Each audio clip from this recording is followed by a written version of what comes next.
Was muted. Hello, everybody, and let me be the first to welcome you to Fake Baseball Season 21. I love seeing all of that hype in chat. Thank y'all so much for being here. Oh my God. So many lovely people showing up already, and also just some resubs to thank. Bob A, thanks for the 10 months, dude. Melovara with the 7 months. Fire Team with the 66. Laszlo, thank you so much for the 6 months. Iwala Koala, thank you for the 7 months. Jackazam, thanks for the Prime sub. I hope I didn't miss anybody. Welcome, everybody. So freaking excited. And please give a warm welcome to our co-commentator today. The one and only Bobby is here with us. Bobby, how are you doing? Welcome in, man. I am super excited for this opener. I am super excited to be here with you, with the audience as the stands are filling in, and I cannot wait to. I mean, like, as I'm probably like the most fake baseball fan as it is, like the fakest fake baseball fan, the fakest fake baseball fan. So I'm in this chair. I'm ready to call things as I see things. And yeah, thank you very much for having me here, Brian. Oh my God, very seriously. I'm so happy to have you here, Bobby. It's I wouldn't have it any other way for the opening day. Bobby, Bobby's one of my best friends. We're always kicking it at GDQ, so to be able to be doing Fake Baseball opening day together is really cool. Lovely chatters, how are we doing, by the way? Welcome in. It's been a long. I know some of y'all have been waiting a very long time. This was supposed to be happening back in January. It's now March. So I want to thank everybody for their patience, and also it gave me a lot of time that I needed to get my creative juices flowing again, to get a bunch of new content out. If y'all missed it in the off season, by the way, I put out a bunch of new videos on my YouTube to get people in to Fake Baseball. It is a beautiful day here in the Pacific Northwest. Well, it's a bit cloudy here in Portland, Oregon, but I'm not complaining about that. Real quick, folks, in between Season 20 and Season 21, my whole PC blew up, basically, and I had to reinstall Windows and update my BIOS. Does everything sound okay? Does everything look okay? How does Bobby look? How does Bobby sound? Sound check. Do we need to lower Thumbs anybody? up. Do we need to run anything up? Please let me know. Anyway, Wham Bam Slam Jam, my most loyal Blue Sky post liker. Thank you so much for the 3 months. Lady Applesauce, thank you for the 2. Good to have everybody. If sounds great, cool. By the way, folks, the first prediction of the day is open. There's only 2 minutes left on it. You can predict who you think is going to win between Corsa Palermo and the Dublin Mallards. That's our opening day matchup. And we have something else pretty cool to talk about, actually, that I'm just going to show us right away. If you want to head over to fakebaseball.store, the very lovely Coach Anarchy put together a brand new collection of Fake Baseball merch, and it's every single team has a brand new hoodie and a shirt, and this stuff is incredible. Literally, it is amazing. It is truly amazing. That's so fresh. It's incredible. Fakebaseball.store to get in some of my favorite designs. Look at the Toucan Slam. Look at this. Oh, the alert is. Yes. This thing is so sick. Anarchy did an incredible job with this. Anarchy, literally the GOAT. So many of these are so good. The Heaters one of a kind. My favorite design, period, is probably the KBC hoodie in the heather gray. Oh my God. It's just so nice. Very clean. So brand new designs for every single team. Anarchy put, I can't even imagine how much work went into a design for every team. Look at the Jags. Look at the freaking Jags, dude. Yes, sir. Oh my God, it's so awesome. So yeah, these are all available now. If you're a Twitch sub, you get 10% off. Free shipping if you spend more than $60. Alongside all the new hoodies and shirts, I also put together a bunch of new hats for Season 21 as well. These are not going to be the dad hats like you saw before. These are going to be more of a 6-panel fit. This is actually by the same brand. It's going to be more of a 6-panel fit like this. The embroidery is going to be bigger and poofier. And some of these new logos, I've been going hard on a bunch of the new logos. Like the new Glasgow Grays logo is sick. This is probably my favorite Fake Baseball hat, period. I ordered one for myself as soon as I made this. It's going to get here on Sunday, so hopefully you'll be seeing that for the Sunday stream. Lots of new stuff over in the fake baseball merch store, including a bunch of new hats and logos. Anyway, dude, the Engineers is so peak. The Engineers is literally another one of the best designs. It's just, oh, that's sick. It's so fucking cool. Yo, we can curse on the stream. That's so fire, dog. It is so freaking cool. Yo, what is up, Sapphire? By the way, folks, you have until the end of this stream. This is kind of like the final time I'll plug this to get in your predictions for the Fake Baseball Season 21 predictions game. The winner at the end of the season will get to choose an item of their choice from the entire store. It could even be a $50 hoodie if you should so choose. So get your predictions in now. You have, again, until the end of the broadcast. We got 32 responses so far. I just kind of want to take a look at what people have been predicting so far. Something that I have found really interesting is a lot of people really believe in, people are super high on, the champs to repeat. People are unbelievably hot on the Blowfish. 68% of the respondents going for the Blowies so far. And also everybody thinks that the Western League is going to win the All-Star game, which I find pretty interesting. This will only take you about 2 minutes to fill out. If you do want to do so, I will drop the link in chat really quick. Again, you have until the end of the stream to get your prediction in.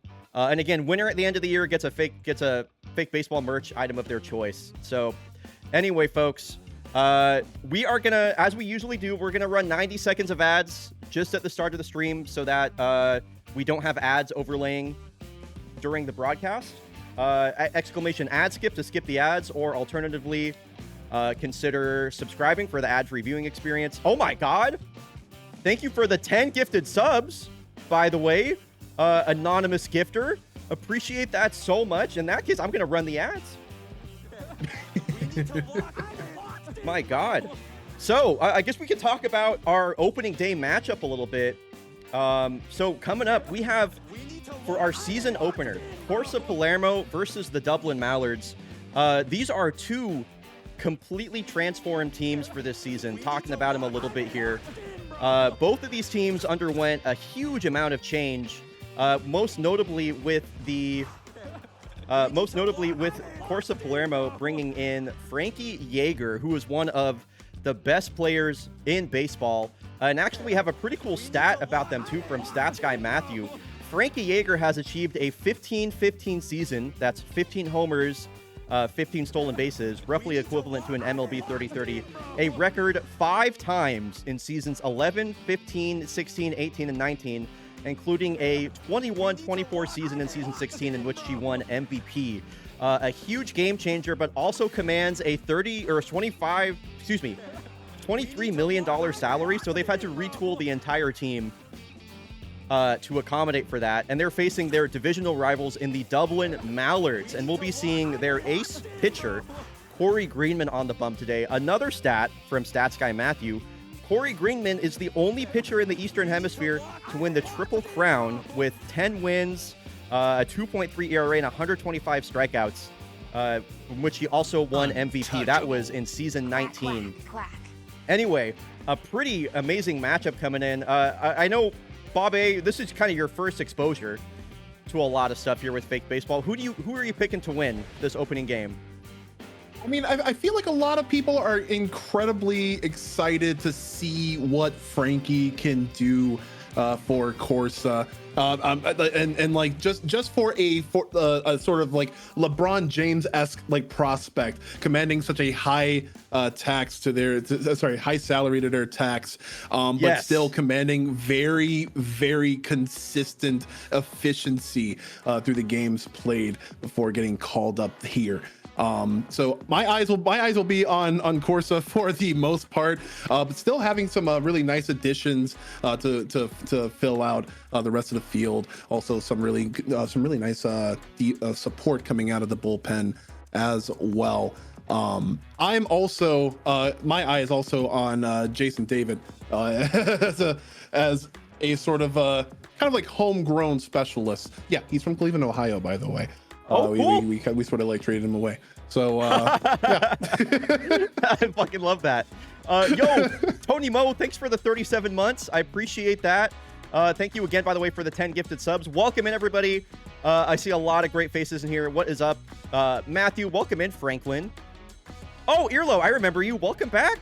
Good to have you. Bong Toking Bandit, welcome in. Wormo, so good to see you. Blowies are coming up for game 2 of the stream, by the way. If you want to, if you are curious about the schedule, you can head over to the Fake Baseball blog channel in my Discord and view the schedule for the day.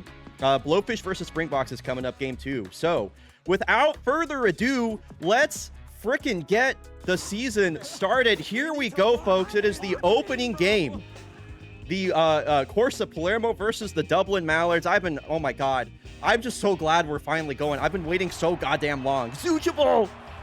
Can we get an LFG in the chat for opening day? We have a slobber knocker prospect of a matchup in store for us. The sun is shining. The blades of grass are ever so static in this simulation. And would you look at that? For our very... Oh my god, what? That was amazing. That was amazing, Bobby. Yeah, you know, a little bit before the broadcast, Brian connected with me. Is like, all right, you can do kind of like a little bit like whatever you want, and like I kind of like take styles from like kind of all aspects of like commentary, play-by-play, explosion, color commentary. So I mean, if we could see some really explosive action come out of here, then you will see me pop right out of this chair. This is incredibly fast paced as well. Yes. So Fake Baseball goes. Like, we got 2 outs in the first inning already. I thought that was pretty interesting. They're putting their rookie Fleetwood Walker in the 2 slot, and now VJ Ramdin will be batting third. He was an all-star last year. Was part of that season 20 squad that won 47 games, one of the last remaining people from that squad after they blew up the whole team. I'm wondering, where the hell is Frankie Yeager? I cannot believe they didn't bat her leadoff. Corey Greenman going to town so far. This one poked down the first base line, just foul.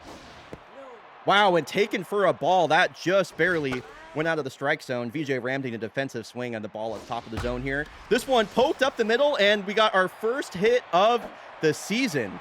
VJ Ramdin gets a 2-out, 2-strike knock. And here she is, Frankie Yeager. Oh, here we go, everybody. An early RBI opportunity. 2 of the best players in baseball going at each other right now, and Corey Greenman and Frankie Yeager.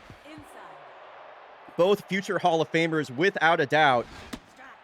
Corsa looking so good in those away uniforms. I love how they look like racing suits. And another 2-strike count. What is the put-away pitch from Corey? Oh, taken downstairs. The curveball just missing in the full count. The payoff pitch here, the top of the first, fouled away, and we'll do it all again.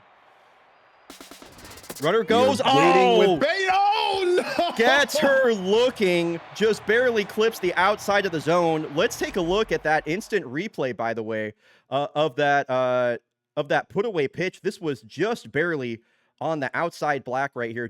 Wow, perfect location. Yeager's caught looking not the way you wanted to start your career on the new team. And now, and why do you think that might be? Could it be opening day yips even? Like, could it be some sort of? Yeah, you know, some people will call that too close to take. I think that's just a perfect pitch. I think I think Yeager should have pulled the string there, but just a perfect pitch. And here's a 31-year-old rookie, Lada Dosh. Stats guy Matthew, of all projected rookies, has Lada Dosh projected to be the best rookie of the season 21 class. Infielder here for the Dublin Mallards. She can play all over the infield, but is starting at shortstop today. I'm glad to see her in the leadoff spot. I feel like that's where they should have put her. And a lot of really tough at-bats for both pitchers here early. Yeah, a bit of a slow start here, but no, keep going. Dublin Mallards also in brand new colors, by the way. They got a kind of a facelift on both their uniforms and their logo in the offseason. Looking good here in their home stadium.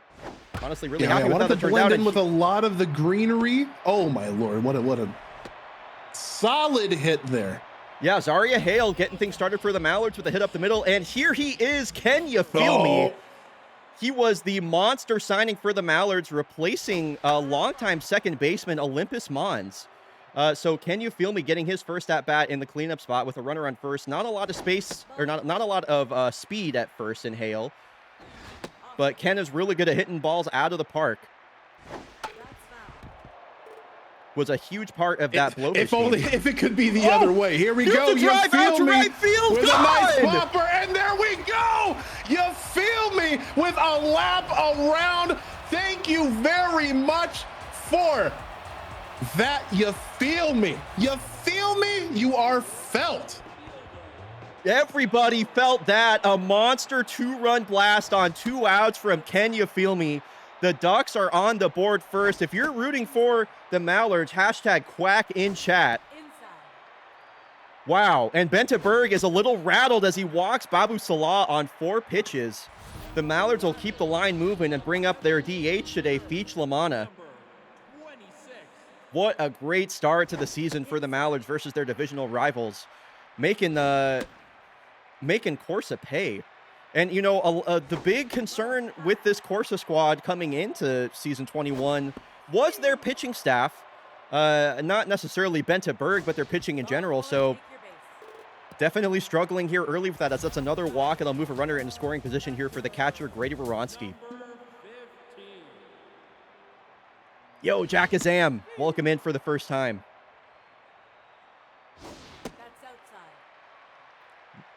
Definitely want to see Bente Berg get out of this inning clean, or not clean, but without giving up any other runs. Another 2-strike count here for Grady. He does have the RBI dud trait, which means that his power and contact ratings are nerfed with a runner in scoring position. So as a new person that's new to like fake baseball, so a lot of these, especially like newcomers, are like racked with like these traits that whether they be positive or negative. As an unfortunate out, wipes a field, and we go over to the top of the second. But yeah, if you want to go into like these traits, like what are these, and how beneficial can they be? Yeah, there are definitely different tiers of traits, as Jason David, your boy, sends a drive out to deep right field. That'll bang off the wall. A short porch out to right. Native. Yeah, we'll limit that to a single. And now here's another rookie I'm really excited about. I'm glad he's getting the opening day start. Ernie Grab, one of the Grab brothers, as David's going to take off, and he is gunned down. A great throw from behind the ditch there from Grady Woronski. Let's take another look at that one. Ernie Grab didn't even really get an opportunity to make anything happen there. The bat is taken out of his hands. Focus. Yeah, I love that straight shot and an easy read right there. Great throw. Yeah, great throw. He saw that one all the way. Really impressive. Yeah, gotta respect the early aggression. I kind of agree. So yeah, the different traits, you can see both of them coming into effect here for Ernie Grab, as he's gonna pull this one into shallow left, a little parachute of a hit. Third hit of the game for Corsa. Yeah, different traits, I would say, kind of have different tiers to them. They're usually all dependent on some sort of condition being met. So, you know, what we saw from Ernie Grab there was tough out and contact versus RHP. That means on 2 strikes, they get their contact rating buffed immensely, and then they also have higher contact versus a right-handed pitcher, that being Corey Greenman. So yeah, some are better than others, especially in terms of a simulation. Anything that's buffing stats is going to be super powerful. There are other ones like outside pitch or high pitch that aren't as meaningful, but we're going to see a pretty big mix of them, as that is, wow, that was bobbled by the second baseman. Ernie Grab is able to reach second base, so now a runner in scoring position for the catcher, Grover Lobster, with that power versus RHP trait that we were just talking about. Yo, what is up, Bobby Berm? Good to see you, dude. Bobby. RBI opportunity here for the All-Star last year. Grover swings right through 93. Ooh. That was another cutter, or excuse me, 2-seam on the outside edge. It's been the put-away pitch for Corey Greenman for the last 2 innings, and she's got a blank slate through 2. Bente Berg gets back to work, and here is former Cascadia Kodiak, Roberto Plaza, starting out in left field for the Mallards today. Octogenarians look out as that one is fouled. Early 2-strike count here for Bente. Yo. Plaza looking for contact and just could not cut it there. Now here we go, Furby. Furby Thunderbird getting the start at first base, which is surprising to me. It's a very, I'll tell you what, the projected lineups I had for these teams are just completely out the window. They are nothing, not even close to what I thought. I put together a bunch of charts and everything with the projected lineups, and that's just, I don't even know what the hell these teams are doing. Oh, so they got Shinji playing third base. Interesting. Shinji probably their best player, I would say, on the Mallards after the departure of Olympus Mons, and that one hits him. He will wear that proudly and take that base. Not going to help Benteberg's mojo at all, that's for sure. A lot of dash now for their second at bat. A lot of dash. 31-year-old rookie looking for her first hit of her career.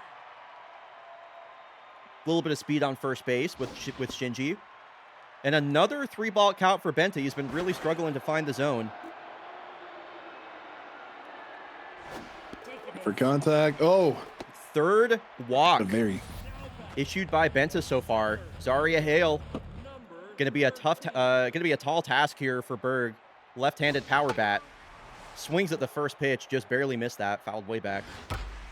Here's a high drive on the run as Ernie Grabby has that sized up. And right out to him. Mallards will strand 2. We'll get to see our first look at rookie Novigrad Henschdorf. He will lead off bottom of the frame. Switch hitter starting at third base for them today. Corey Greenman, pretty good pitch count so far as well. Still under 40 pitches here. That was her 40th pitch. 4 strikeouts already through 3. She has been carving up this Corsa lineup. We have a Mallards team in Madison, Wisconsin. This is my, I fear this is my team. A good team to pick, Bobby. We were just talking about, before the game started, the Mallards completely retooled their squad in this offseason. They ditched longtime infielders Fernando Mota and Olympus Mons and completely rebuilt their entire infield. They have some of my favorite bats in left-handed bats in Shinji Yuna Owan, who we see in play right there, as well as Zaria Hale. So they should be a pretty exciting team. Here's a player I'm excited to see develop. Fleetwood Walker, rookie second baseman for Corsa. A lot of rookies feature on this Corsa lineup. Very surprised they're batting him second. Might be a matchup thing. Yo, what's up, Mooning? What have I stumbled into? Welcome to Fake Baseball. This is an entirely simulated World Baseball League. That command will kind of explain it for you. It is a 30-team World Baseball League that we are providing live commentary for, and we've been doing this for over 20 seasons. So welcome in for the first time. Glad to have you. Yeah, we got some new people coming in for the first time, some very impassioned purveyors of throughout the seasons, like Kamu here. Oh my lord, just a very greatly invested in Fleetwood. As he got walked off there. Can You Feel Me is back pitching. Hopefully we can get a major power hit from him. But where will it go? Where will it go? The camera did not know what was going on there. That's for sure. I feel like that was straight up. Like it couldn't have gone more straight up than that. Literally straight up. Yeah, that was about as high up and as straight up as you get hit. I love when the camera doesn't really know what's going on. Something I always forget that I can do too, by the way, is we can just be in the stands, which I think is pretty cool too. Oh, yeah, isn't this awesome? Yeah, we can just watch. Like, I think Babu Salah just got walked. Yeah, so I like doing this sometimes. Just kind of taking a view from around. And it's kind of fun to watch the action play out this way too. Like it's like the features on like sports broadcasts from like Amazon Prime, where you just get you just like press a button and go immediately courtside on like NBA. Like it's awesome. Very introspective here. This is also one of my favorite viewpoints right here is the diamond view. This is a good one. Wow, another dude. I feel like their bullpen's got to be getting warm. Benta Berg has issued 5 walks so far in the start. It's not what you want to see. It's not what you want to see from your opening day starter. That is for sure. Benta Berg going to have to try and figure out how to locate the zone, as at this point, things are looking real dangerous. They're on over almost 80 pitches, and we're not even out of the 3rd inning yet. My goodness. This is a double play ball for sure. Tuscadero got to fire that back to first Absolutely. with Benta Berg covering. Oh my God, that is exactly what the doctor ordered. And now Corsa, let's take some of that momentum and get a run on the board. BJ Ramsey will lead off. BJ looking for some contact, looking to try to fight back. Honestly, 3 pitches, 3 strikes taken. I think those were all looking. Wow. Swing the bat, my guy. has just been completely mowing the roster down. She has not broken in a single sweat. And it's just incredible to see. Just high output, high efficiency from the Mallards here. Whoa, I don't know what Frankie was swinging at there. That ball was at her forehead. I think when you talked about some of the opening day jitters, I think that's a great example of that right there. Frankie Yeager, a lot to prove on her new team. Just trying to do too much as here's a seeing eye single. That one navigates its way through the left side of the infield. Jason David, another base hit. And they'll bring the and one has to ponder again about this high salary tax that comes in with Frankie Yeager. It's 2 times that we've had the opportunity to see something happen, to see the needle be pushed on that end, but just could not produce in this very clutch moment. Down 2, and again 3 outs, just not looking the best. Almost a bit of a similar pattern to how they kind of petered out last season. And with a fresh squad, you wanted to expect a little bit something different from them. Remind me, what are the dimensions of this stadium? Really deep center field, really short right field, pretty standard left field. Is kind of the TLDR there for you, Nerd Piggy. So Corsa going to their bullpen here in the bottom of the 4th. Grover Lobster almost had a play on that, but that'll land foul ahead of the dugout. Bolivar Magana will give up a hit to Roberto Plaza. First batter he faces, that is a full count single. There from Roberto. So lead off. No. So, sorry, I didn't mean to cut you off, but I'm very inquisitive about these arenas and like how they factor in. Like, do you have any like tri-platforms or are items allowed in these arenas? like is it 4 stocks? Like how exactly are we? Is Mage Ganon allowed? I'm sorry. No, no items. No items. You know, I guess maybe if you call a trait an item, there's that. But yeah, no, I mean, I guess that is one of the cool things about baseball is you have different stages, you know, like you kind of, if you can call home field advantage a counter pick sometimes, you can, especially, you know, teams, if they have like a really short left field or something like that, maybe they'll try and load their lineup with right-handed power bats for cheap home runs. That's a really cool feature of baseball is that, you know, the dimensions, up to a certain degree are not standardized. So depending on where you're playing, you could have a really easy home run up to right field. You could have really weird dimensions where like in real baseball, like at the Giants Stadium, they have triples alley where it's just really easy to hit a triple out there. It's really cool. Yeah. And here's something to prod, and not just for you, Bri, but for the folks that are watching this, whether on live broadcast or on YouTube, is where do you think that, or is there like a really cool stat of teams that just lose at home? Like, is there a home losingest team, especially through like the last season? Like, is that like something to pay attention to?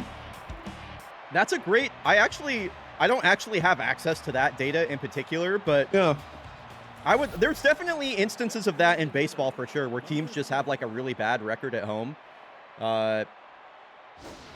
I couldn't think of one off the top of my head, but maybe that's something, you know, Stats Guy Matthew might actually be able to figure that out. That was one of the coolest developments of the offseason was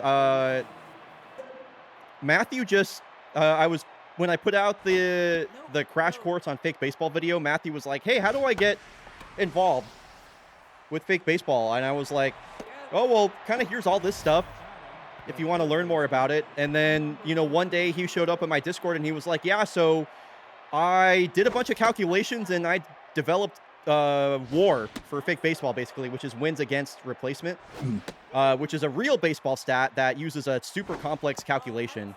And yeah, he's done a ton of really cool stuff. Just I want to give a shout out to Matthew. There's a lot of work that's been done on the stats keeping side of things over the offseason that I think is just awesome. So I haven't gone through the game logs yet, unfortunately. Gotcha, Matthew. Colorado Rockies gotta have a bad home record. I mean, they got a bad record no matter what. That's for sure. Yeah, shout out to Matthew Gaming Live for the. And here's the thing, like, because it's like, again, from an outside perspective, like looking in, people always tell me that being a stats nerd about baseball, it's like the best sport to be a stats nerd about. Yes. So like just having that sort of like accessible information, that encyclopedic information, really can like get the gears turning with engaging new players or new viewers in here. So again, like shout out to like everybody that makes this such a great production, from the merch to the to the actual live play-by-play to like being here again. Like, are we having a good time for opening season, opening day to the season? Everybody, please let me hear you.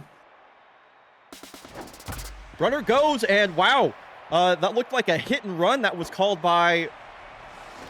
Whoa, that was a laser beam. Oh my God. From Ram. Sorry, I like lost my voice there. That was a laser beam from Ramsey. I thought he was dead to rights out at third. That was so close. So a kind of a cool play that the Mallards pulled there. They call it a hit and run. So the runner steals, and then the batter kind of swings their bat no matter what. What that did is it caused the second baseman to move over to second base to cover the steal attempt, which then opened up a hole in the infield that the ball just found its way through. So now with 2 outs here, runners on the corners for Roberto Plaza, who already has a hit off Bolivar Magana. I am communism and public transit enjoyer, so Havana and Busan were the obvious choices. That's so awesome. Mooning, you're awesome. Wow, 3 strikes, you're out. Breaks the bat over his knee. Sorry, Roberto, but no Johns as we continue on to the top of the 5th here. Okay, Corsa, time is running out. Top of the 6th. They have 2 more half innings here to make something happen. Corey Greenman staying in the game. This her 80th pitch. She's locked in, and Panini Tuscadero finally finds an opposite field single. That is a lot of speed to have on the base paths. And again, it's not much of a lead here for the Mallards. The tying run is already at the plate in Fleetwood Walker, trying to make an impact in his first start of his young career, the 19-year-old rookie. But here's the thing. Wait, he's 19? He's 19. 19. I didn't even have that enough hair at 19. Bro, he's got an amazing, look at that thick blonde beard. Man, he looks so grown. What are you doing? Hit the ball, Fleet. There we go. High drive, left center. I think this one's going to hang up just shy of the warning track. Oh. Fleetwood Walker's going to have to hit the weight room right there. He's got the hyperbolic time chamber. Come back when you're like at least 25, dog. Now, here's a signing that I really love from the Mallards. They're bringing in the right-handed reliever, Azina Igwe. She was so good on the Boston Commodores last year. Coming in to try and protect this lead, Corey Greenman is done after 5.1 innings pitched. Again, tying run at the plate. A home run would make us all square. And Frankie Yeager going to have another opportunity here. 2 strikeouts on the day. Getting her first look at Igwe. Third time's the charm, obviously, absolutely. But here's the thing. We have a brand new pitcher. And as an Igwe. Ooh! Wow, Corsa has been so aggressive on the base paths, and now they have a runner on second base. Yeager on 2 strikes again. Big spot here for Corsa. This one just poked up the middle. Dosh is not going to miss that. Yeager throwing out at first. Unfortunate. Despite the 5 hits, Corsa has been blanked through 6 innings. This is looking a lot like their efforts toward the end of that divisional series in the playoffs last year. I love seeing discussions in chat about which teams to root for and who everybody likes. Great to see. Are you a Mallard fan now simply because of their new branded colors? Are you more of a green person? Oh, here we go. I'm a Corsa fan. I bought one of their hats.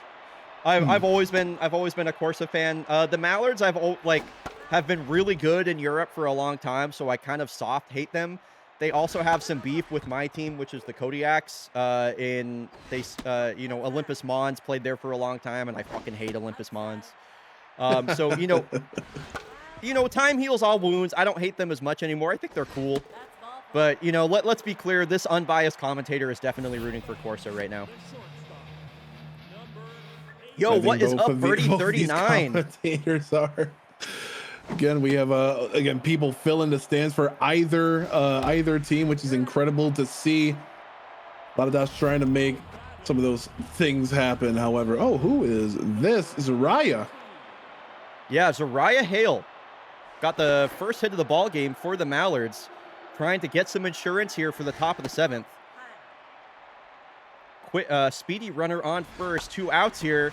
This one's going to drop out in shallow center. On the run is Jaeger. It drops right in front of her. Playing that a little safe. She could have made a diving attempt at that. We'll play that on the bounce. Now a really dangerous hitter. Slobber knocker, haymaker. Can you feel me? Looking for some contact. Bolivar staring him down with the repeated pitches. But as you can see, he's incredibly gassed. But still with the unwavering resolve. Ken with the foul ball. One more chance to make things work. He has a hit. However, it's too fast. It's too fast, too snappy. You feel me? Has been felt out. Wow. So a really huge stop there from Corsa to keep themselves in this game. They only need 2 runs to tie it up. I'm going to rip the bong anyways. My guy.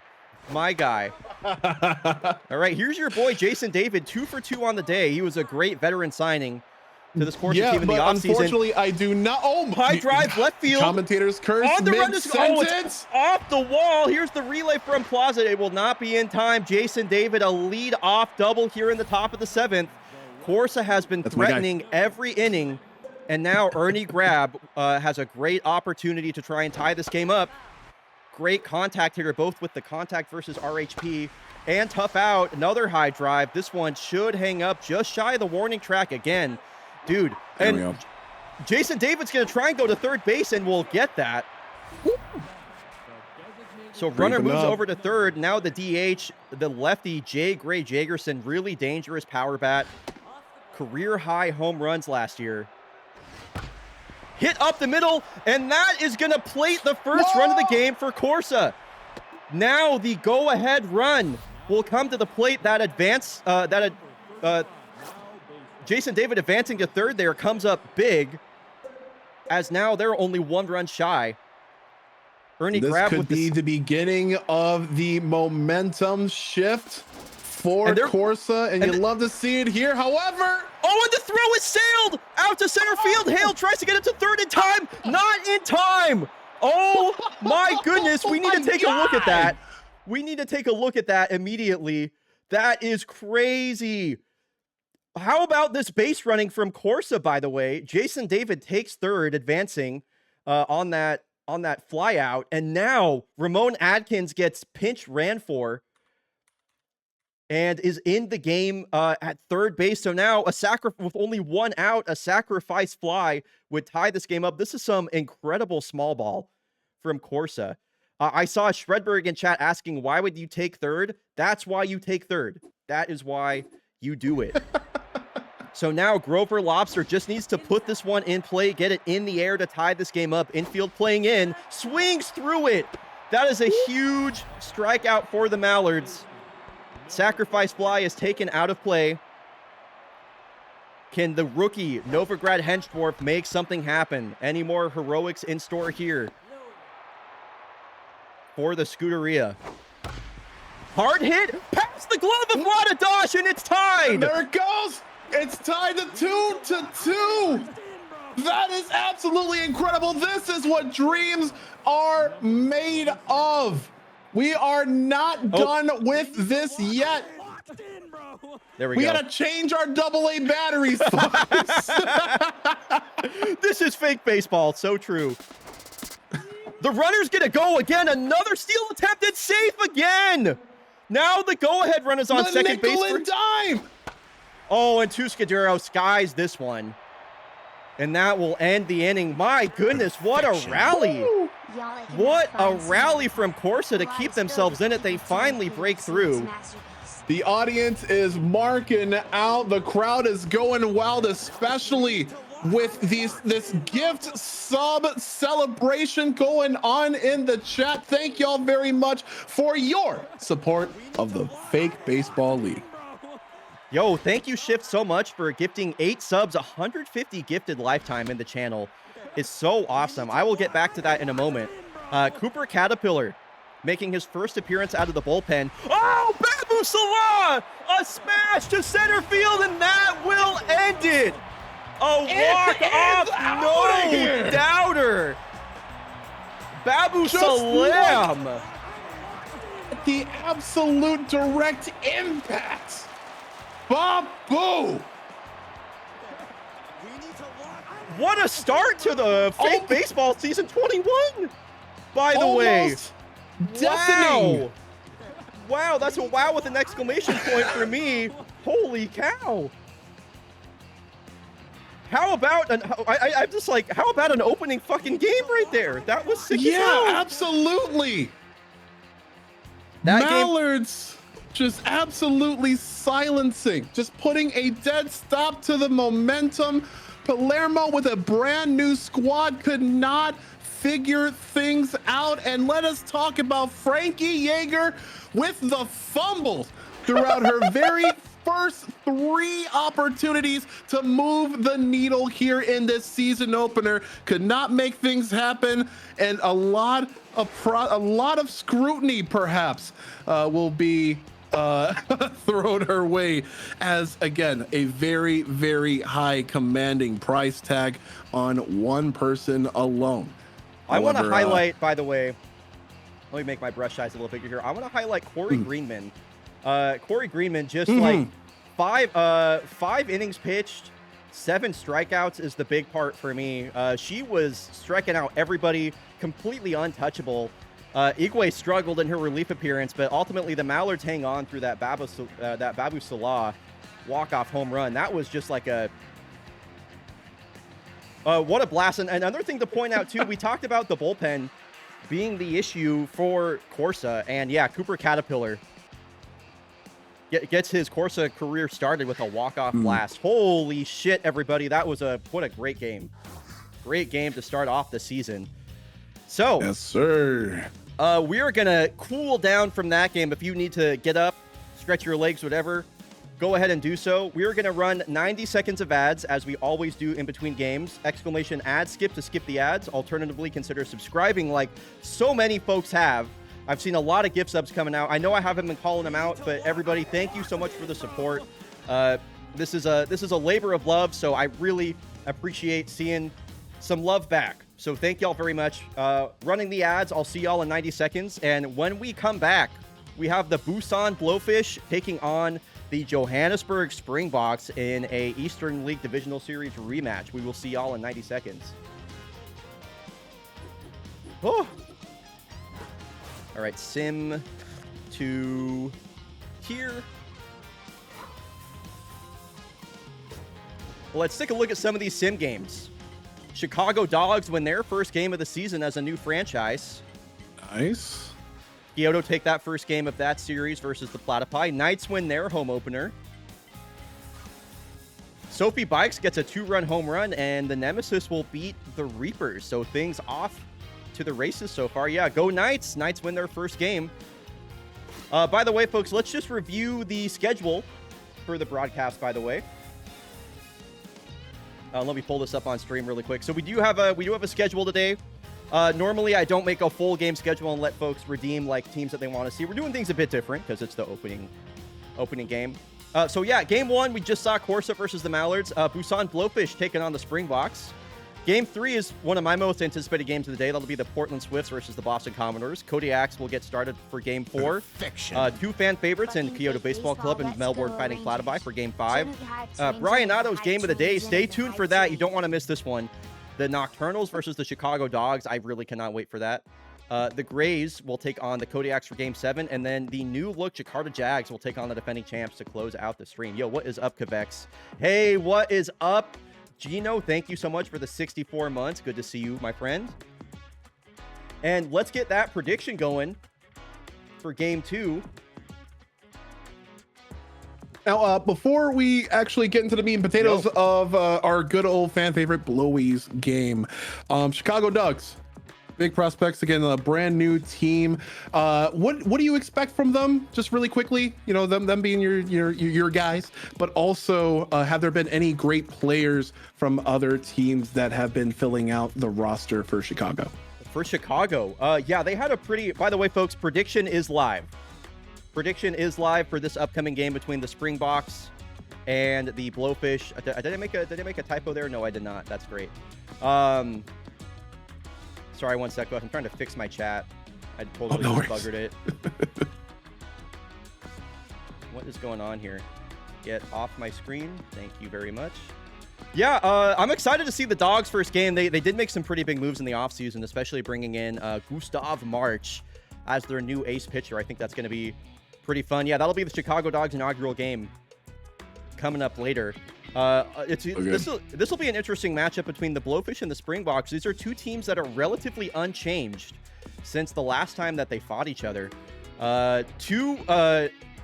have like one of the most fan favorite teams ever in the Busan Blowfish going up against the villains of fake baseball in the Johannesburg Springboks, which I think is super awesome. And by the way, folks, in case you missed it at the start of the stream, we have a whole new merch line available. Anarchy put together a brand new merch line for every single team in fake baseball. You can check out the collection here.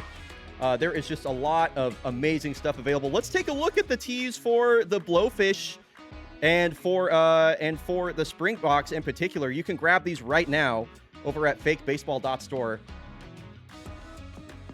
Dude, oh my god, I want that. I love this Blowfish design. It is so cool. If you're a Twitch sub, you get 10% off. You get free shipping if you spend $60 or more. Fakebaseball.store to buy either of these. Shout out Anarchy for all this work, by the way. Yeah, dude, it's so cool. They're so cool. Fakebaseball.store. At any time, you can type !merch to get there.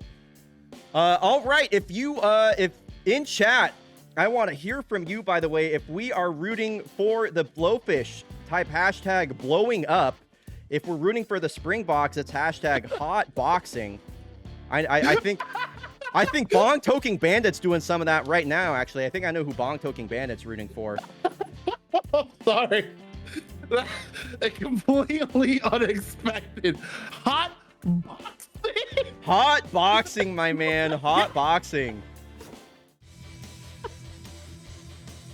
Oh, this is incredible. Thank you very much for having me here. Like this is some unabated joy, some great some good patriotism for a fake sport that we can all rally behind and all really get hyped for. And I'm feeling the magic. I am so feeling the magic. Let's go. Let's continue on. Let's get hyped for our first pitch of the game.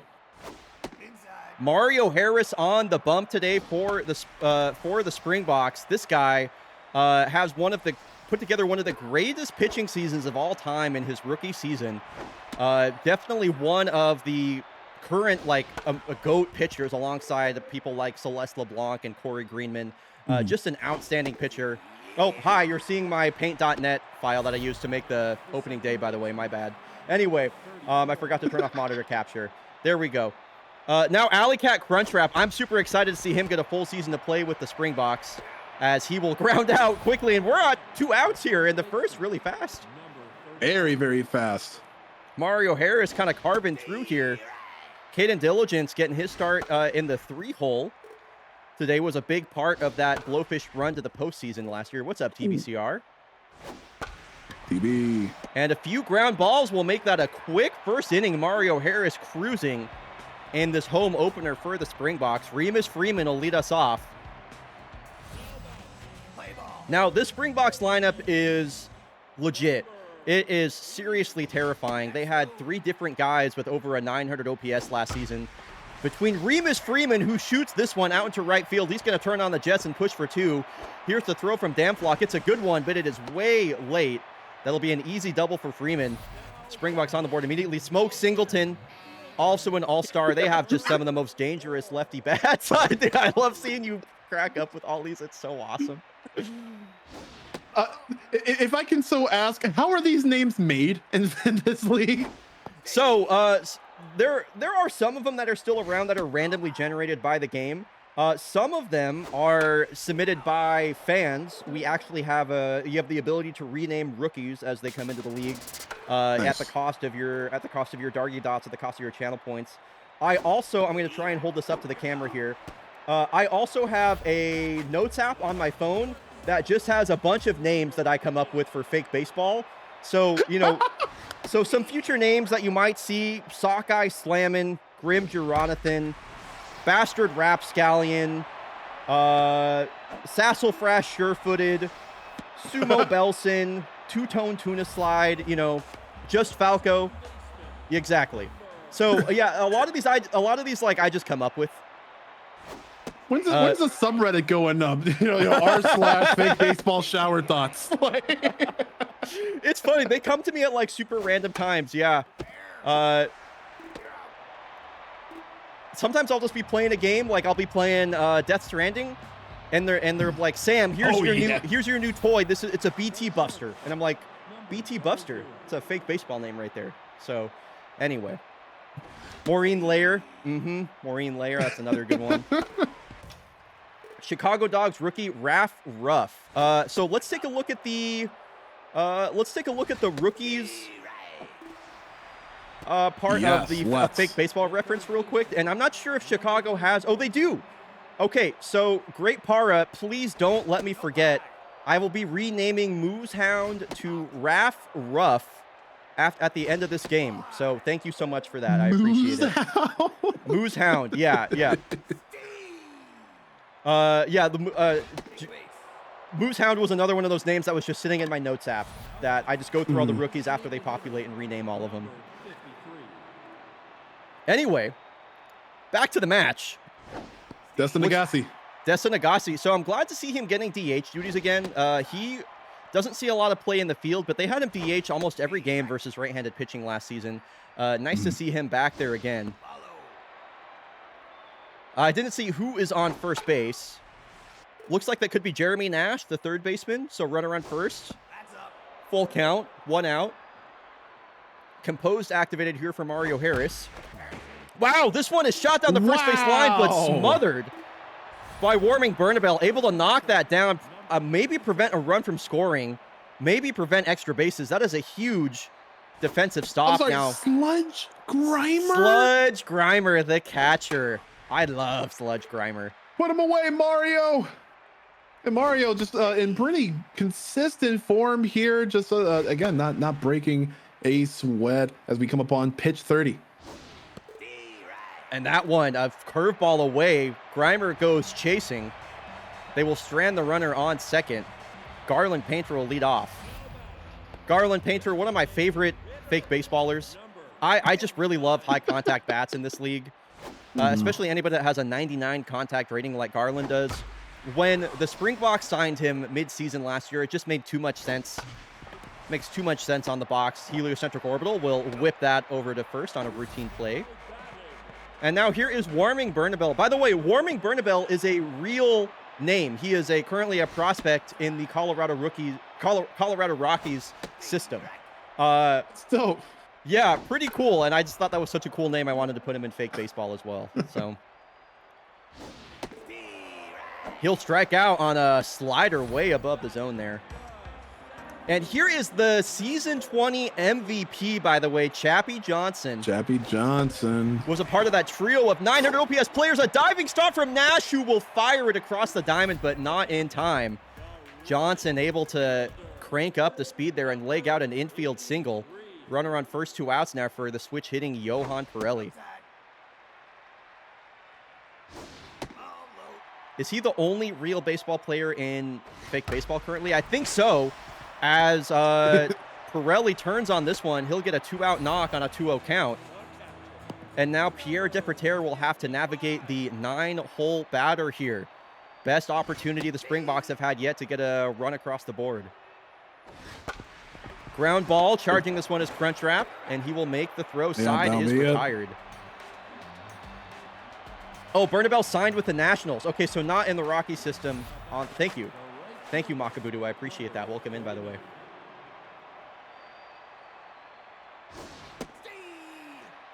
All right, Einhart Damflock. Wow, takes a smack at this one, and he'll send this one way into the gap. This should be 2. It could be 3. Damflock, he's going for the 3. No, he's staying for the 2. Yeah. Very nice. Solid hit there. Yeah, Reinhardt, that's a Castlevania guy. So one of the things I was worried about with this Blowfish lineup was they had a lot of kind of veteran, maybe journeyman players that just had good seasons last year. I was worried that maybe they wouldn't show up again, but it's nice to see players like Einhart Damflock specifically getting off to a good start as now the lineup turns over. Second time through the order here for Mario. Here's a line drive right to the the second baseman, Badham. That's a couple of hard hit balls that have not found their way through. And now Alley Cat again, second opportunity. Mm-hmm. Was he injured last year? Why didn't he see the amount of Bobby, play? I got to tell you about Crunchwrap Gate. Please do. Oh, my Lord, yeah. Okay, so Alley Cat Crunchwrap started the season on the Montreal Voyagers, and through about 20 games was the front runner for MVP. Had more stolen bases, had like a 350 batting average, was going crazy, and then out of nowhere was cut by the Voyagers, made a free agent, and they signed Manny Mann instead, who was a far inferior player. The current belief was that he was caught sleeping with the owner of the Voyagers. We're not really sure exactly what happened. Those are just rumors, allegedly. Allegedly. Anyway, he got signed by the Blowfish midseason in place of Can You Feel Me, actually. Had a huge immediate impact on the team and carried them, or helped propel them to a Eastern League Championship Series appearance. So that's the story of Crunchwrap Gate right there for you. Crunchwrap Gate! You're a funny person, my guy. You're a funny person. Wow. Like the only lore that you can get through a sport like this. Boba Crush up the bat again, looking for contact. Yeah, glad to see Boba Crush getting moved up in the lineup. She's been kind of a silent hero for the Springboks for some time, and one of the better young players in fake baseball for sure. As she will walk on a full count here. That is a mojo down for Pierre. I think that's just back to normal. So he was locked in, mojo down to neutral, I should say. So runner on another more traffic on the base paths, the 2 outs here for the Springboks. Charging this one is Heliocentric, makes the barehanded grab and throw. Yeah, nice play there from the shortstop. We will see him coming up this inning. Caden Diligence will lead us off. There'll be Diligence, Orbital, and Nash. All right, if the first game was of any indication, despite the half dozen donuts that you see, it will be pretty explosive pretty soon. Again, I'm rooting for Alley Cat Crunchwrap. Sorry, I can't say that. Great face.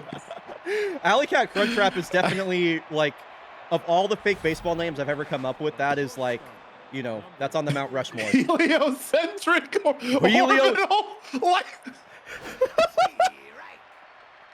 Dude, the Heliocentric Orbital, also a very controversial player in the league as well.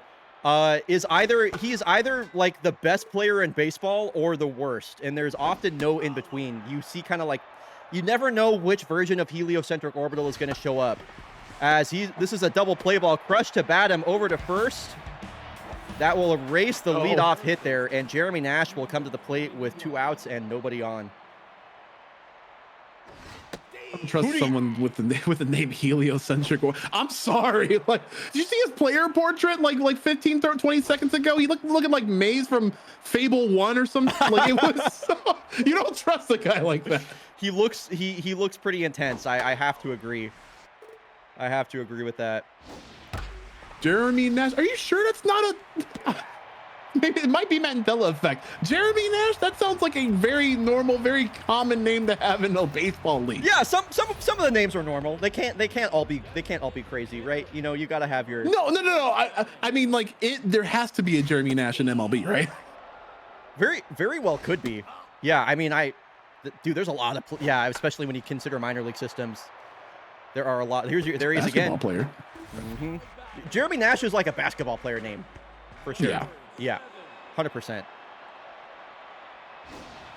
Been a bit of a pitcher's duel so far, by the way. We're locked at 0 here in the bottom of the 4th.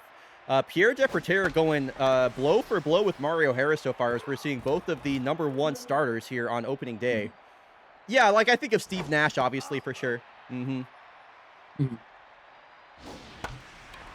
Pierre Deperter is, you know, not a pitcher that has a lot of stuff that will blow you away, but just really consistent, great at inducing ground balls and weak contact. Oh, here's a Chappie Johnson stat, by the way, from Stats Guy Matthew. Chappie Johnson led the Eastern Hemisphere in average, 344, on base percentage, 390, and OPS, 969, and led all of fake baseball in hits last season with 89. Shout out Stats Guy Matthew. Wow. By the way, thank you for that.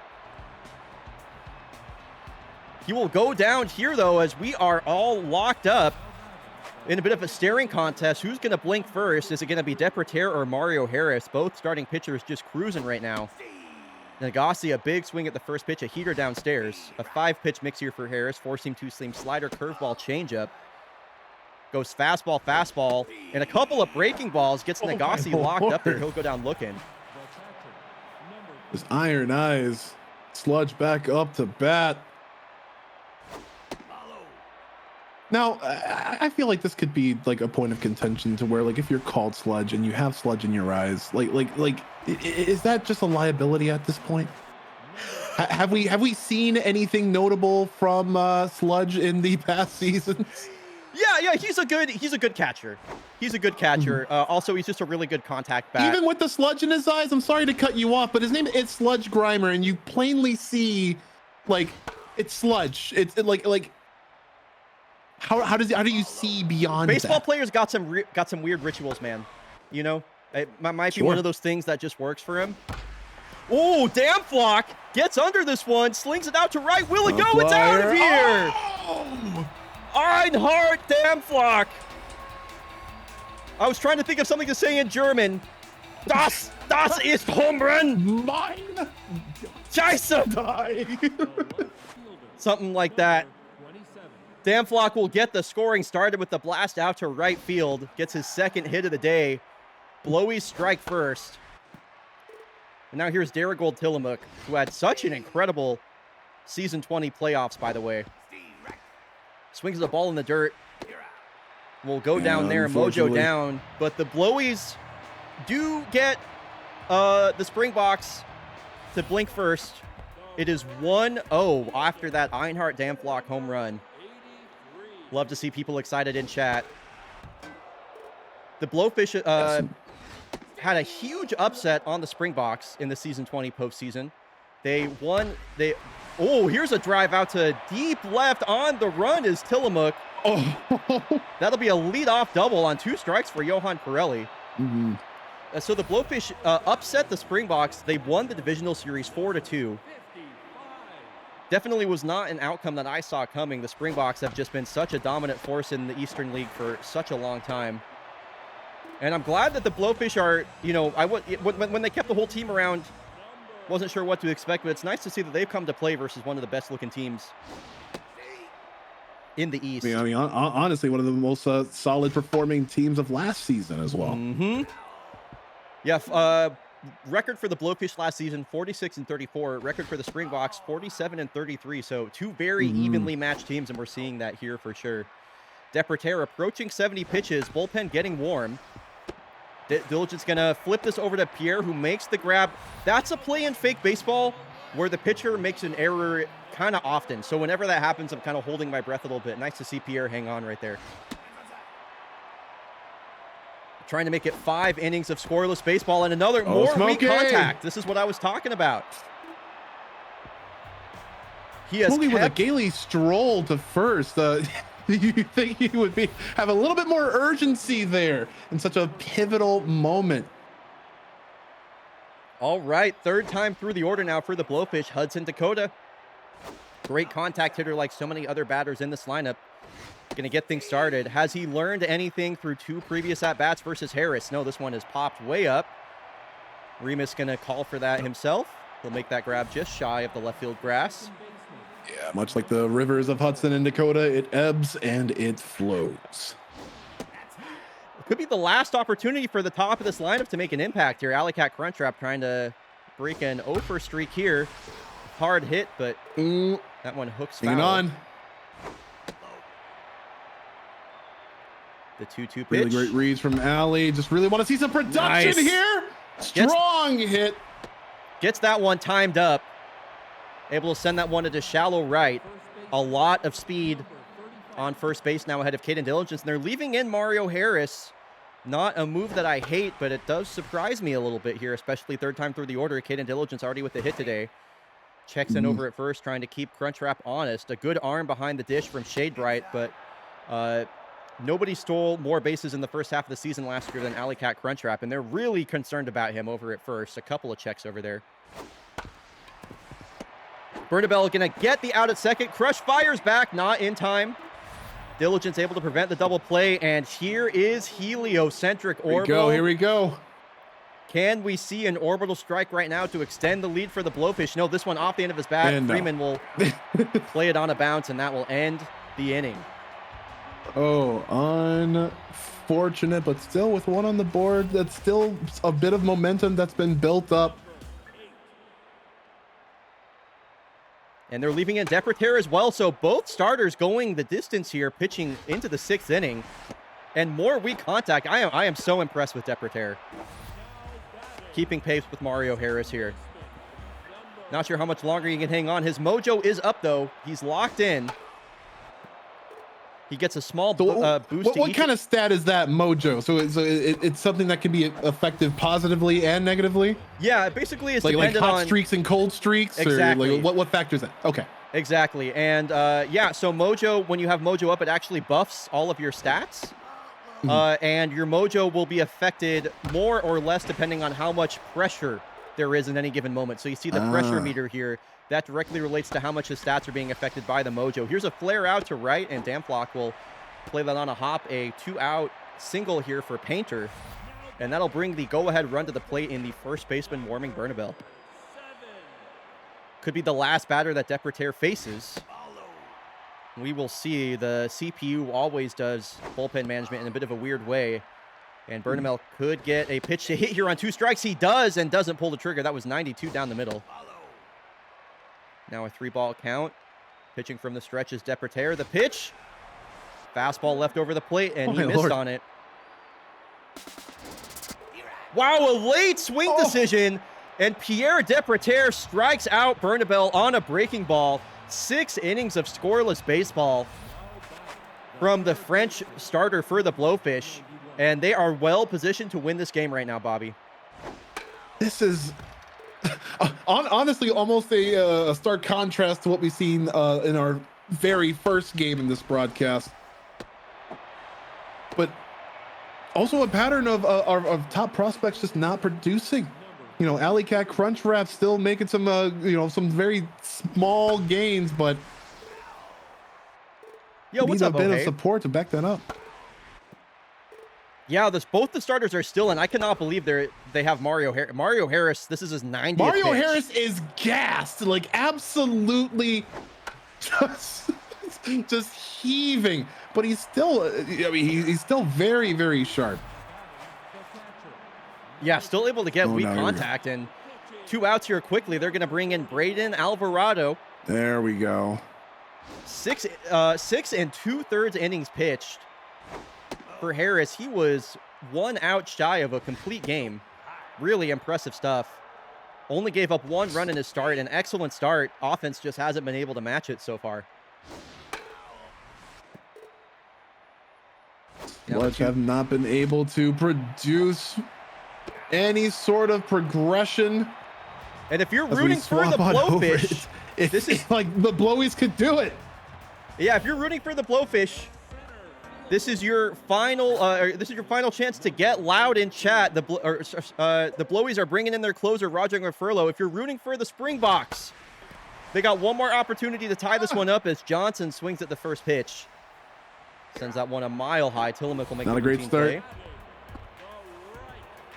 Stats guy Matthew with the stat. Depreter averages just 67 pitches per game compared to Harris's 79. And I think that speaks to Depreter pitching to contact, with Harris being more of a strikeout pitcher.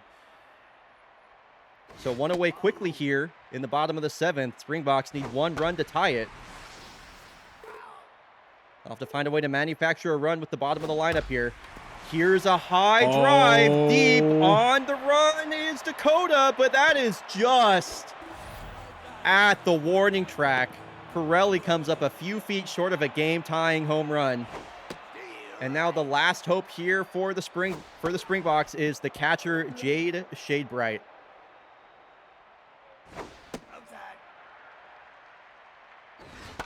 Ground ball, breath. Orbital pumps, throws, and the Blowfish have beat the Springboks again. Blowfish just have the Springboks number, it seems. They topple the Titans of the East in a bona fide pitcher's duel. Only 9 hits between both teams. What's up, Kale Go 91? Let's get that prediction paid out. Blowfish believers, congratulations. We are, in fact, blowing up. Make sure to grab yourselves a bit of that Blowfish merch to really show your I don't know, show your enthusiasm. Again, we have some really great designs, from shirts to hoodies, even caps. What was the link for the store link? Is there a command here? Fake baseball. There you go. Store. We'll talk about that more in just a minute. Folks, we are in between games, coming up for game 3. This is your opportunity to go stretch your legs, grab a drink, whatever. We have one of my most anticipated matchups of the day. The Portland Swifts will be taking on the Commies, the Boston Commodores. That is coming up just after this short break. We're going to run 90 seconds of ads. As always, exclamation ad skip to skip the ads, or alternatively, consider subscribing for the ad-free viewing experience. What is up, Simply Young? Good to see you. We're running those ads, and I will see y'all after the break. All right, and let's sim the games as well. Let's see what what else is happening around the league as well.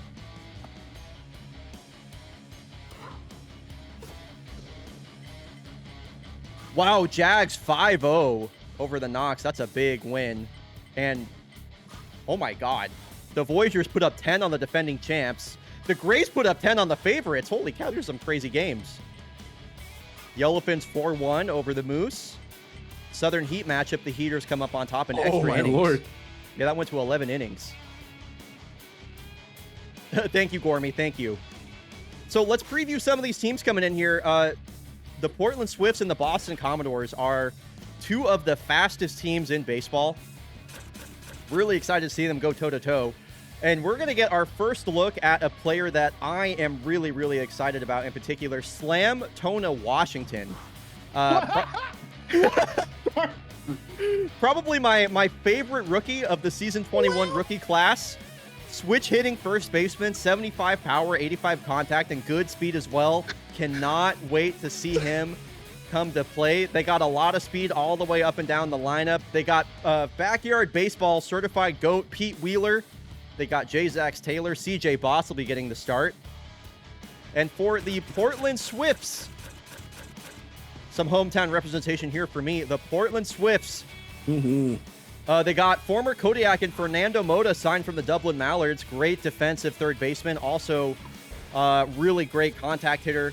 Viper Rattle Battle had a really good rookie season last year. Only 2 home runs. I'd like to see him improve that. Really good fielder, good speed.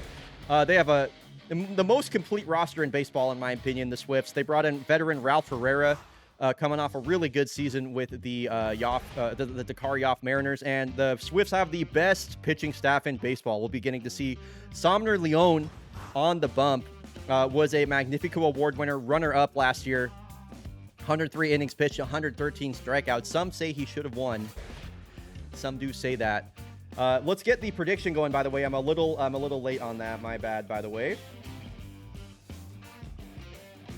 Prediction will be live here momentarily. Portland Swifts, Boston Commodores, and prediction is live. Boom.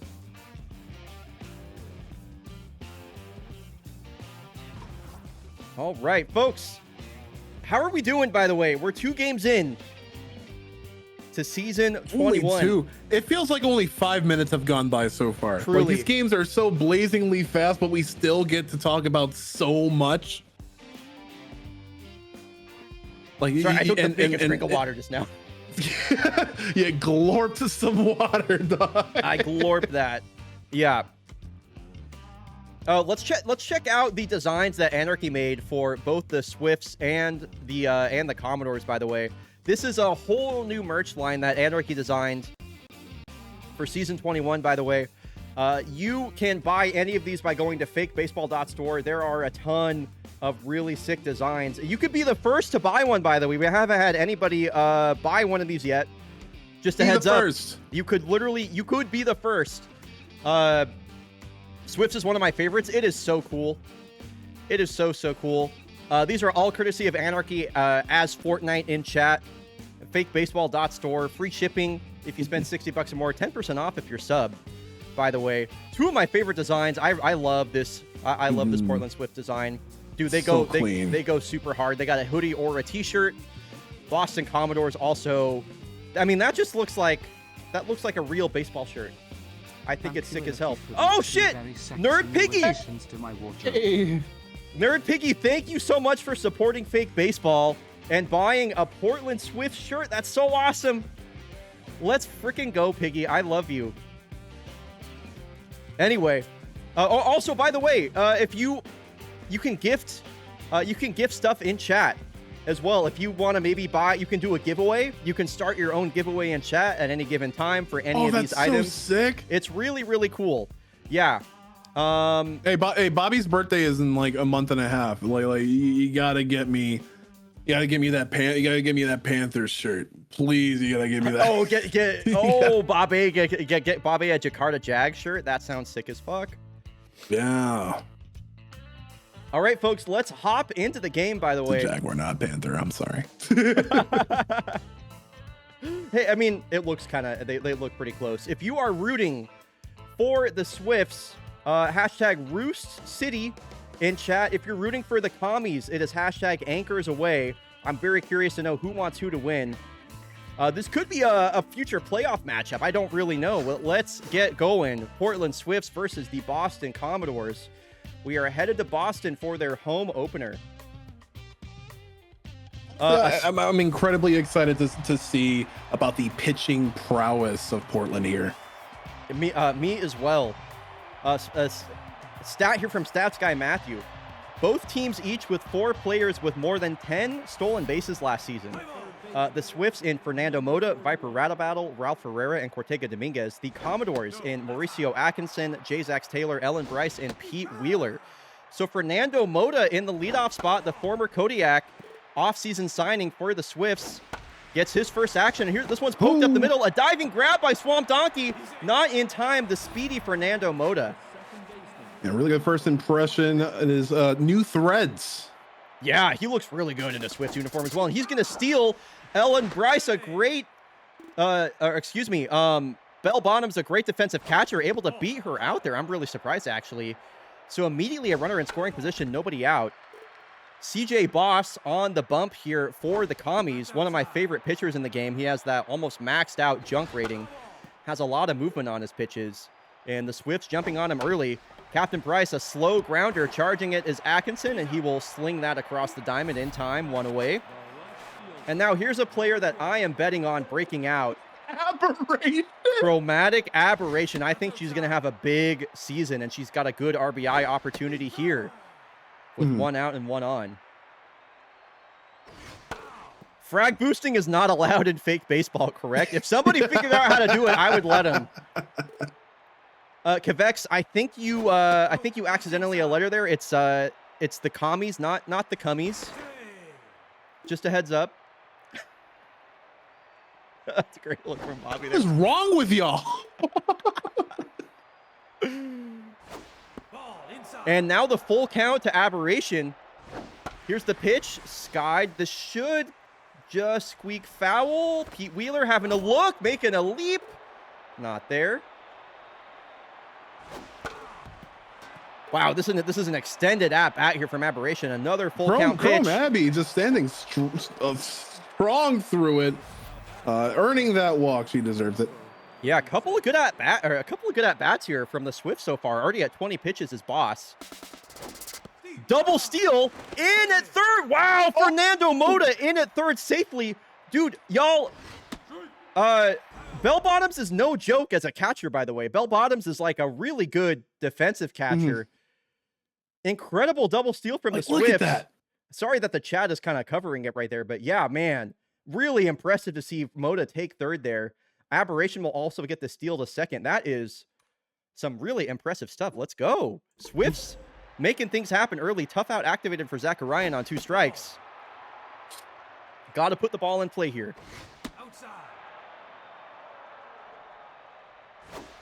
Yeah, a few attempts to make something happen. They've been doing so well with the nickel and dime. Really swift steals, and now we're loaded. And the discipline from the Swift so far. A couple of really close pitches just taken outside. The bases are loaded for Viper Rattle Battle now in his second season. This one poked up the middle. Donkey flips to Ingram, who fires to first, not in time. The run will score. It's a RBI fielder's choice for Rattle Battle. Now Yips Donahue getting the start in right field. That is really surprising to me. Swifts strike first here in the top of the frame. After they load the bases. And I'm liking what I'm seeing from this Portland squad. Also kind of hating what I'm seeing as a as somebody that's in their division. Wow, very explosive top of the first. Awesome. Yeah, a lot of action. I really like it. And now let's see what the Commodores can do. The Commodores play a similar brand of baseball. Very speed-oriented, very small ball-oriented. Mauricio Atkinson, who we shouted out at the start of the inning, gets under this, lifts this to deep right. Donahue looking, it is gone! One at-bat is all it takes for the Commodores to tie it. Mauricio Atkinson sends that one 379 feet. And first we got a RBI of the season. He's got to be good about that. How about that? You wanted to see the Portland pitching chops. I mean, I guess the Commodores are going to make a statement of their own first. And now here is the rookie Slamtona Washington, and he's going to get a hit in his first at-bat. Oh my God. The rookie Slamtona shoots one down the left field line, or the third base line, and 2 at-bats, 2 batters reach. Runner on first now for J. Zax Taylor. Yes, with that, Slamtona Washington is officially a career 1,000 hitter. It is true. I need to be seeing more Slamtona. I am so excited. I've been so excited about Slamtona. There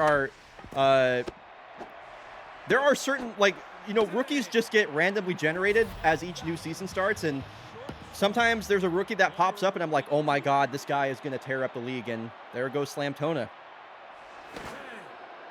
All right, so a lot of speed on first base, and J. Zax Taylor. Now Swamp Donkey. J. Zax Taylor takes off. The throw is low from Zacharian. Swamp Donkey was a free agent signing for the Commodores, playing shortstop for them. Great right-handed batter, has the tough out trait as well, a lot of power. Previously played for their divisional rivals, the Pittsburgh Unioneers. Now getting his first start in Commodores blue. Ground ball, charging this is Price. He will throw it over to first, but runner advances to third, so go ahead run. Now only 90 feet away. Oh, and I just got the notification on my phone. Thank you so much, Nerd Piggy, for that order. Nerd Piggy says, thank you, Anarchy, for these 2 very sexy new additions to my wardrobe. That is awesome. There's an RBI single there from Bell Bottoms, by the way. We'll drive in the runner at third, and the Commodores have taken the lead. And that'll be the DH, Ellen Bryce, coming to the plate with 2 outs and a runner on first. Ground ball up the middle. Price getting put to work early. Gets a diving stop. Might have prevented the runner from advancing to third, but it's another hit as they just keep coming. Here for the honestly taking a play out of Portland's book with the nickel and diamond. Ground balls really placed, well hit, and able to make them gain a bit of distance around the diamond. Absolutely. No, that's high. And then let's talk about a little bit about Sumner Lions again. Despite that one home run to just kind of like start that early game collapse, still staying a little bit undeterred. All things considered. And he's gonna have to dig deep here. Approaching 30 pitches, the bases are loaded for the backyard baseball star Pete Wheeler. Now all grown up and playing in fake baseball. Bases loaded, 2 outs on a 2-0 count. He will send a hard hit ground ball right over to Rattle Battle at first. Commodores will leave the bases loaded, but not before they put up 5 hits and 2 runs. Excellent answer from the Commodores. Now Ralph Herrera will get us started. Swifts got off to such a hard start, and now they trail by 1. Ground ball right back to Boss, who fields his position, 1 away quickly. Oh, I'm taking a sip of water. Yeah, you've been going at it with the play-by-play. Like it's honestly really great to hear. Honestly, I appreciate that. Yeah, you gotta get that AM radio filter over you. It's really vintage style. That's not a bad idea. I should consider that actually for comms. That's actually, I'm gonna legit look into that. The bottom of this Portland Swifts lineup, definitely 2 glove first players in Cortega Dominguez and Nimbus Banks. They're shortstop and center field defensively. There is no Pablo Sanchez yet. I'm kind of waiting for like a new player to come into the league that has like maxed out ratings in every stat, because that has happened. That's what happened with Frankie Yeager, for example. Before I name anybody, Pablo Sanchez. Dominguez puts a good sting on this, but that is right toward the shortstop. Or the second baseman, I should say, Madeline Ingram. 9-1-2 due up. We're going to get to see Slamtona Washington again this inning as the Commodores almost batted around the lineup. Is it going to be 1-1? Yep, another ground ball. Easy play for the veteran shortstop, Nimbus Banks. And Atkinson! No way! Oh my Lord. It is out of here! Back-to-back home runs for Mauricio Atkinson. What is going on? What did Atkinson do in the offseason?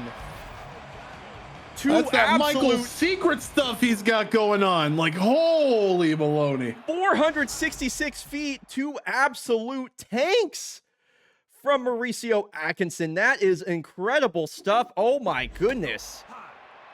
Drug tested immediately, says Zuchable in chat. Yeah, efficiency. Is that a new holistic?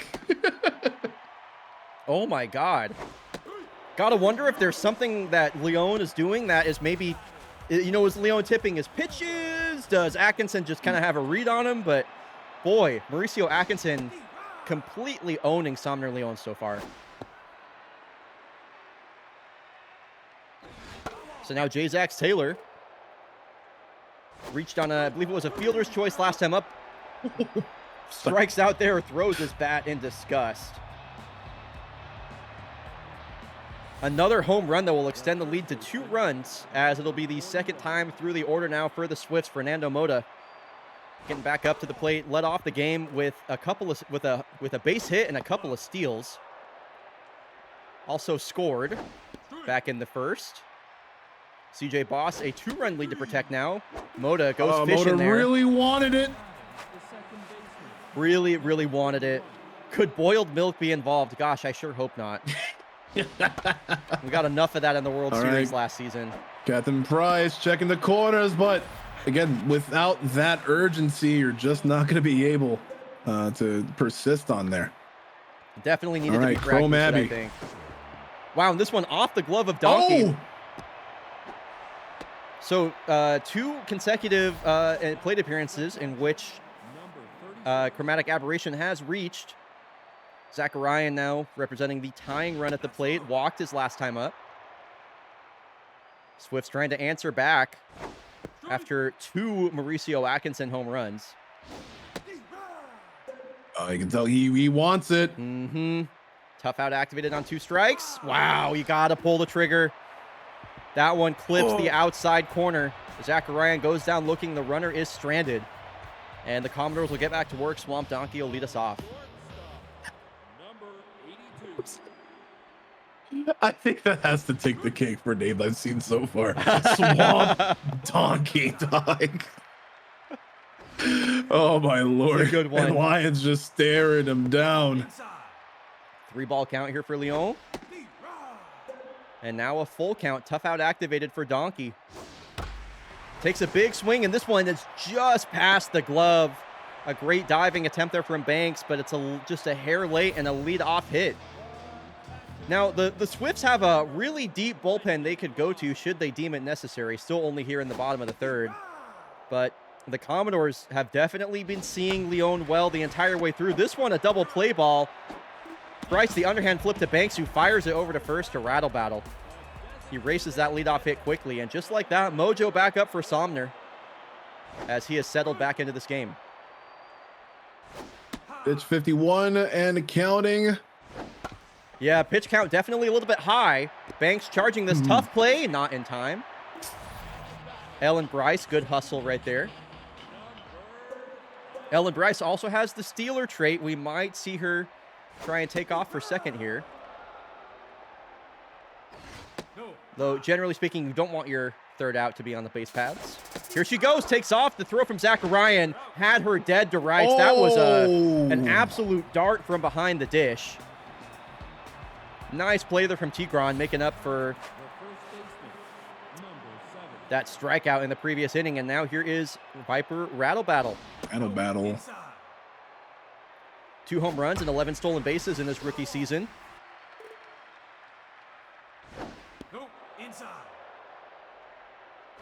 Can play both the outfield and first base, getting the start at first base today. Full count now to Rattle Battle. Hard hit, right center, my God. And this is gone. Oh my God! The Viper waits with bated breath until he is ready to strike at over 400 feet. What a grand slam from Viper Rattle Battle. Great hit from Viper Rattle Battle there. The balls are flying in Boston today. That is the, what is it, the 3rd home run of the ball game so far? And the Swifts are within 1. Comment from Kenna in chat. Bobby, it is truly a delight to listen to you commentate. I could not agree more. Hey, I appreciate you, Fred. I appreciate everyone that's honestly showing up here with their absolute enthusiasm for this opening day. And now Ralph Herrera. I'm surprised. surprised. Down by Voss. I'm surprised that they have Ralph Herrera DHing today, as he sends this one out to deep right as well. And Herrera can run. He's going to stretch this out to a double, no problem. Tying run now in scoring position. Bottom of the lineup coming up. Rookie Medallion Stalwart going to come in. Wow, CJ Boss getting pulled early. I'm really surprised by that, actually. But Medallion Stalwart signed to a pretty big rookie contract of over $7 million for a reliever. Oh, wow. They signed her to do for situations exactly like this in a 1-run game with a runner in scoring position. And she'll have, it's a good couple of batters for her to face. Like I said, the bottom of the lineup here for the Swifts are both glove first players, Nimbus Banks and Cortega Dominguez, not extremely dangerous with their bat, more good on their defense. And this one will fall in front of home plate. That's a tough look. Can't advance the runner to third either. Let's see what Cortega Dominguez can do here versus Stalwart. This one hard hit up the middle, diving grab. Oh my lord. Swamp Donkey with the quickness. Swamp Donkey with the quickness is right. Let's take another look at that one. Yeah, I need to look at this again. Beam through. Just look at the reaction from Swamp Donkey right there. Just head on a swivel always. Great play. Absolutely saved a run. You know Ralph was scoring on that. And Dominguez has to be mad as well. Like, damn, man, I barreled up the ball that well, and it still not. And that's baseball for you. Sometimes you could perfect it. You can middle it, and sometimes it's just right at a defender, or it's an amazing defensive play. Is Leon like powering up by scratching his ass before he throws the? Like, what's that all about? You know, keep an eye on chat when that happens. Yeah, sometimes you'll see people just say SDIYBT. Do you have any idea what that stands for? No. That is stay digging in your butt, Quinn. What's the? I don't know. Anarchy just started. Anarchy hey, just bestie, keep digging in your ass, bestie. Excuse me, be more unserious, are you? Well, that's what's happening. I couldn't agree more. We stay digging. I'm sorry. Go.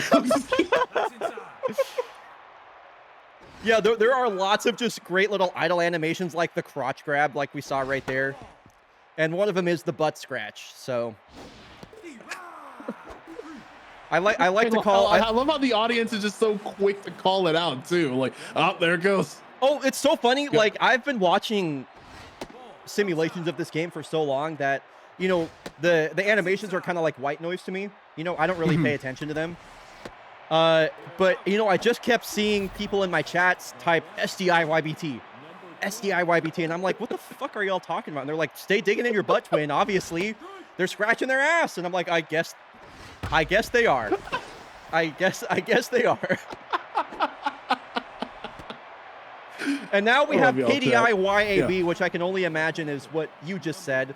Keep digging in your ass. Keep digging in your ass, bestie. Wow. Oh, my Lord. I like to give different names to the pitches that are preceded by idle animations. Like, I call a butt scratch a stink ball. If they sneeze, it's a snot ball. There's a few others. But anyway. Yeah. One-run game. But anyway, back to the match. Oh, I'm excited for this inning because Mauricio Atkinson is up to the plate, and he's at a homer. Is it 3 for 3? We got to see. Staring him down. Oh, I love that he went in first pitch swinging. I do love that. I respect it. It will not be a 3-home run. Can't be mad at him. Can't be mad at him. Slamtona Washington. And here we go. Finally, the substitution. Giving Leon's a little bit of a breath here. Broderick Dacus up for pitch. Yeah, Broderick Dacus, one of my favorite relievers, just has a ton of movement on his pitches. That maxed out junk stat. You can see the way his curveball moves. Slamtona Washington taking a big hack on a 3-1 count. And now the full count. Late swing, but fights it off at the bottom of the zone. I can't believe he got the bat to that. And on by a thread. Oh, my Lord. He's finding contact. Needs to find a way forward, but oh! Dacus will win that battle, but boy, Slamtona was in swing mode right there. By the way, we just had a channel point redemption in chat from, let me see if I can find it. Where is it? I gotta scroll through. Uwala Koala. The next time there is a home run, Bobby, we have to call it a Slamtona Slam, by the way. Slamtona Slam. You got it. Slamtona Slam. I'm infamous. No matter who does it? Yes, I'm infamous for forgetting these. So if you remember, by all means, take it. Oh, you got it. Oh, leave it to me, baby. Here we go. Swamp Donkey. I feel like we're in good hands. I got a good feeling about who's coming up the bat here. Ooh, long hold and the check-in over at Bars. first. J-Zax Taylor, a big-time power speed threat. And a 3-ball count here to Donkey. Not a good position for Dacus to be in here. I would give Donkey the green light to swing, personally.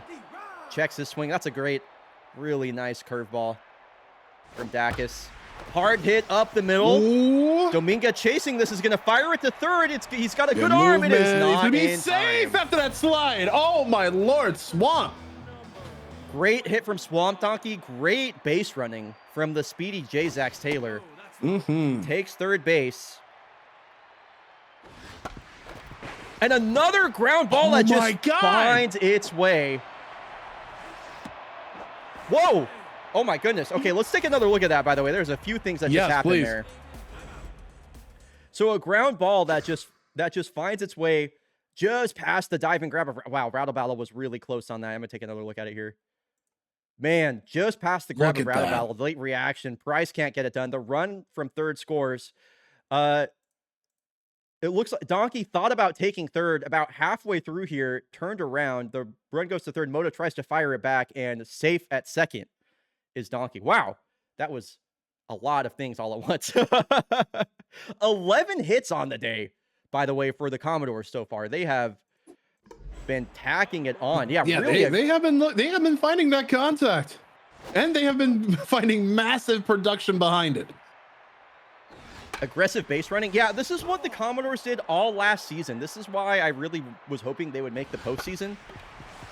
They have been, last year they were a super exciting, really fast small ball team, and I'm happy to see that still in play here. I find this brand of baseball really exciting, and that's why I had this matchup bookmarked. These are two teams that are constructed in, different but very similar ways in terms of how they're trying to win ball games. So now here's Viper Rattle Battle, who rattled one off his last time up for what was it, a 414-foot slam?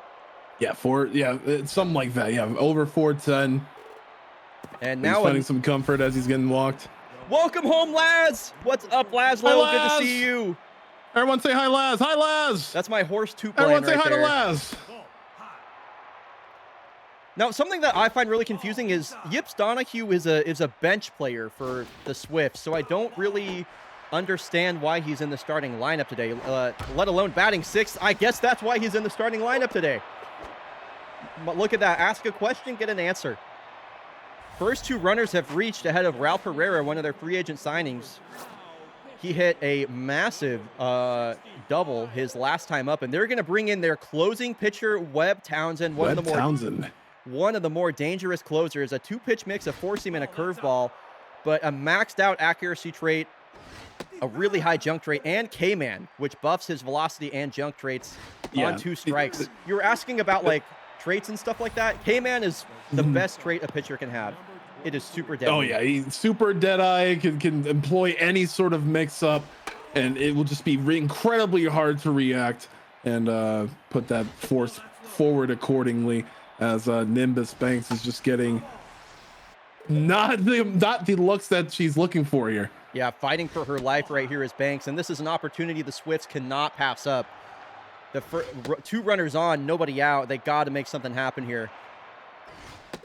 Wow, a perfect pitch from Webb Townsend. Nimbus Banks taking that one all the way, and it clips the upper inside edge. Let's take another look at the location of that pitch. That is, wow, that is a hell. Just so deadly. Just clips. Oh my God. Yeah, perfect location. Perfect pitch selection. And that is just over the top of the plate right there. Banks can't believe it. That's a tough look. Tough look for Nimbus. All right, so Cortega Dominguez being left in the game here. Had a hit stolen away from him last time by Swamp Donkey, trying to drive in either of these runs. Gonna have to do it left on left versus the left-handed Webb Townsend. As it's then being a bit shooken up, and I would be as well when faced up against Webb Townsend. Actually, a very favorable substitution as he serves to not only stop any built-up momentum that you might have seen, but just look at that precision. Look at the reaction. Just look at that. Did not have to travel that far, but kept that eye on the ball just 100% and absolutely just sending him home in the most prompt fashion ever. That is an incredibly hard thing to do, to catch a comebacker like that. the lack of chalance. Seriously, that was the most nonchalant comeback grab I've ever seen. Wow. So Again, the Swifts serving to. Go ahead. No, just serving to stop the momentum of the Swifties. Do we call them the Swifties? Don't call them the Swifties. Oh, come on. Don't call them the Swifties. No, Chat. I like them. Don't call them the Swifties. Chat. I don't know about you. Oh, fuck. That's so obvious, and I just never saw it, and now I hate it. Fuck. Almost said Trevor Bauer. Trevor Nichols. I also fear it's over for me. -2, I'm afraid. Damn, Sorbet. Harsh critic.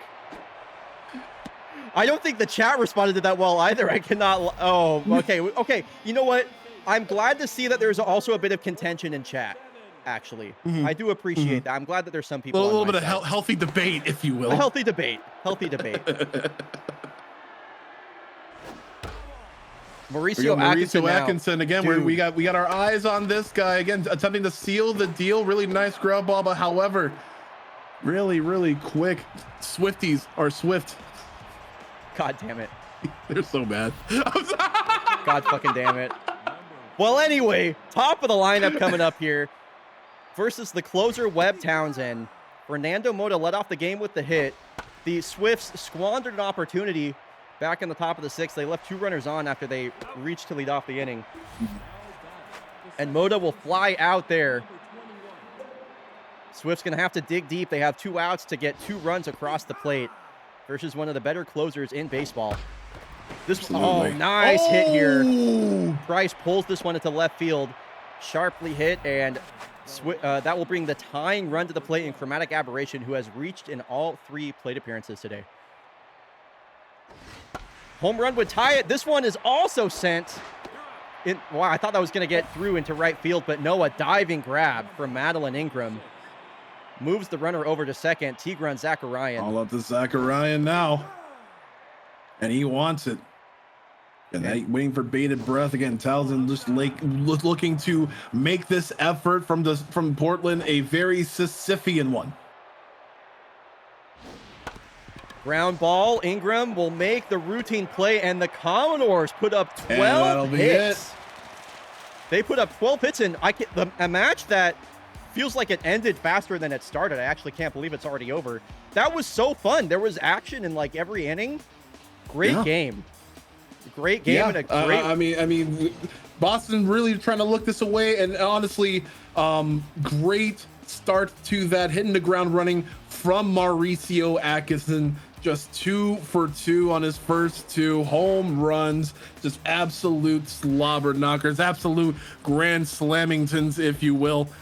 But it's been really great production. Rattle battle as well on the Swift side. Just really great production and plays made, especially with their sneaking in, stealing the bases and whatnot, and then also bell bottoms. Really great with making the contact. But again, Mauricio just really starting that momentum of best foot forward with some really great cracks of the bat. And that is what we love here in the Fake Baseball League. Man, yeah, great game, really fun, and I'm excited because my Kodiaks are coming up. We're gonna get to see the Kodiaks. I'm super excited, taking on the Brisbane Bush Rangers. Before we do that, we got to run 90 seconds of ads real quick, just so the ads don't play in the middle of the game. Exclamation ad skip to skip the ads. As always, alternatively, consider subscribing for the ad-free viewing experience. We will be back in 90 seconds for the opening game for my Cascadia Kodiaks. We'll be back in 90. I have not renamed your player, Great Para. Thank you so much for reminding me about that. That is... Oh, yeah, we didn't get to see... Oh, that's on the Dogs. That'll be coming up later. Yeah, I see Dogs, yeah. Chicago Dogs. It was Moose Hound. And we are renaming Moose Hound to... remind me the name, Para? Raff, or something. It was Raff something. Raff. I could just look myself, but I'm hoping you'll tell me. Raff Capuchin. No, it's not that. Raff Ruff. That's a fun name. Raph Ruff. There you go. I like Raph Ruff because I feel like that also suits this guy. I think he looks like a Raph Ruff. It's a Raph Ruff looking guy to me. Oh, yeah, damn right he does. So by the way, folks, that is something that y'all can do at any time. I have a whole over on Fake Baseball Reference. I have a chart of all the currently available rookies that are able to be renamed. So Moose Hound is now Raph and Ruff. So we'll just go ahead and do that. We'll do a little bit of this. He's grayed out. Boom, boom. And then I believe Gordon Glock, Fire Team also made a point to keep them named Gordon Glock. So we will do that. I appreciate when people like the names I come up with so much that they do channel point redeems just to keep them that so they don't get changed by somebody else. So anyway, all the available rookies that you can rename are here. You can spend your channel points on that. Renaming out of stock. Yeah, I only allow so many per stream and also only so many like in like an hour.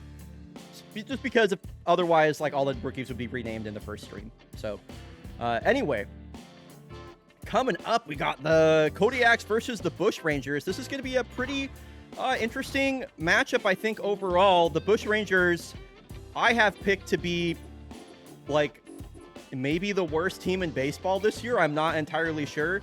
They do have a lot of former Kodiaks on this team, though, as the Sawteeth walk off the Unioneers in their home opener.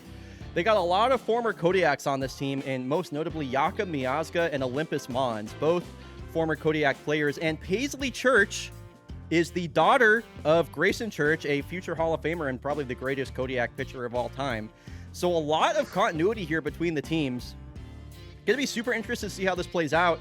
I'm just super excited to finally get a look at my Kodiaks team. The Kodiaks signed Lola Dominguez in the offseason to play first base. She is one of my favorite fake baseball players of all time. Really great contact hitter, and I'm excited to see what she has in store for us. Let's get the prediction ready to go. Who wins game 4? Will it be the Cascadia Kodiaks or the Brisbane Bush Rangers? If you want the Kodiaks to win, hashtag Yak Attack. You're going to love this next one, by the way. If you want the Bush Rangers to win, hashtag In the Bush. In the Bush. Now, who thinks of these? Me. That's me. Question number 2. Why? Have y'all seen? That just reminded me. Have y'all seen the Bush Rangers design that Anarchy came up with? It's fucking hilarious. It is so good. This is one of the like. This is definitely one of the best. Oh, I just passed it. Look at this. Look at this thing. Oh, that goes fucking hard. Is that not hard as Yeah. fuck? You can buy this for yourself if you're a Bush Rangers fan. You can show to the world that you're in that Bush. Fakebaseball.store for all of your fake baseball real merch needs. Shout out to Anarchy, by the way, who designed all of these shirts and hoodies. It's literally so awesome. Yeah, it's good. It's good. I need me one of them. Oh yeah, my look at this god! guy. Look at This guy's in the bush. Connor right here. Anyway, I need it. Anyway, exciting matchup coming up here between the Bush Rangers and the Kodiaks. Also, the Kodiaks in new away uniforms and their new away grays. Here we go. I'm excited. I haven't got to watch my team play in so long. That guy looks just a little bit like you. I don't know about that. And it's also gonna be interesting to see how Brisbane attempts to bounce back from such a kind of like a failure of like last season. Still not with a incredibly great squad. However, with the addition of again Olympus Mons and Jakub Miazga, hopefully we can have some production out on the field today. First pitch, and it is a popper. I like Dominguez going after the first pitch. I like that a lot. I think that's fun. And I really like these new away grays. These look really good. I'm really happy with how these turned out on the Commodores. Both 2 pitches, 2 swings from the Kodiaks, a couple of flyouts from Katabura and Dominguez to get things started. And just like that, it's the 2 outs, nobody on for Julie Mao, third baseman. Yeah, Julie Mao. And even though pressure is light, Whoa, pressure is it's still Julie on. Mao! Wow! That is a slam, Tona slam! Oh my God, that is a slam, Tona slammer. Absolutely phenomenal. Brisbane comes out swinging again, trying to set forth on this pilgrimage, the redemption arc from last season, and holy crap, did it happen. The magic, the momentum is beginning to roll on up. Wow, Julie Mao, a huge home run to get the season started for the Yaks. I love that. Also, that was her 50th career home run. So congratulations to Julie Mao on career home run number 50. Really cool. And now here, starting for the Kodiaks, the always dangerous Celeste LeBlanc, one of the best pitchers in the modern game. On a 2-0 count, Cam Acosta sends that one back up the middle. And just like that, the Bush Rangers answer with a hit of their own to get things started. Now for Spartan Lazar batting second today. I get the reference there. 101 top rail there from LeBlanc. Going right after Lazar after giving up that hit to Acosta. And there is the first strikeout of many this season for LeBlanc. Was a Magnifico Award winner, runner-up, and here I fucking hate this guy. Boo! It's Olympus Mons. Olympus Mons, the transplant, the recent transplant here again, looking to make some things happen for Brisbane. I cannot overstate the impact that Olympus Mons is as a player. Multiple-time MVP, multiple-time Super Slugger winner. Was a huge signing by the Bush Rangers this offseason. And this one is flicked out to center. On the run is Takeda, but that's a bit of a blooper into no man's land there that drops in front of him. And now a lot of traffic on the base paths for another former Kodiak here. We like this guy a lot more. Jakub Miazga. He left on good terms. We love Jakub.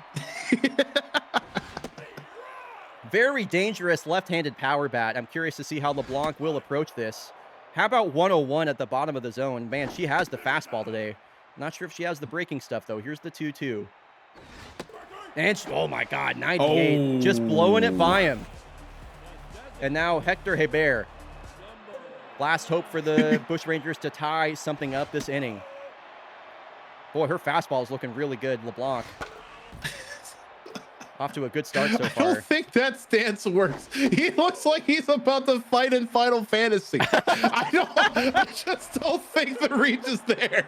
Look at You're so right, actually. He's got an HP bar and everything. Like, oh my God! Yeah, of course.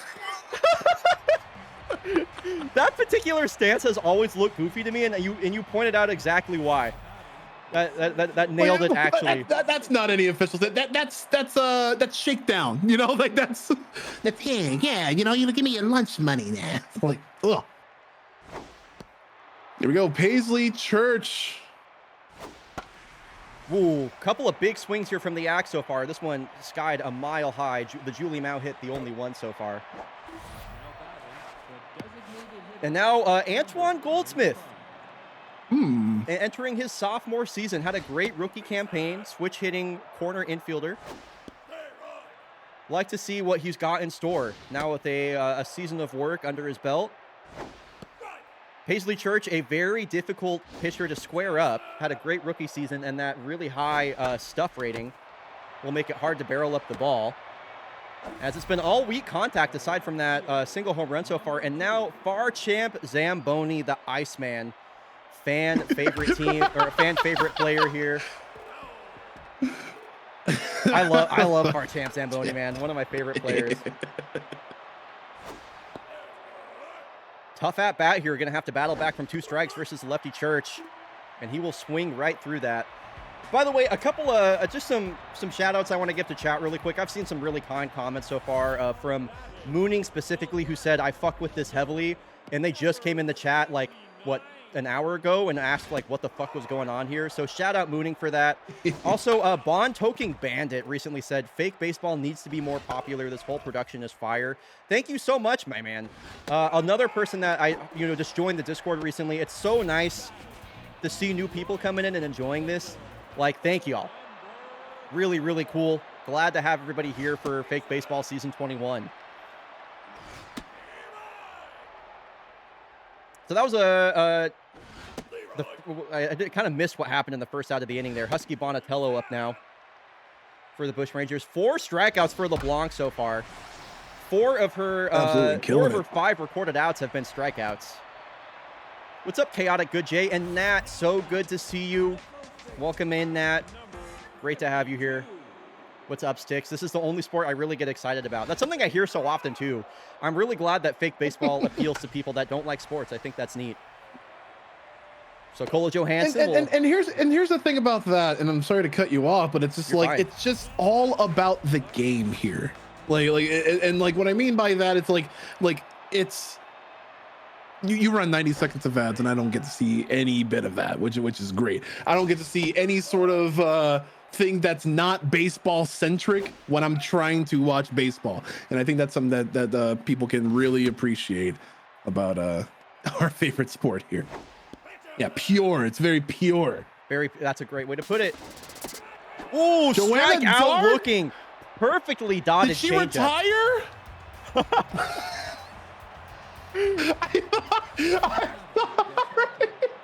Perfectly. There's so many things going on at once, and I just caught that out of the middle of my eye. Like, oh, again, Paisley Church just really sizing up Raleigh here. Yeah, Raleigh Forte. Under the supposed tutelage of Grayson Church. Grayson Church. Just yeah, it's pretty cool to have like the daughter of the greatest Kodiak pitcher of all time pitching against the Kodiaks, who is also a lefty. Absolutely. And also like a really high junk pitcher. I think that's neat. So Raleigh Forte will work a leadoff walk here. Love to see that. And now Newt Gizmo going to be looking to write a new chapter this season. A kind of glove first utility player, had a really rough rookie season at the plate overall, and that's not going to help anything. Diving grabs like that from Cam Acosta. But Lola Dominguez gets her her second opportunity now in a Kodiak uniform. Dominguez was the marquee signing by the Kodiaks this offseason. A really high contact lefty bat, played a lot of seasons on the Mallards, and this one is slung out to center. On the run is Lazar, who makes a sliding catch. A tough look there. So good, but very heartbreaking. Go ahead. You're fine. That will bring up Uday Katabura. I want to read off a stat about Uday Katabura really quick. Uday Katabura, this is from Stats Guy Matthew. Uday Katabura is the active leader in walks in all of baseball, despite only with 503 in only 8 seasons. He has led in walks every season and on base percentage every season except season 20, which was Kola Johansson. Really, really cool. So glad to see Uday again. Let's see if he can make something happen here for the Yaks.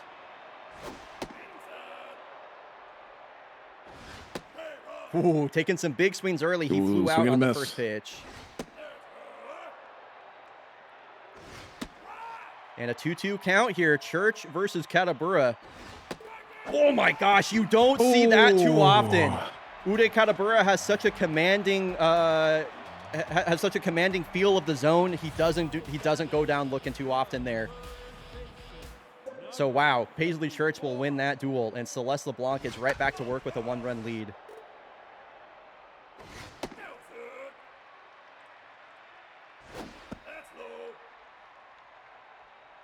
Celeste LeBlanc is the another from Stats Guy Matthew, the current leader in strikeout percentage, in a career leader in strikeout percentage. She has a 27% career strikeout rate. Second place is fucking Warden Hernandez, who is like statistically the greatest pitcher of all time. So that is the rare air that Celeste LeBlanc has occupied since she entered the league a few seasons ago. So really amazing stuff. She's developed into quite the amazing pitcher, and it helps when you got defense like that behind you with Kola Johansson. Here we go. The guy you love to hate, Olympus Mons, attempting to move the needle here for Brisbane. Yeah, over 20 WAR accrued by Olympus Mons while he was with the Mallards for 8 seasons with a career 839 OPS. That is also, of course, from Stats Guy Matthew. And he will walk on 5 pitches there.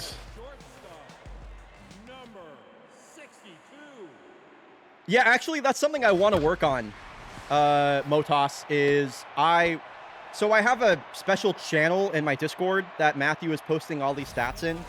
I want to do some sort of integration where every time there's like a new post in there, it appears on the screen somehow. I think that'd be, yeah, like what y'all are talking about right now is exactly what I want to do. So we'll figure out a way to make that happen. It'll be cool. Hector Bear, just someone I just simply cannot instill any confidence in. Throw it to first, please, Gizmo. Oh my God. Oh, that was so scary. You see this happen sometimes with the CPU where they try and tag the runner on a ground ball like that, and then they miss the throw to first. That would have been so bad. All right, so Julie Mao back at the plate. Hit an absolute tanker last time up. Got the season started right for the Axe and is responsible for the only run so far scored in this ball game. Paisley Church has been looking real good, though, I have to say. Super solid. Through 3 complete games last year, 2 of those were shutouts in her rookie season. And now the full count to Mao with Tough Out activated. Fights that one off. Tough Out is so lethal on power bats like Julie Mao. And she will go down swinging there. Mojo up for Church. And now here comes Kola Johansson. She set the fake baseball world on fire last year with a record-breaking 30 home runs. And how about the first one of the season? Will it happen again? That's absolutely phenomenal. Making an incredible statement. Kola, ice cold, fizzy. Picking up where she left off, 475 feet. She broke the home run record last season, and she's off to do it again, apparently. My goodness. And there's a hit for Valdemiro Takeda. The Kodiaks are teeing off now. A lot of speed on the base pads now for the Kodiaks. Takeda can run. Their catcher, Joanna Dark, is also a really, really great defensive catcher. You see that arm rating. It would be tough for Takeda to get a stolen base here. If he wants to run, I'll give him the opportunity to run.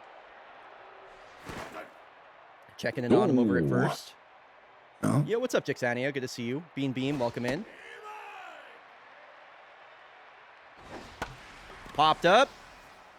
Takeda will retreat back to first here as I always said Buscatello, as Bonatello will make that catch out in right field. Yo, thanks for the clips. Yeah. By the way, when I'm going through the end of the season and like making trailers for fake baseball and stuff like that, it is so helpful for me to just look through the things that people have clipped. So yeah, the ABC command is true. Always be clipping. Seriously, clip like everything. It doesn't matter if it's like really well edited or not. It is super helpful for me. So thanks for clipping that, Koala. Yeah, I don't know if y'all saw the opening intro to this live broadcast, but it was absolutely fire, and a lot of that could not have been made possible without you folks clipping the absolute hype moments of this grand spectacle. Facts. Actually, yeah, 100% factual. So Takeda is stranded on first after the Goldsmith strikeout. The Blanc now 5 strikeouts so far today. Make that 6. Make that 6. So sharp with it. 6 strikeouts through 4 innings. Pitch count getting a little bit up there, approaching 70 for LeBlanc. The Kodiaks did rework their entire bullpen this offseason. That was the main focus, as Johansson, a diving grab will not be in time. Good effort. That was the entire focus of their offseason, was rebuilding their pitching. Their bullpen struggled quite infamously in season 20. There was just no consistency to be had, so we'll see when exactly they go to it. A double play ball like this will certainly help LeBlanc's chances of staying in the game. Well, yeah, well fielded by Gizmo, and LeBlanc has blanked the Bushrangers through 4 innings so far. Yeah, absolute stop sign to the momentum. Wow, Church will field her position. Flip that one over to first. One away quickly. Easy out. Newt Gizmo had a line drive hit stolen away from her by a diving grab from Cam Acosta at third, her last time up. Gizmo had a big strikeout problem back in season 20. I'd like to see her adjust her approach this season. And how about a 1-out single? Set the table for the top of the lineup, Lola Dominguez. We'll get back to work. She's got loud contact her first 2 times up. Has yet to find the grass, though. Newt Gizmo, one of my favorite names. And she's like she's a utility player that can play anywhere as well. So just super fitting overall. Who do you think will come in up for relief on the Yaks? It kind of depends on how much of a lead they have. With a 2-run lead, you might see Crouch Kick get his first appearance. Probably going to be Crouch Kick or Shanae Poker, one of the two. So a walk has runners on first and second for the big man, Uday Katabura. Has been held quiet so far. Church has really had his number. Hard hit, but Amon sticks out his glove. Oh, my Lord. Nice defensive play there from Olympus Mons. Another line drive taken away from the Yaks. Now Julie Mao trying to capitalize on this opportunity. This one's flicked off the end of her bat, and this will easily plate Newt Gizmo from second base. RBI single. Second RBI of the game for Julie Mao. And boy, now you got to deal with... You're bringing in Meatball Cookie to pitch to Cola Johansson. Are you sure about that? I'm sorry, what? Are you sure about that? Meatball Cookie? Are you sure you want to bring in Meatball Cookie? Everyone disliked that. Let's see what Cola can do against Meatball. Well, Meatball has her on 2 strikes. Even the worst pitchers get strikeouts sometimes. No, but not on Cola. Oh. She'll send this one the opposite way, and the bases are loaded for Valdemiro Takeda. Has been such an impact player since the Kodiaks picked him up in going into season 19. Put a bit of a weird swing on 94, bottom of the zone. Yeah, really wanted to make things happen. Oh my Lord, very, very unfortunate, but the pressure was on there. Yeah, line drive. Would you eat a meatball cookie? No! What? I mean, for me, I would try it. What is a meatball cookie? Like, is it a meatball in the shape of a cookie, or is it like a cookie with meatballs in it? Because I feel like both could be good. No. Meatball in the shape of a cookie is just the cookie dough that you get sold in your grocer's freezer, right? Like, right. That's just kind of like taking the slam dunk way. A cookie made from meatball or topped with meatballs, absolutely disgusting. Define meatball cookie, please. Get back to us. Quite the at-bat from the catcher, Joanna Dark. Works the count full, the 9-hole batter. Not making things easy for LeBlanc. She will find another strikeout, though. Wow. Top of the lineup now. Yeah, I'm going to leave her in. So one of the things that's different than what we've seen so far is I can actually manually control when relievers come in and come out. I can make substitutions, so you will be seeing me doing that as I also commentate the game. This is the last batter for LeBlanc, I think. Or let's see what the CPU does here. Are they going to leave her in, or are they going to take her out? Okay, you know what? I'm good with that. Dirt Claude comes in relief. Dirt Claude, the last remaining pitcher that was on the bullpen last season for the Yaks. He's the last one standing from that season 20 squad, and I like bringing in Dirt Claude here in the bottom of the 5th. He's got the K-man trait. He's got high accuracy. His best pitch is his curveball, which we just saw right there. I call that dropping the hammer. When he's on 2 strikes, that curveball is deadly. The thing just drops out of the air like that. Oh, yes. So great pitching and relief there from Dirt Claude. 7 strikeouts, I believe that was, through 4 2/3 innings there from LeBlanc. That's a great start for her. And now Goldsmith, 0 for 2 so far today. Wow, don't like that swing decision. That slider looked like a strike a ball the entire time, and he's down to his last strike quickly. He'll go down looking there. That's a tough at-bat for Goldie. Yeah, that's what happens when you disrespect the meatball cookie, apparently.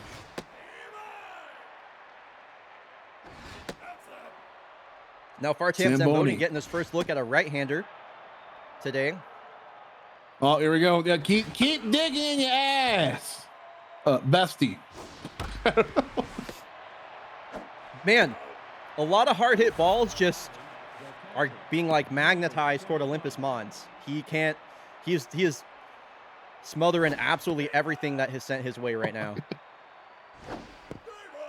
And Meatball Cookie looking kind of nice right now. I cannot lie, carving through the bottom of this lineup. Perhaps a bit of a turn of opinion can be enacted as far as I'm concerned. Olympus Mons. Yeah, we've seen him make we've seen him make a lot of plays with the glove. Let's see if he can do anything with the bat versus his former teammate. Dirt Claude and Olympus Mons played on the Mallards together. Just keep digging in the ass, bestie. Just straight clawing it up there. Took that from Meatball. Full count now to Mons. Already has a walk today. Swings at a ball in the dirt. You love to see that. I mean, at least I love to see that, personally.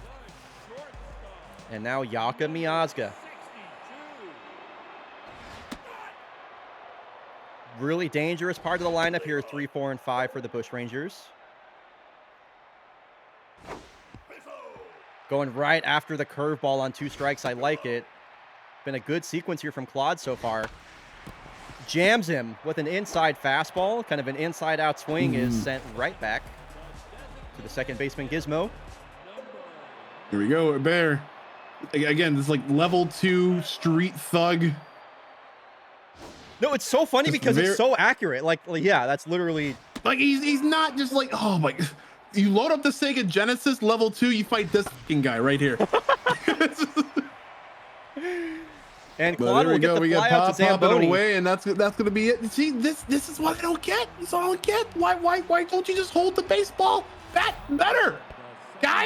Like, not everything has to be a fight. Gizmo will show you how. As Meatball Cookie right back up for pitching. Gizmo a hit her last time up. Did get a single. High fly ball. Left field. Looking up is wow! New Gizmo home run! New Gizmo has hit a home run! Whoa! Nude has made it happen just over 350 feet, and you've seen it gone right here. The crowd goes wild for the Newt. Not at all what I expected to happen right there. Newt Gizmo, not known for her home run strength, will give the Kodiaks a 4-run lead. Man. Okay, now Uday Katabura. 0 for 3 so far today, trying to find his first hit of the ball game. There we go, Meatball Cookie pulling out his signature, just digging in the ass. See, that's that Ben & Jerry's dirt topped right there. 3-1 count to Katabura. Should get a pitch to hit here. And he does! And he lifts it! Deep! Oh, dipshit fan gets excited about routine fly ball. That's me. That's me. That's my bad, y'all. All right, yeah, Cookie's got to go. Yeah. Kelly Calliope is back. Actually, no, for the first time, she's here. Yeah, this is actually rookie Kelly Calliope coming in for her first appearance ever in relief. They're going to go left on left here versus Julie Mao. Or she already has a home run versus a lefty today. 2 hits today for Mao. Checks her swing and will draw a walk. Great at bat there from Julie. And now Kola Johansson already with a homer today. Yeah, Kola, very great first impression here. Sizing of Kelly. Couple of patient takes so far. Now the 2-0 pitch. Wow, way outside. Calliope really not taking any chances with Kola right now.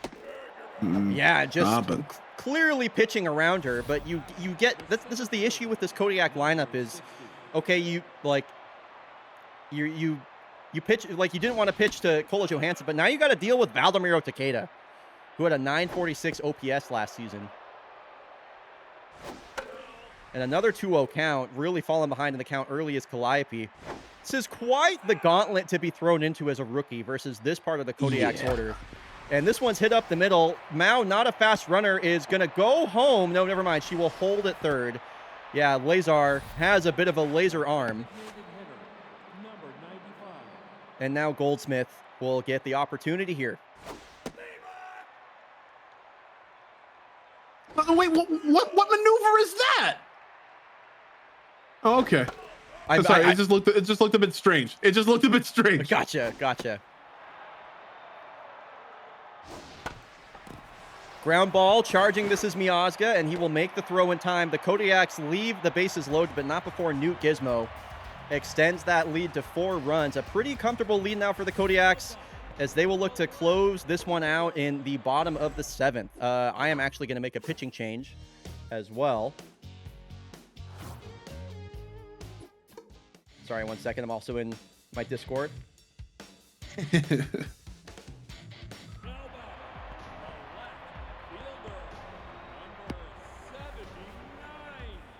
Okay, so let me make my pitching change real quick. So I need to figure out who I want to...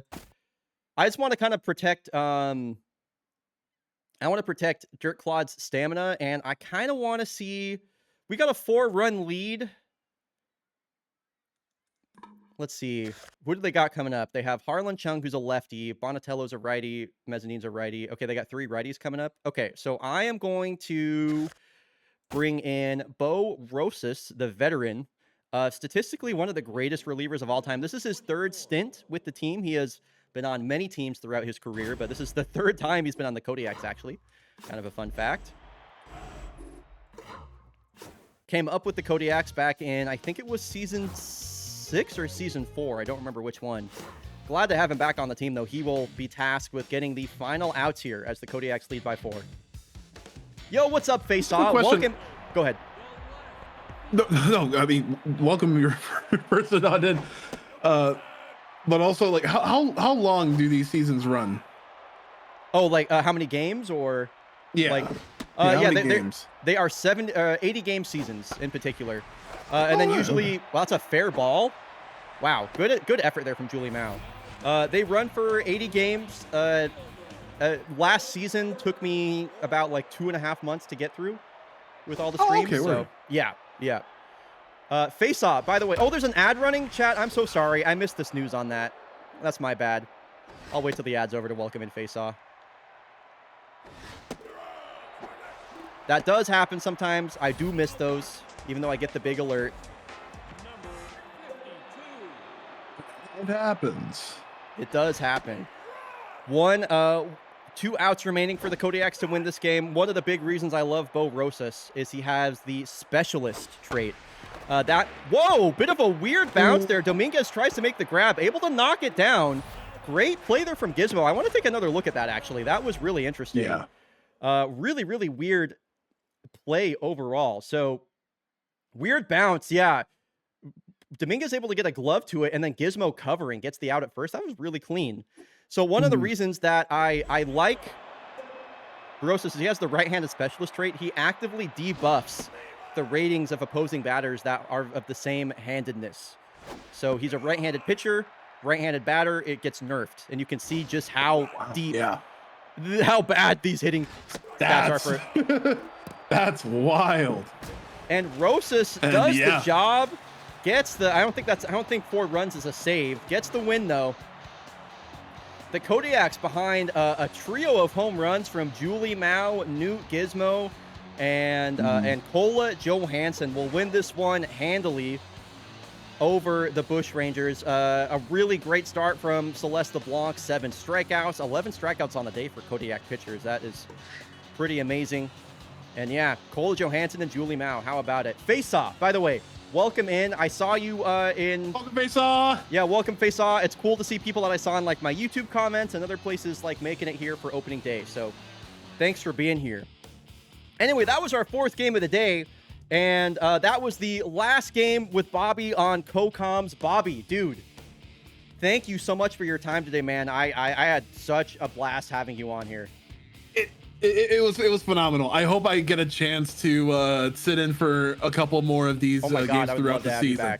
Yes. I would like now, like, all right, I gotta read up on the terminology. I gotta study up on lore. I gotta have a favorite team.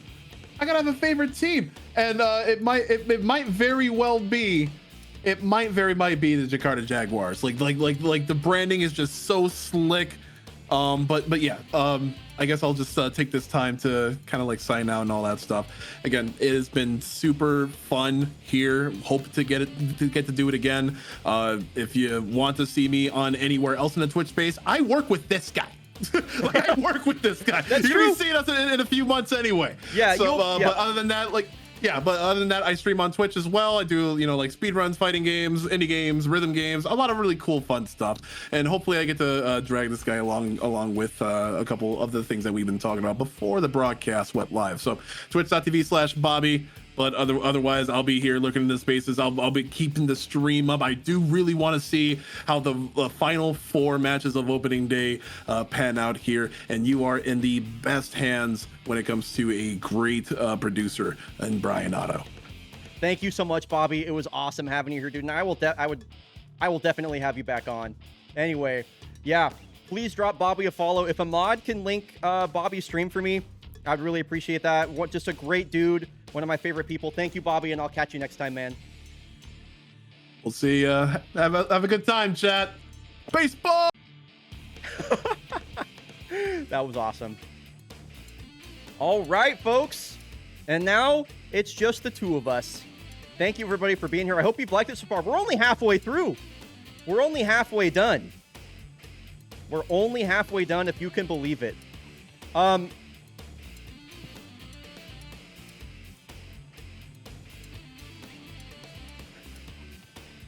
gonna keep it a buck with y'all. I might have to I might have to veto dipshit fan. I cannot lie. I don't know if I can stomach a guy named dipshit fan being in fake baseball. It's okay if you veto that one. I appreciate it. I think I'm going to veto it. I will return your points to you. Dude, Valentino Rosebud is less than 10 million. I can't believe nobody signed this guy. Oh yeah, let me get this back to where it was. There we go. Bing. Bing. Okay, so coming up for Game 5. This is a matchup that I'm really excited for. We have Kyoto Baseball Club going up against the Melbourne Fighting Platypi. And I'm excited about this for let me get the prediction paid out really quick. Oh my God, nobody voted for the Bushrangers. That's so funny. Let me get the prediction going really quick. Who is going to win between Kyoto Baseball Club and the Melbourne Fighting Platypi? Prediction is live. So I'm excited about this for a couple reasons. First of all, the biggest thing that happened in the offseason, or one of the biggest things that happened, was Kyoto Baseball Club signing former MVP Enzo Valdez to a $16.7 million contract. This guy is a world beater. He is one of the best to ever do it. He is the active stolen base leader. He's actually only 4 stolen bases away from 400. It's a really big deal. Already has a home run so far with Kyoto in the first game. Pretty cool. So he's off to a good start. And the Melbourne Fighting Platypi, this is a team that is just packed with offensive power. Look at all of these high power ratings. These guys are going to hit the fuck out of the ball. Jasmine Boyle, one of the goats of fake baseball, has been doing it for such a long time. Who else to talk about here? Paloma Monte Carlo was a really great signing from the Voyagers. They got Fruscar Bravaldo. I loved him. Lots of great players on both teams. Yes, and KBC won the first game over the Platypi. That is, in fact, correct.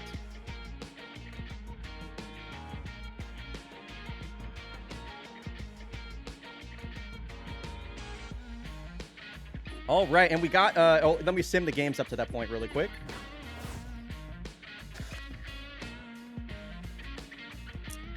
$30 seconds left on that prediction, by the way, folks. Wow, Mariners, a big win over the Engineers. Palermo shut out the Mallards. They went 5-2 in that second game, so they will split the series.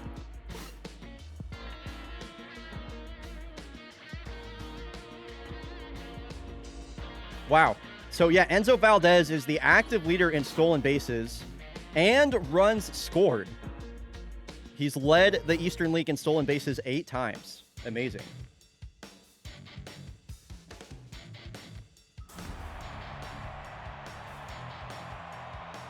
All right, here we go, folks. It is Kyoto Baseball Club versus the Melbourne Fighting Platypi. Enzo Valdez, of course, is going to be leading things off here.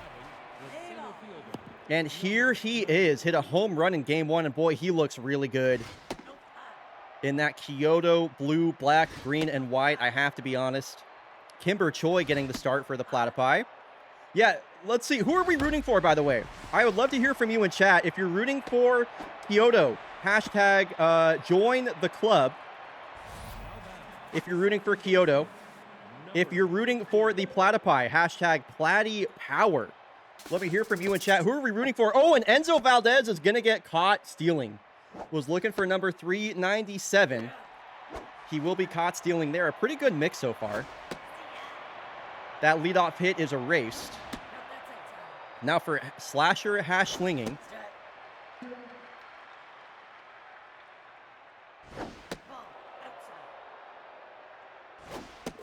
Ooh, goes chasing on a fastball low though. There. Hash slinging strikes out. And I'm surprised to see Aylin Peters in the 3 slot in this lineup. I had her projected to be way lower.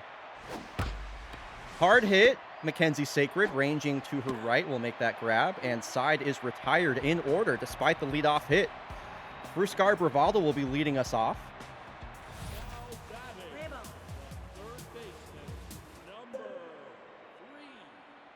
And Carly J on the bump for Kyoto. I believe this is her 2nd season. I really need to get their fake baseball reference pages pulled up. The success of this KBC team is largely going to depend on the ability of their number 2, 3, and 4 starters to, I think, overperform their ratings. Carly J does have that K-Man trait, and she will win the first battle versus the Platypi here as Bravado grounds out. Now in comes Havarti Foots, the DH. He comes to the bat locked in, had a home run back in that first game of this 2-game set. I'm rooting for KBC, but I love the color on the Melbourne uniforms. It is really nice. It is a really nice shade. Marlon, you seem to be a big fan of the Pacific Theater in general. Is that true? I know you're a big Yellowfins guy overall. And a strikeout there on Havarti Foots. Now Paloma Monte Carlo. Platypi also got a brand new logo and, you know, slightly different uniforms as the logo was applied to their uniforms as well.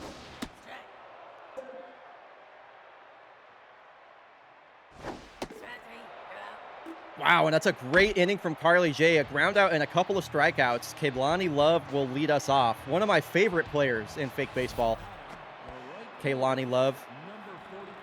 Really important to Kyoto that she has a good season this season. She's definitely struggled. And she turns on the first pitch, sends us deep out to right. Kamarov on the run. Rounding first is Love, and she is in to second, sliding a lead-off double ahead of Alejandro Thrustmaster. Great hit there from Kaylani Love. It's what I want to see. And now Alejandro Thrustmaster was a mid-season signing by Kyoto last season. Effectively, a sacrifice bunt is going to move Love over to third base, and now all Patsy Traveler has to do is get the ball in the air, put it in play, get that run from third home. A ground ball up the middle. Oh my gosh, and Sacred can't come up with it. I actually can't believe that. That was wild. Let's take another look at that. The infield is playing in because of the runner at third, and just kind of a weird bounce. Sacred not able to read it. Yeah, that's a gnarly hop, and that will score the run from third. Patsy Traveler does his job. And now Sonny Utakome will get to work. Sonny Utakome also a midseason signing by Kyoto last year. And that's the big story, I think, with KBC coming into this season. They made a bunch of changes across their entire team back in season 20, midway through the year.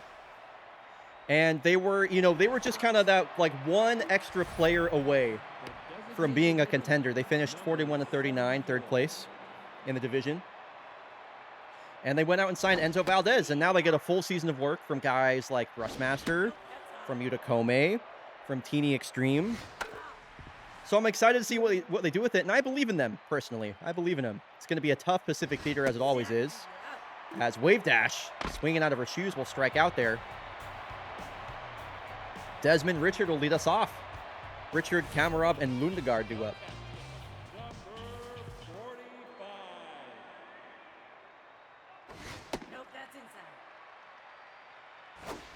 I keep taking the biggest swigs of water.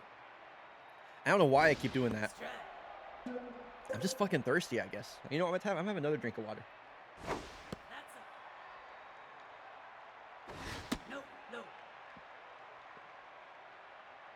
That's just thirsty to you. Anarchy. Just thirsty.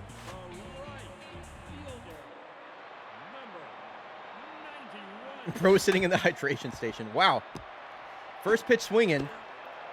Carly J will field her position. And that will bring up one of my favorite batters currently active, Josef Lundegard. Not going to have either of its traits activated, but... You said, hi, thirsty. I said, I'm just thirsty. So when you said, hi, thirsty, I said, that's just thirsty to you.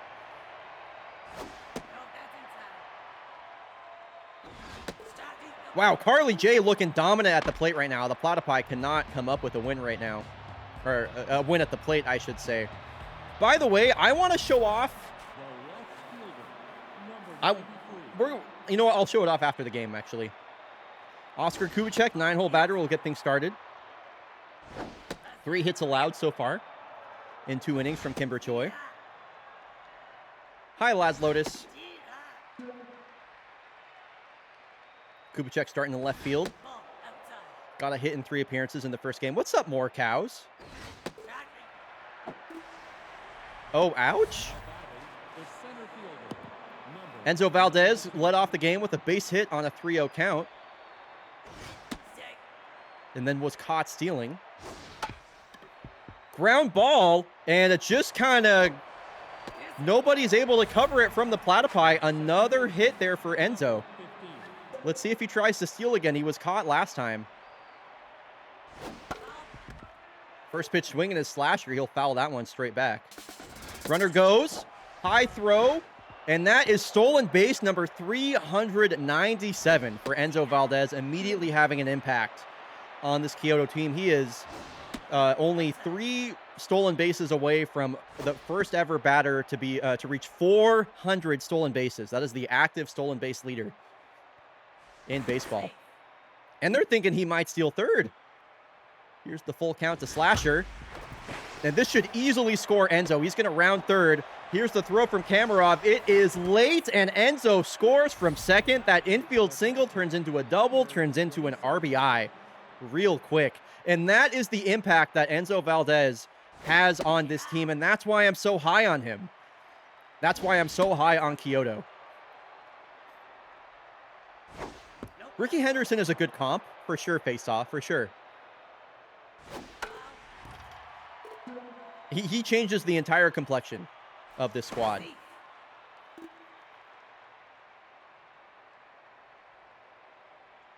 What's up, Actually Meta? Welcome in. Long hold here from Kimber. Really worried about Slasher over at first. Not a big base stealer is Hashlinging. Desmond Richard cashing it today. Does have a bit of a weak arm. Ground ball up the middle. Double play ball here. Sacred underhand flip to Hicks, who throws it over to first. Nice double play there. Turned by the Platypi. It'll be the bottom of the order coming up for the Platypi here. So an interesting thing about the Fighting Platypi was that they were a 32-48 team last year. They were a bad team by all measures. But, you know, they were one of those teams that, as far as their ratings go, as far as how they look on paper, they should be good. They have so much talent that they really should be good, and they chose to, in the offseason, not make any changes. This is literally the exact same team that they ran out in Season 20. So I really find that Season 21 is going to be an interesting experiment for the Platypi. Like, what happened? You know, baseball is so random. what happens when you just throw out the same team that should be good 2 years in a row. Here's Greta Ice Vixen up to the plate now.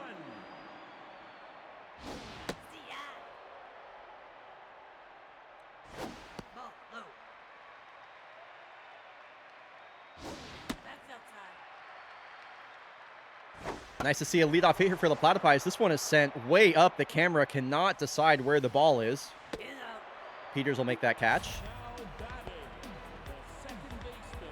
And now Mackenzie Sacred.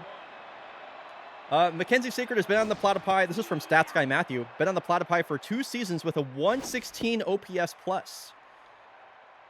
She had an 84 OPS plus in 8 seasons with Portland, so it's been much better since signing with the Platypi, which I think is pretty cool. Shout out Stats Guy Matthew. Fly ball, center field. Enzo Valdez will make that catch. And lineup turns over. Fruscar Bravado represents the tying run. Got a lot of power in that bat. Switch hitting third baseman. Carly J locked in.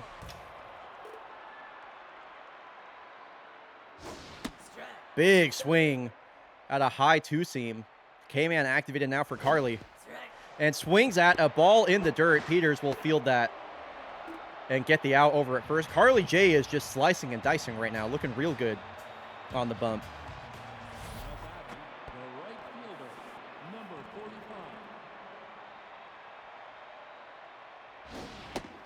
And Kaylani Love hit a go-ahead, or sorry, a leadoff double her last time up and scored. This one hit right to Bravado. Makes the routine play. The third baseman, number 65.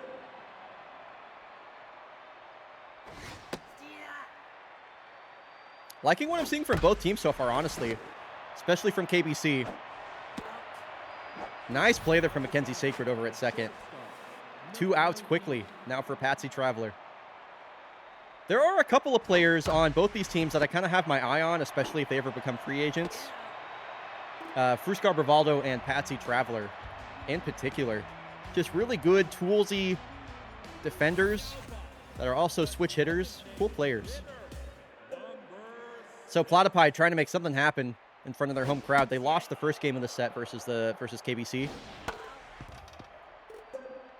Havarti Foot still locked in. Also has that contact versus lefty straight. Kind of rolls over on this one. Thrustmaster will fire this across the diamond for out number 1.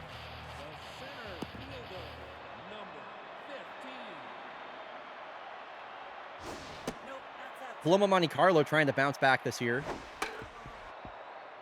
after a rough season 20.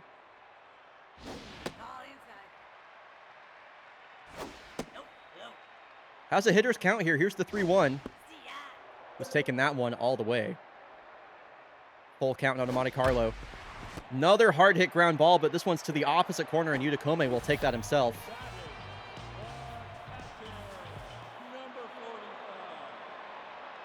Approaching 60 pitches now is Carly. Yo, what's up, Akko? Good to see you.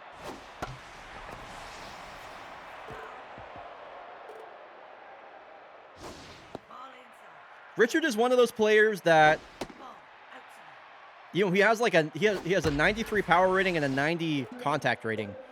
And I really feel that he should be better than he is.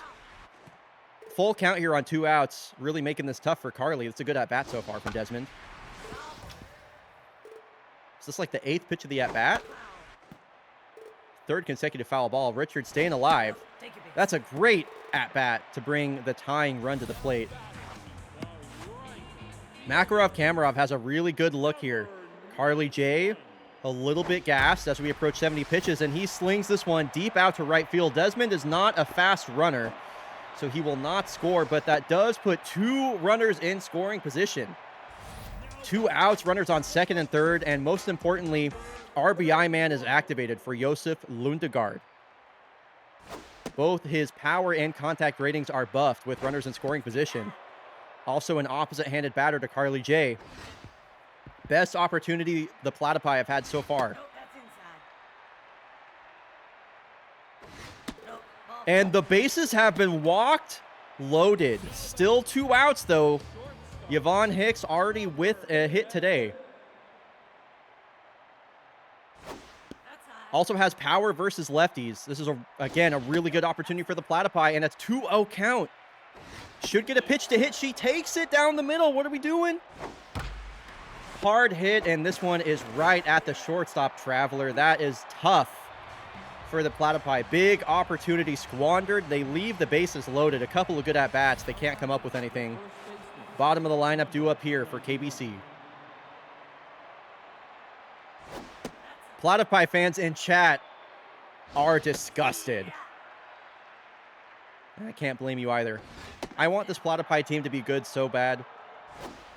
The forever underdogs of fake baseball. Dragon, stop that, please. Thanks. Now batting, the designated hitter, number 74. I'm glad they have Wave Dash in the lineup DHing. Between Wave Dash and Enzo Valdez, they have two really potent stolen base threats at both parts of their lineup. Now batting, the left fielder, number 93. Wait. I made it to the KBC dugout and found... Sorry. Did I miss something? Ant update. I made it to the KBC dugout and found a banana peel. What do you mean, Ant? Okay. What's going on here?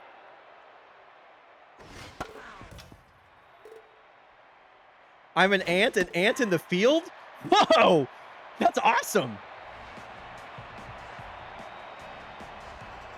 That's so cool. What's going on in the KBC dugout right now? Fielder, number 51. Also, how are you typing? Here's a high drive, right field. On the run is Love. She's at the wall. Wow, makes the catch. That was about as deep as you can hit that. Oh, an ant phone, duh. My bad. Yeah, obviously. Yeah, hit the weight room.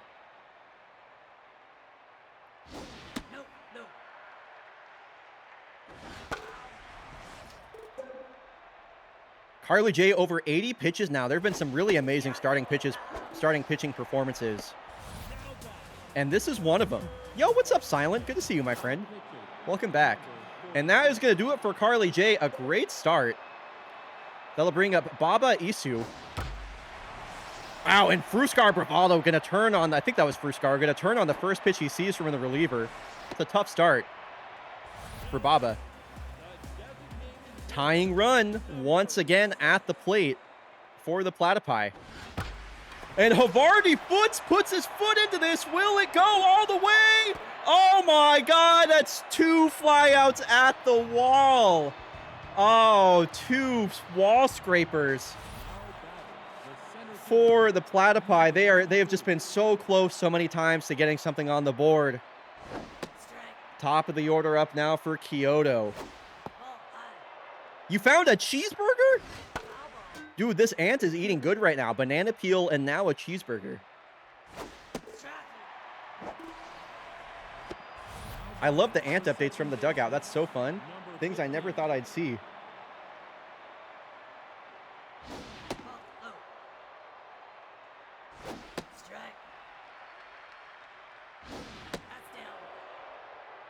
Sorry, I'm trying to get something off my sleeve.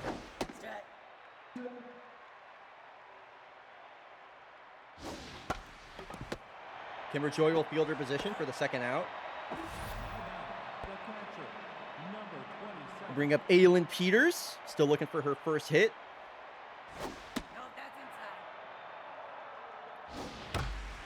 Hard hit right at Sacred.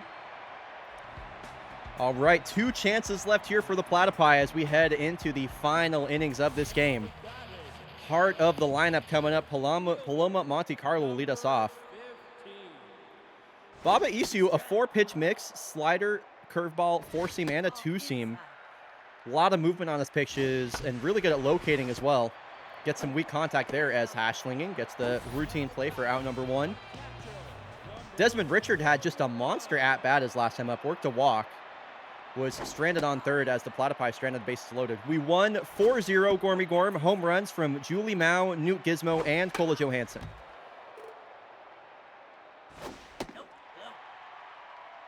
3-1 count here to Richard, trying to work another walk. Wow, Patsy Traveler, what a stop, and throws out the slow-running Desmond Richard. Let's take another look at that one. Oh, my goodness. Man, Richard gets a hit stolen away from him. Patsy Traveler, full extension. Look at that. Slings that over to first. Well done. Patsy fucking Traveler is right. So some good defense behind Baba Isu to help him get through this inning.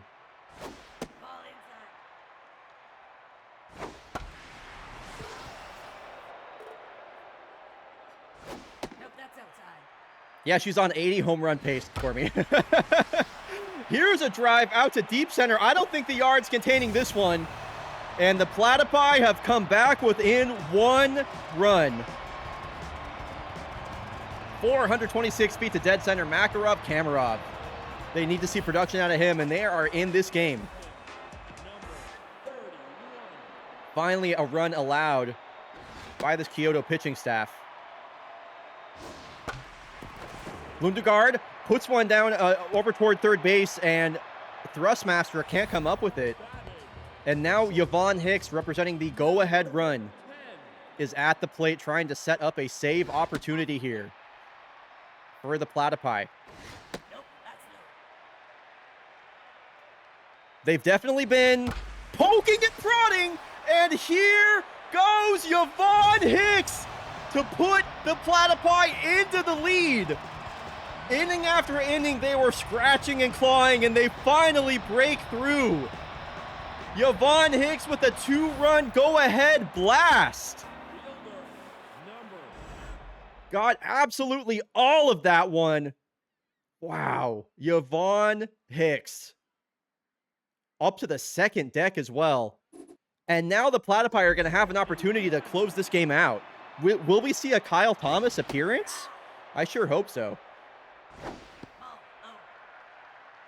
Chaotic Good J. Any relation to Carly J? Whoa! The balls are flying in Melbourne! Back-to-back jacks! Greta Ice Vixen goes yard 365. Wow. Somebody clip that and send it to Greta. I bet she has no idea she just hit a home run in fake baseball. Baba Isu was getting lit up. Yudakome will take that himself in a foot race to first. And how the turn tables. Kyoto led by 2. They now trail by 2.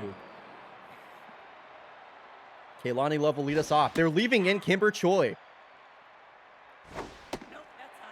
Seriously, what an inning. A 4 spot.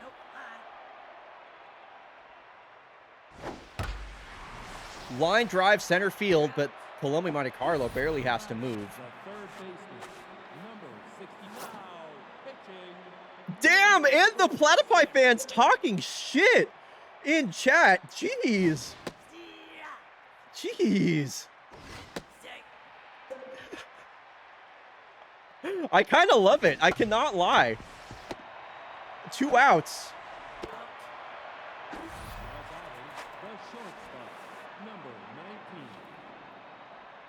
And oh, Kyle Thomas! Oh my God, what's up, Kyle Thomas? Gonna go for the save here.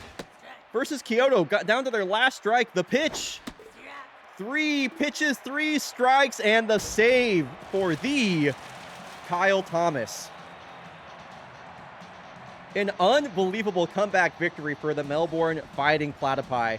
That is so cool. What a game. What a game. A tough loss for Kyoto. I love what I saw from both teams. Home runs from Makarov, Kamarov, Yvonne Hicks, and Greta Ice Vixen. Enzo Valdez, a good game as well. A real turnaround. Yeah, for real. Some great games today so far. Oh, let's pay out that prediction as well. Nice 50-50 split.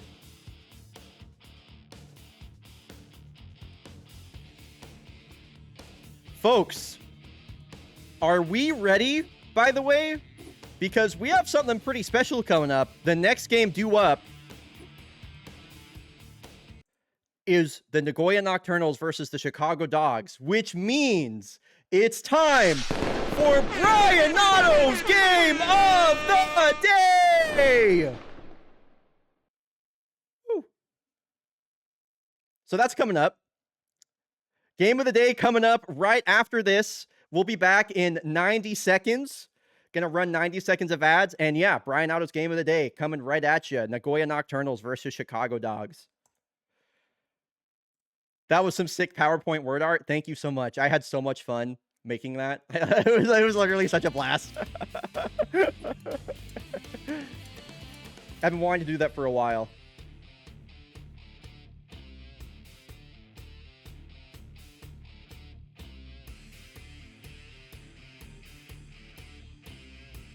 All right, so we have the Nagoya, two fan favorite teams in the Nagoya Nocturnals versus, for the first time ever, we're going to get to see the Chicago Dogs.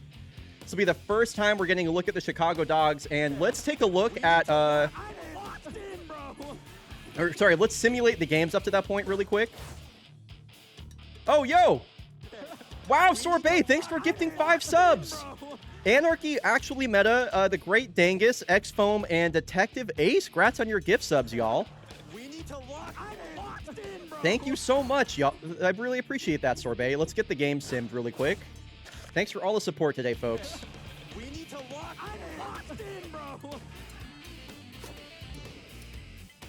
All right, Nemesis.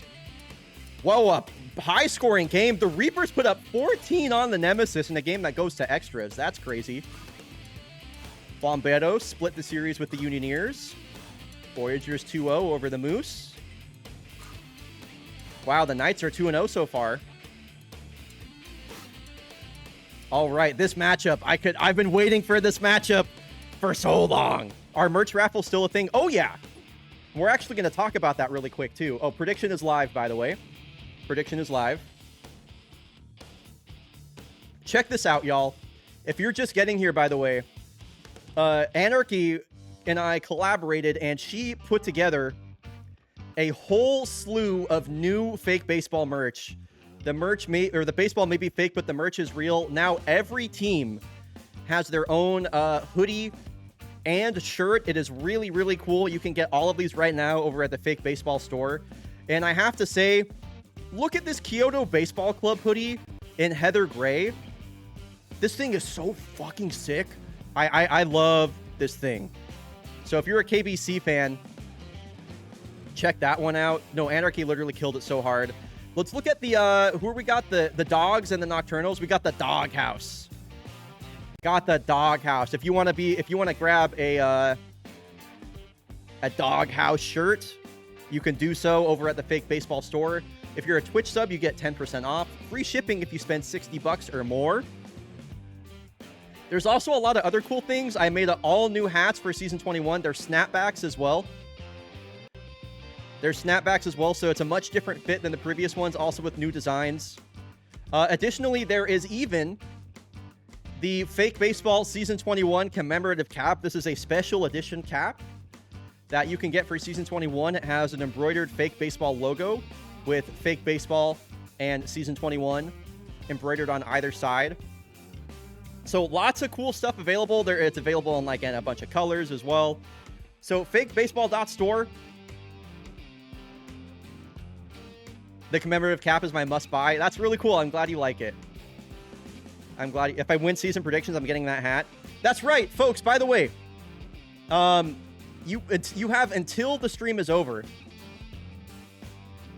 to get your predictions in, and if you win at the end of the season, you get a store item of your choice.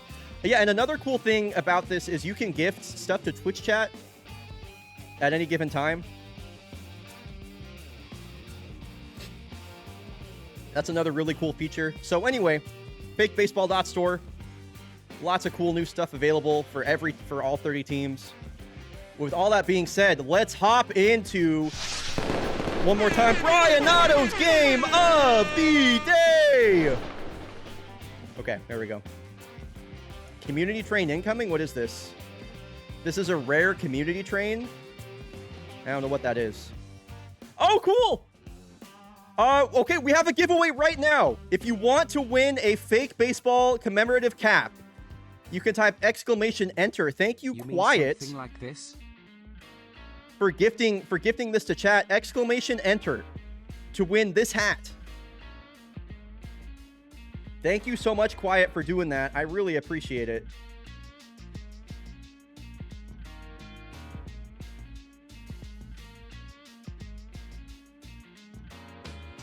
Let's find out who wins as we prepare for this upcoming game.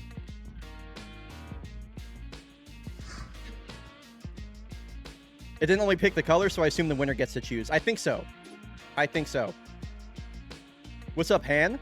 Or Hannah. Welcome in, Hannah. I just read that.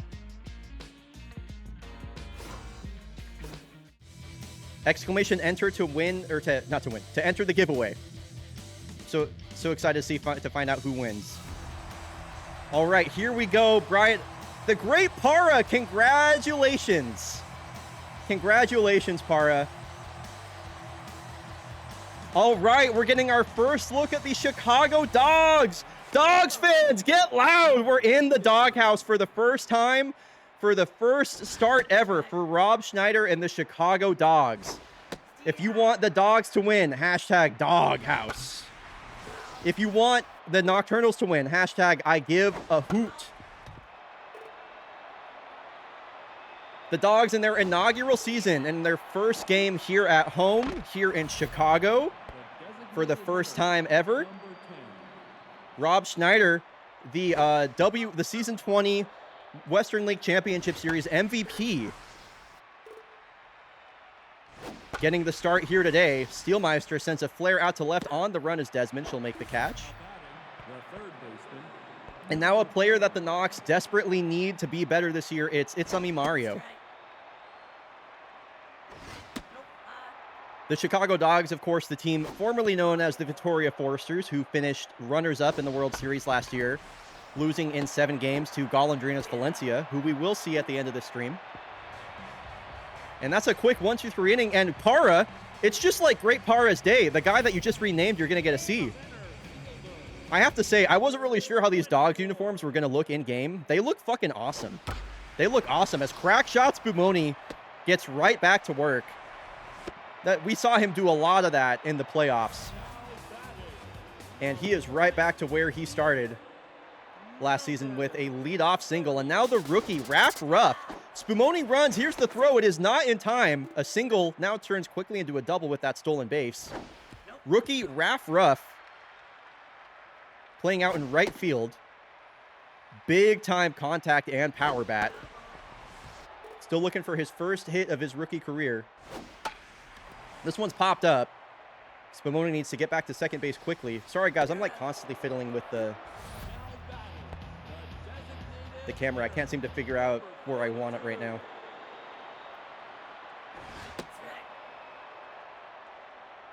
Dog's going to take these birds to the pound. The Knox are my favorite team. That's awesome. Yeah, that's why I had this as slated as Bryonato's game of the day. Whoa, Spumoni going for third and gets it. Ahead of Plaid Rasputin at the plate, who has a full count now. I have to say, this is also a great uniform matchup too. I love the uniforms, the jerseys of both teams. Like, both these teams look good.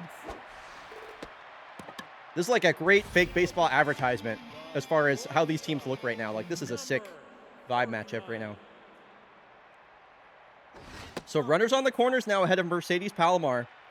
One of the best shortstops in baseball. Had a monster postseason.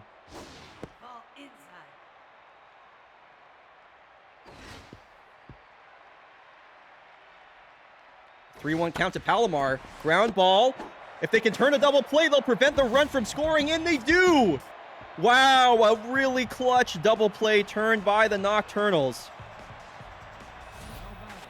Prevents a run from scoring, and we're still tied up 0-0. Waldorf Quantum, by the way, he was the marquee free agent signing for the Nagoya Nocturnals in the offseason. 99 career home runs. He is 1 home run away from 100 career dingers.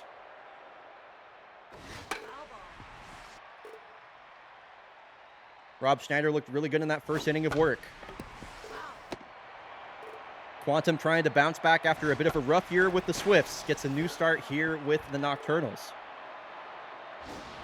The Nocturnals, I picked to win the division, by the way. Or, sorry, the World Series, I should say.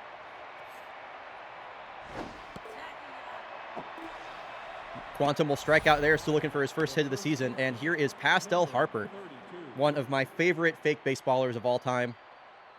Still getting it done, even as she's late into her 30s. Just an all-around really, really, really cool player.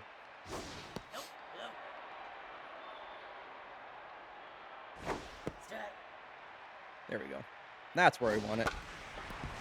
Weekly hit, Petrus Rojas throws across the diamond for out number 2. The second baseman, number 99. And your second baseman, Monty Summit. Aptly number 99.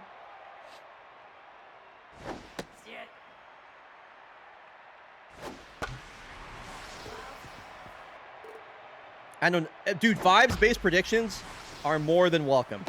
Yeah, Vibes based predictions are great. And like I mentioned, you have until the end of the end of the stream to get these in. End of the stream. Now here is future Hall of Famer Petrus Rojas, one of the all-time WAR leaders in fake baseball.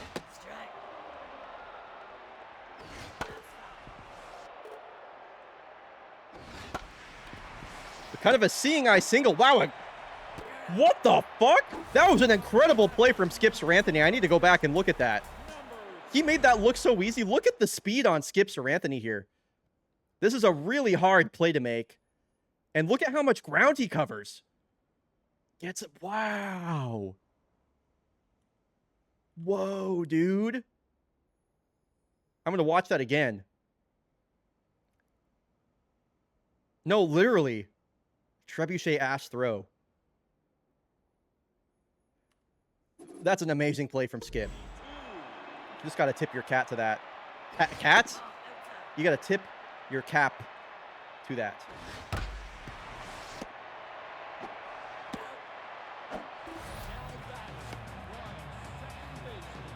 Yeah, where is Petrus Rojas, 14th all-time in career WAR.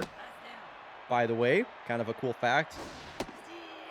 I'm excited for the Dogs this year, particularly because Ishwar Khan gets full-time duties starting at second base this year. And I'm a big Ishwar Khan fan. I thought he was about to hit a home run as I was singing his praises right there.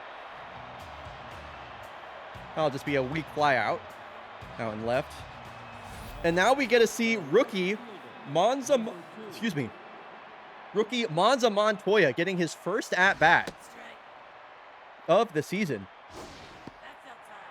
Speedy switch hitting outfielder for the Nocturnals.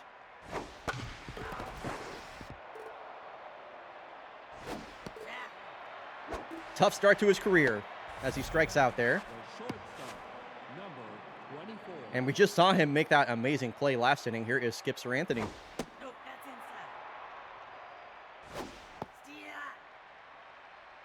Rob Schneider locked in through 2 1/3.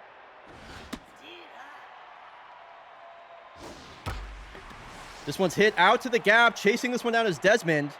Did well to cover the ground there and hold that to a single. It's a 1-out knock for the Knox. The catcher, number 29. As their catcher, Pity Petty Leon, come up to the plate. Schneider mojo's down. On that check over to first.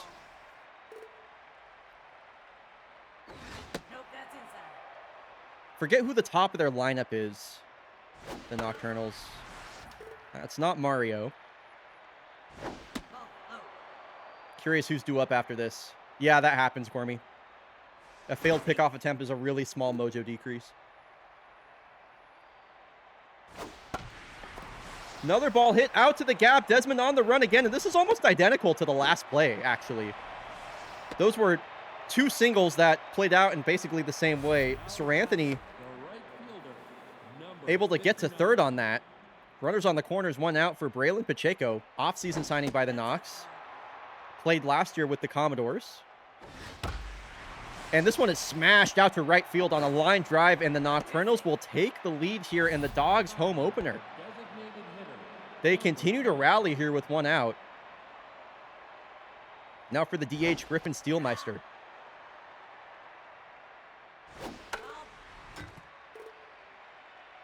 Big news for fans that give a hoot, as the Nocturnals lead here in the top of the first.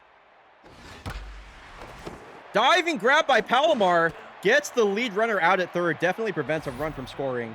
Well done.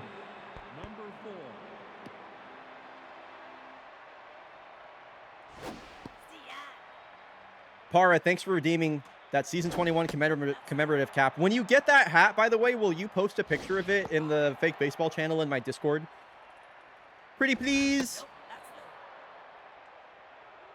I would love to see how it turns out. A full count walk to Itsami Mario will load the bases for Waldorf Quantum. What an opportunity this would, or what a time this would be to find your first hit of the season. Already mojo down is not what you want to see from your star center fielder. Has yet to swing the bat, the 2-1. There's his first swing, down to his last strike. Back-to-back strikeouts for Waldorf. The Nocturnals leave the bases loaded. Schneider, I'll call that getting out of the jam. That could have been so much worse. And the Dogs are still in this. Now here's Lucy Desmond, starting in left field today for the Dogs.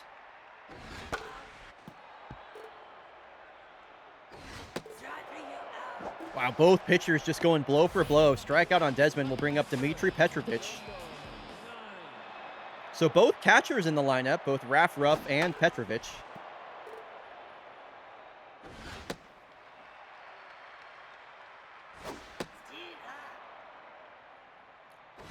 Arf, arf, no knocks at the door today. Catch you, that's so good. That's so good. Banger, banger, +2.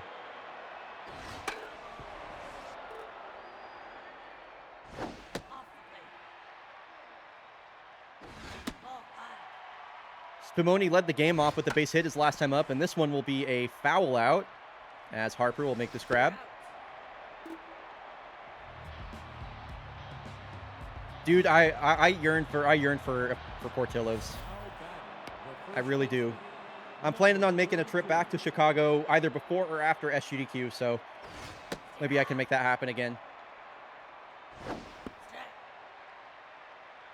Schneider approaching 70 pitches. Bullpen for the Dogs getting warm. Schneider was their ace pitcher last year. Now their #2 starter with the acquisition of Gustav March. As Raf Ruff makes that catch out in right field.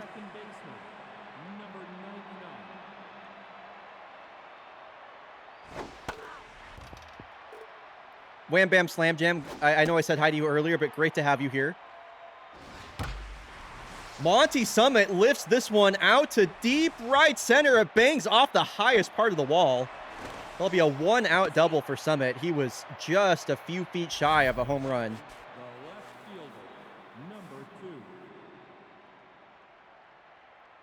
RBI opportunity now for the rookie Monza Montoya, who struck out in his first ever plate appearance.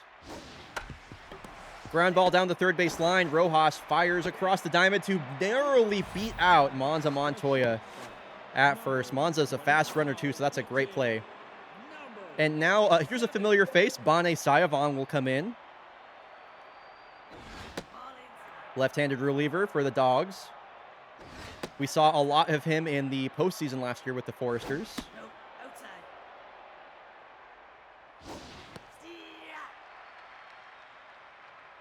3-1 pitch now to Sir Anthony, who scored last time up.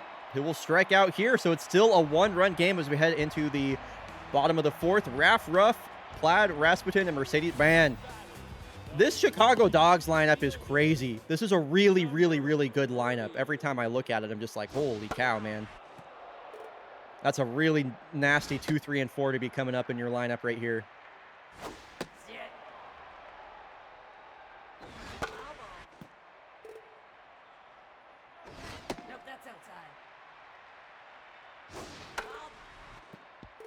Raff still looking for his first hit, also a rookie for the Dogs. Ground ball right over to Sir Anthony, and that one was a lot easier than the last play he made, that's for sure. And I need to up the gain on my camera slightly, as I'm looking a little bit dark. There we go.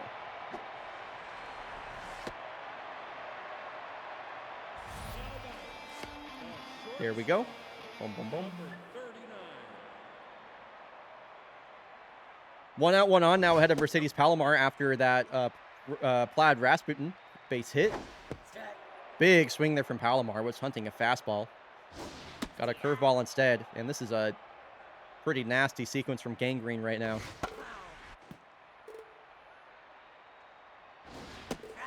Palomar, a part of this Chicago core that has helped this franchise reach the playoffs for 2 times in the last few seasons.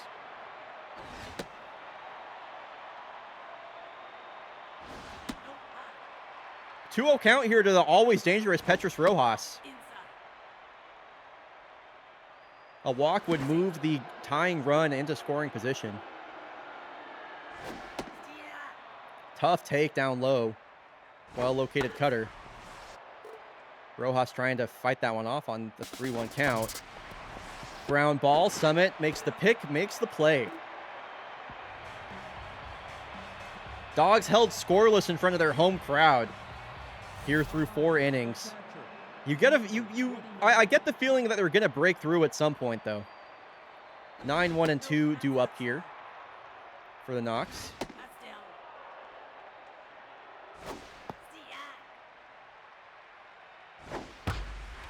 Hard hit out to center on the run of Spumoni, and he will settle and make the catch. Great range there on display from the center fielder Spumoni on a well-hit ball. Lineup turns over now. Here's Braylon Pacheco facing a lefty for the first time today. This one's hit the other way and foul for strike 2.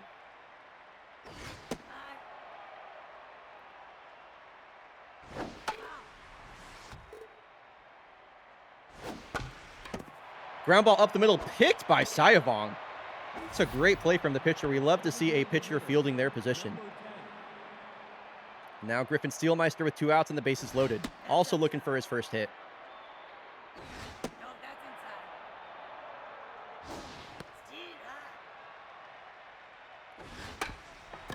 Ground ball right toward Rojas.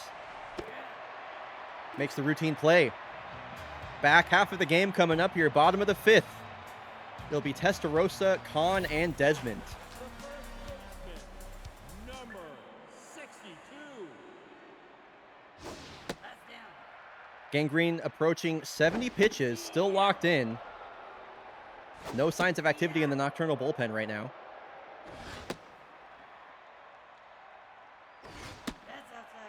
Full count now to Testarossa, veteran first baseman here for the Dogs, and she will mojo up on a walk. Like to see that. Especially ahead of Ishwar Khan. Flew out to left his last time up.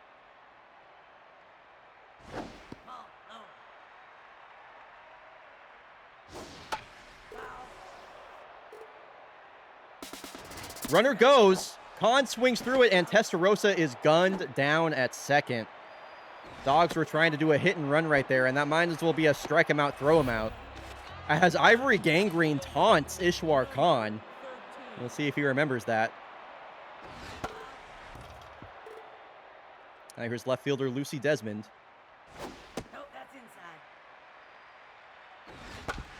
Ground ball up the middle through the legs of Gangrene. That'll bring the go-ahead run to the plate. For Dmitry Petrovich, a great contact hitter. We saw him go yard in the Season 20 World Series as well. I say that? Petrovic puts a tag on one. Gone! The Chicago Dogs take the lead. Petrovic, just like we saw in the World Series last year, a go-ahead blast out to right field. Welcome to the doghouse, Dmitry Petrovic. Who let the dogs out? That's what I'm saying. Wow, what a moment for Chicago, for the Dogs, for Petrovic. And now Chicago leads by 1. As that's a great stop by Harper over there at first. But wow, a 2-run Dmitry Petrovic blast has turned this game on its head. Lots of comebacks so far today. It's a me Mario lead things off. Saivong staying in the game. Could be his last batter.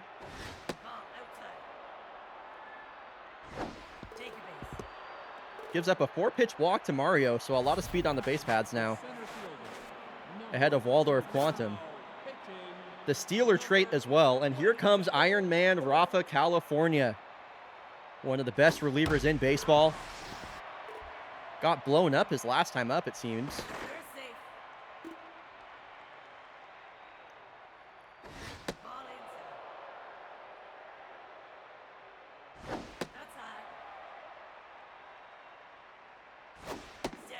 Quantum trying not to make it 3 strikeouts in a row. Oh my gosh. That is a tough day at the plate. If your name is Waldorf Quantum, you got 3 strikeouts.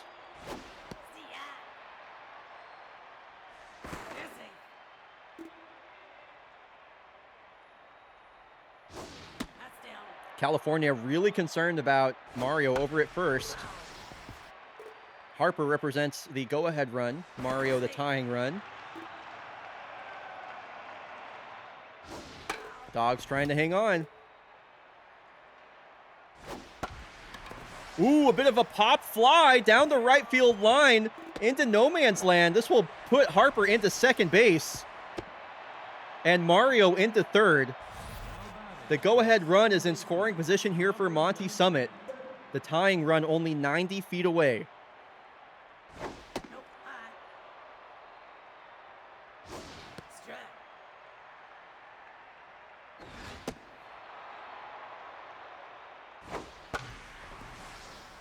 This should get foul. High fly ball for strike number 2. Gives a fan a souvenir. Rafa California on his last legs, the Iron Man. Questionable decision to bring him into this game for sure. Full count now to Monty. Runners go. They go for the suicide squeeze. California looked like he had the out at home. He opts to go to first. Maybe a little bit nervy right there. I'm not entirely sure. I think he could have got the tag at home. So they will bring in the veteran left-hander James Dozier. His best years are definitely behind him. He is a D+ rated player. As Rojas can't come up with this play, and the Nocturnals have taken the lead right back with a 2-run inning of their own. Wow, how this game is turning. It's ebbing and flowing.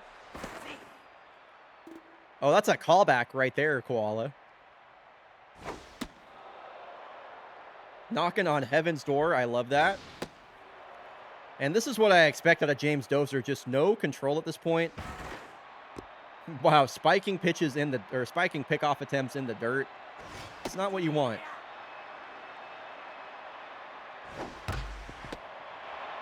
That one's hit right to Testarossa. Fortunately for Dozier. And now the Dogs have the top of their order coming up to try and claw this lead back. Last time it was a 2-run Dmitry Petrovic homer. What will it be this time? This one hit to the gap. A long run here for Quantum.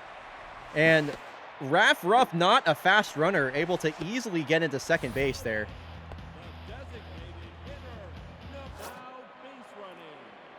And they're gonna speed run. They're gonna pinch run Dud Sputters, representing the tying run over at second. And first pitch swinging is Plaid Rasputin, and this is a foul out. That is tough. That's tough for Plaid. That's tough for the Dogs. Let's see what Mercedes Palomar can muster here against the rookie Wawa Pedal.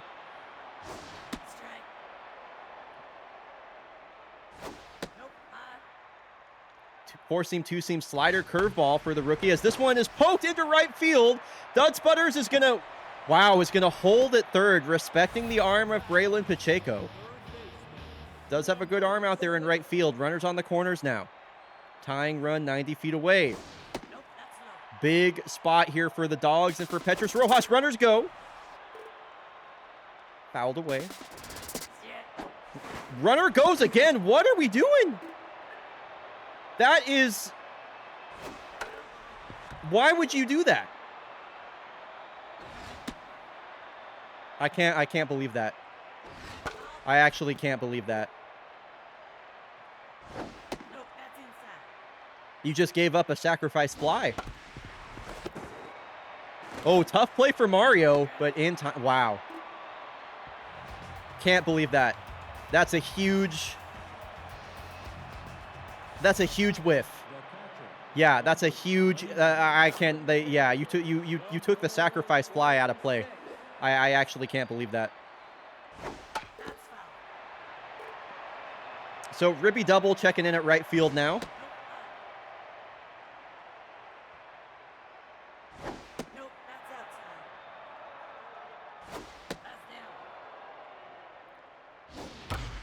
This one's hard hit up the middle. James Dozer's struggles continue. Yeah, exactly, Ohei. Exactly. I'm still kind of, yeah, I'm shocked.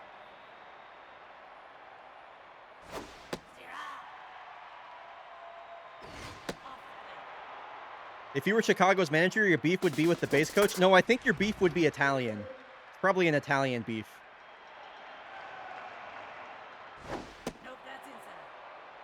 Here's the 2-2 to Pacheco up the middle. Dozer just barely makes that play to get the lead runner out.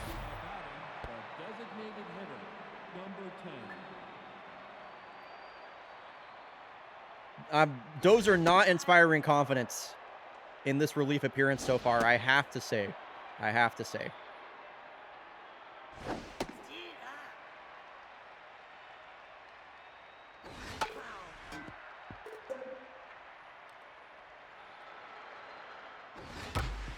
Wow, this is smashed. Left scorch marks on the ground on its way out to right field. Runners on first and second as the Nocturnals look for some crucial insurance runs. And they have Itsumi Mario up at the plate to make it happen. They're leaving in Dozer. It does kind of look like Oozer on the back of his shirt, doesn't it? James Oozer. Wow, this one poked down the right field line. That will plate one run. Ribby Double glitches out? What happened to Ribby Double? What happened? What the fuck? I've never seen that before. Hold on. Ribby Double glitched like...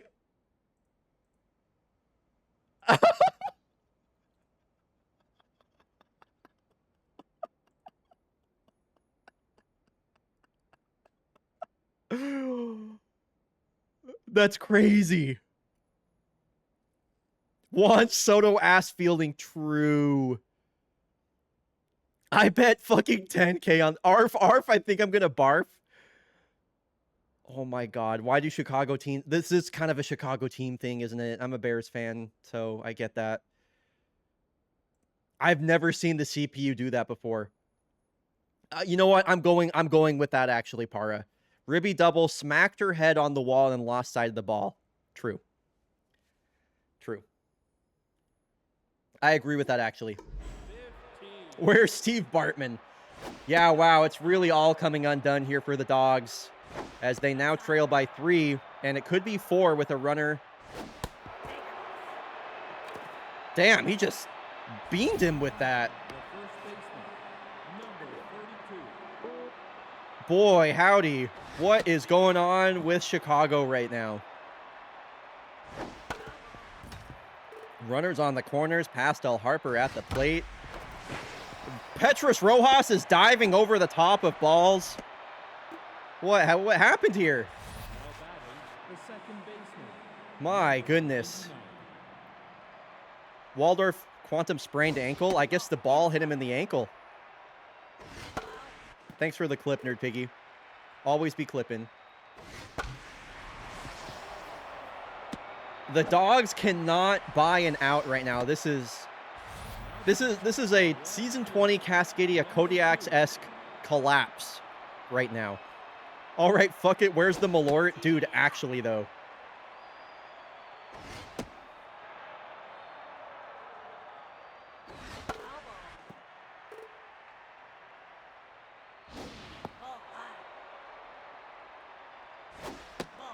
This might be the worst thing to hit Chicago since the Dave Matthews tour bus. That's crazy. That's crazy. I'm curious if they're going to send the runner from third here for the sack fly. They will. No, they won't. Yeah, Ruby Double's got a good arm. Yo, Shinobi J. Thank you for purchasing items from the 2 items from the fake baseball store. I cannot wait to see that Munich Engineers diagram tee. Thank you so very much, Shinobi J. FakeBaseball.store for all your fake baseball merch needs. This is a wild pitch that gets away from Petrovic, and it's not in time. Al Dente cannot cover in home.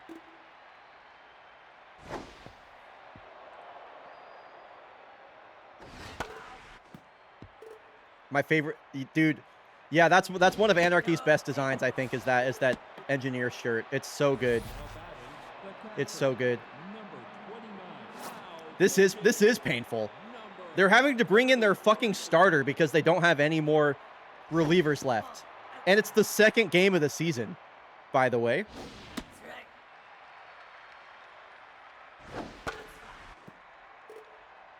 I was going to get a Chicago Dogs shirt, but can I get a Chicago Dogs paper bag instead? Okay. First game of the season, or sorry, long season, folks. Long season. You got 78 games left to play after this. Or 77. Long season. They just need 6 runs here. They literally did that to the Kodiaks in the playoffs.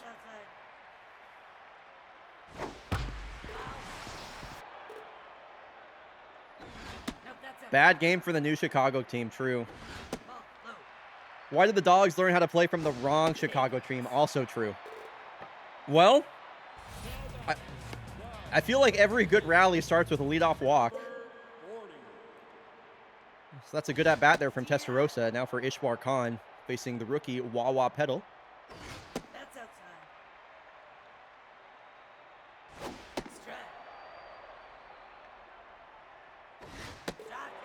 And Khan goes down swinging their 93 elevated. Will blow that by him. The rookie Pedal getting cheered on by her dugout there, as we saw. Bottom of the lineup now, Lucy Desmond. Sir Anthony goes to Summit, goes to Harper, and the Nocturnals win this game in a commanding way, I must say. 6 runs in the last 2 innings to really put this out of reach. Dmitry Petrovic almost brought things back with that go-ahead 2-run blast, but the Nocturnals are your winners today. If you gave a hoot, you win the prediction. Congratulations.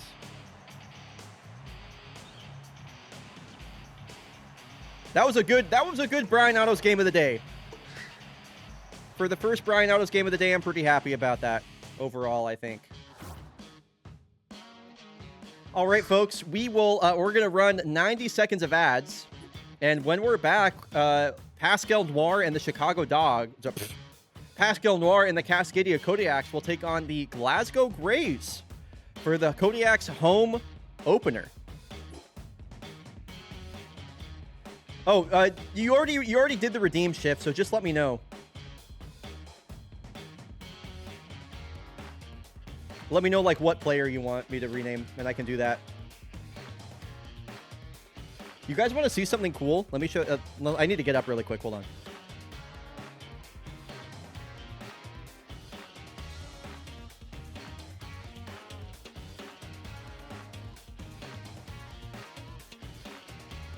First reason I need to get up. This isn't the cool thing.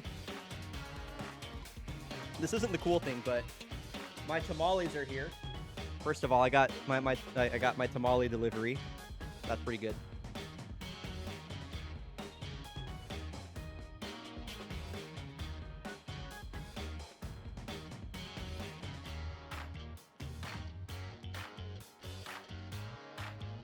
second cool thing, and check this out.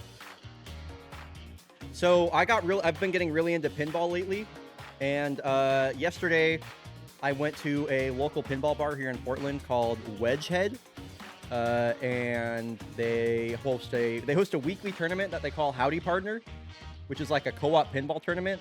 4 players play on the same machine, and your collective score is like rated against everybody else's. It's really cool. Anyway, I went for the second time last week, and I fucking won. I freaking won. Look at this thing. Isn't this awesome? They let you pick from like a goodie box. Anyway, so I think that's really neat. I think it's really cool. So yeah, I've been going for the last 2 weeks and really loving it. So anyway, shout out Wedgehead here in Portland. Super fun pinball bar. Super duper cool. Anyway, I just wanted to show that off. Okay. Theme. Oh, no. Sorry. I forgot to close that.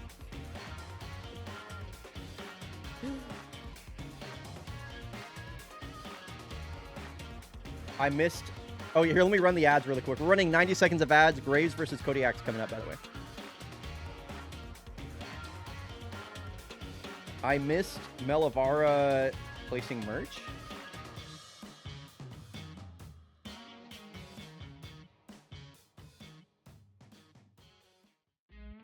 Oh my god, Melavara. Holy cow. Dude. Melavara, you're fucking awesome. What the hell? Got a Havana Nights tee. A Chicago Dogs tee. Multiple Toucan Slam tees. Melbourne Fighting Platypi tee. Commemorative caps. Man, that's so awesome. That's so awesome. Thank you so much, Melavara. Oh, I didn't know that Springwell Jack and Lady Applesauce were, I know that, like, you told me you've introduced, like, I forget if what your relation is to them. But I remember you telling me that, like, you've introduced this to them and you got them into it. So cool that that's so awesome. Oh, siblings! What the frick? Coolest family ever, question mark? People are saying. All right, let's get into this next game. Chicago Dogs. Fucking why do I keep saying the Chicago Dogs? The Chicago Dogs are over, bro. The Cascadia Kodiaks versus the Glasgow Grays. We're going to see Daxton McLongthrob, son of Delbert McLongthrob. And Pascal Noir gets her first start.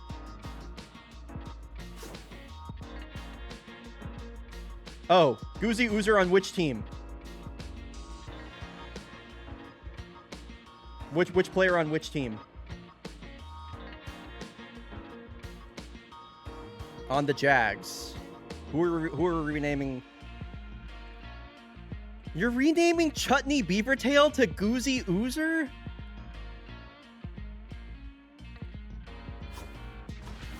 Bro, she had such a pretty name and now you called her Goozy Oozer? What's wrong with you? You have a better thought? No? I'm just saying. No, it's a good name. It's a good name. It's just ouch. Can we veto Beavertail is such a good name? Are we trying to beat? I don't know. The people are rioting.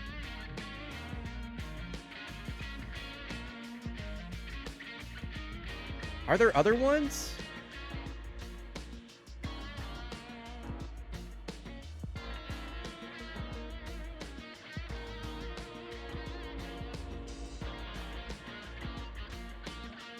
It's opening day. Chat is chaos. Sure. Yeah, I will rename. I'll rename somebody on Palermo. Yeah, I will do that. I will do that. I can't believe how attached I get to some of these fake names. You know? Crazy. Wait, why did I go to the Unionaires? They're on Palermo.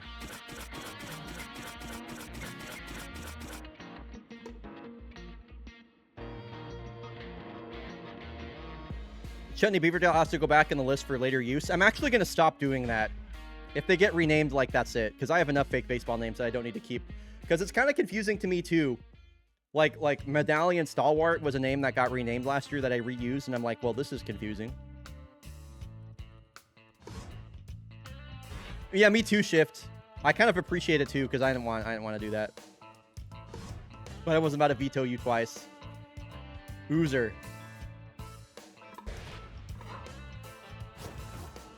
Okay, let me mark that in here really quick.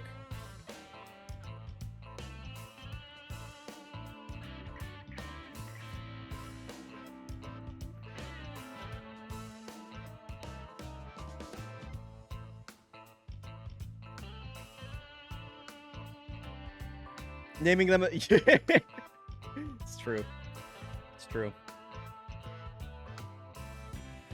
Okay. Let's hop into the game.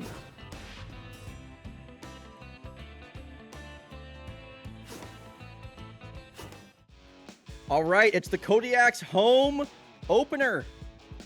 Pascal Noir looking to bounce back from a really, really rough season 20.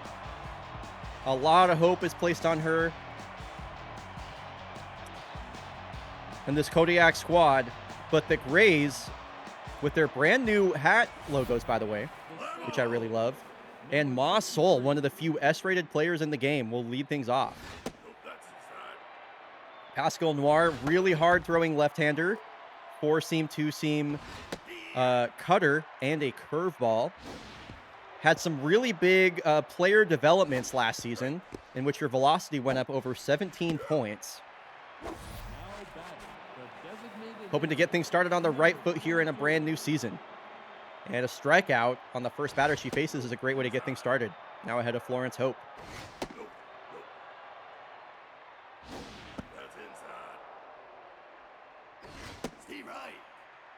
The council must vote on all renames. I love that. Wow, Florence Hope stings this one up the middle for a 1-out knock on a 3-1 count. Now ahead of Cheyenne Houndstooth, who comes to the plate locked in. The Grays did win their first game of the season. Trying to make it 2 in a row. I think I forgot to do a prediction, which is my bad. Did I even pay out the prediction last time? No, I didn't. Okay. Or I did. Okay. Broken bat.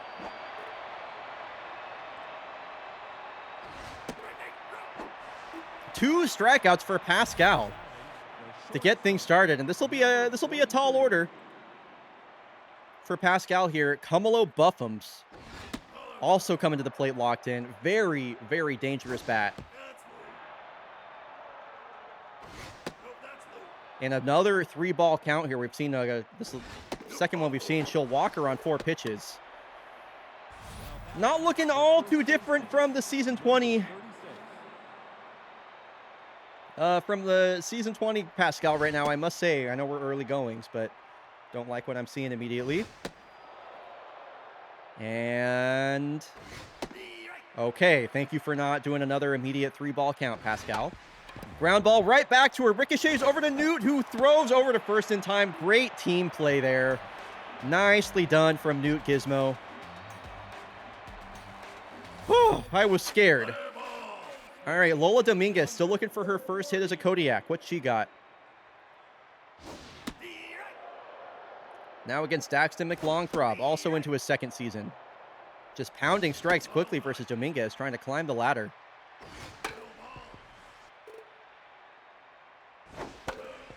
Wow, able to fight that one off.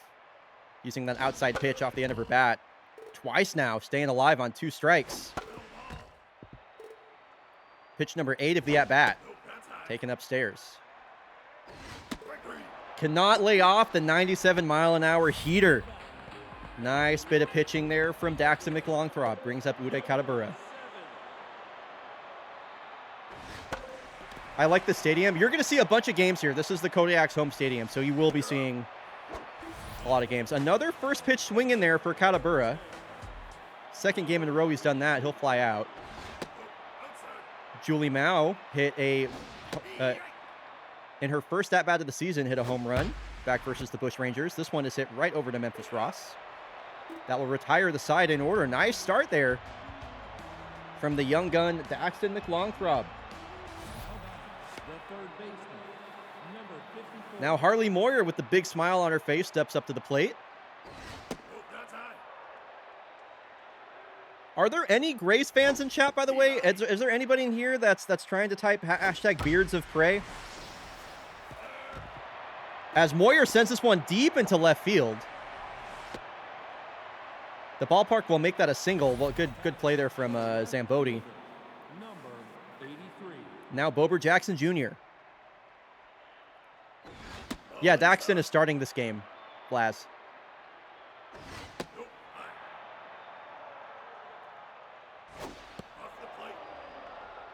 Boy. Wow, on a 3-0 count, Bober Jackson Jr. also pokes this one down the left field line. Ooh, that was a good throw from Zamboni. Mao can't come up with it. It would have been close either way. And now the Kodiak killer, Lucas Sam Bronson. Pascal looks... Dude, this is... Pascal looks really bad. Holy moly. Pascal looks really, really bad. Please prove me wrong, Pascal. I don't believe in you, though. Oh, my God. That was a meatball down the middle. Thank you for not swinging at that. Nito Burrito. Holy moly. Thank you for the 81 months. That is awesome. Welcome back. So good to see you. Hope you're doing well. Wow, it's a generous strike call for strike one.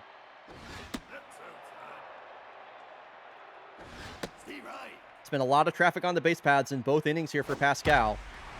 Line drive left field. Great catch there from Zamboni. Good catch on the run and able to hold the runner at third. Pascal's going to have to get through Mossel to get out of this one. She struck her out her last time up. Damn, not getting that call. Just low. Oof. Gifted a strike there from Ma. Seems to be in swing mode, just swinging at everything. Ball gets away from Forte. That is not often that happens. However, Pascal, a great job covering home. Will get the out. No scoring on a wild pitch there. Heart of the order due up for the Yaks. Wow, that was a crazy sequence. All right, let's see if Kola Johansson can't make it 2 home runs in 2 games to start the season. Versus Daxton McLongthrob.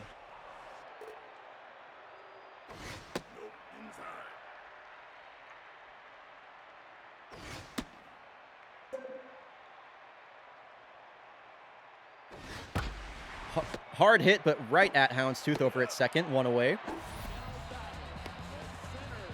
Good contact there, but just hit it in the wrong spot. Got to hit it where they ain't, as they always say. That one almost hit Takeda. Ooh, got a pitch to hit. Just missed on that. He's going to want that one back. And now the 2-2 count. Whoa! Harley Moyer climbs the ladder and makes a snag. I thought for sure that was a Valdemiro Takeda double. I was wrong. Holy moly, that was impressive. Wow, look at that full extension. Just got to tip your cap to that. That's a tough one. Goldsmith swings at the first pitch and skies this. As McLongthrob will take that himself, and McLongthrob is perfect through 2 innings so far. 6 up, 6 down.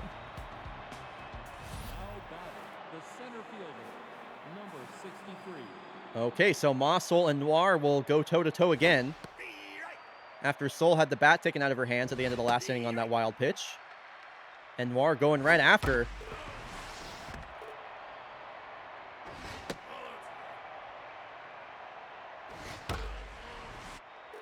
Boy, and Sol is just swinging at everything right now. What's up, Mardoc? Good to see you, dude. Now the 2-2. Turns on this one and sends this one into left field. Whoa. Zamboni had trouble finding that off the wall. Ma will hold it first, though. I think she could have pushed second. Billionaire. Almost a year. So runners on the base paths for the 3rd straight inning here for Pascal. This is really just looking like a repeat of season 20 from her. I cannot lie. Mardoc, thank you for the 10 months, my man. Good to see you here. Almost a year. Getting there. It'll probably be a year by the time the season's over. Feel like Gizmo could have made a play on that. It was hard hit. Runners on first and second. Nobody out. Bullpen getting warm. Noir already close to 60 pitches. And here's a high drive out to center field. Takeda's at the wall. And everybody, it's season 20 Pascal Noir. She is still here. 420 feet to dead center. Cheyenne Houndstooth puts the Grays up big. What's up, Koozie Time? Welcome in. That is nice. I have to agree. Yeah, this is tough. This is tough for me to watch right now. I cannot lie.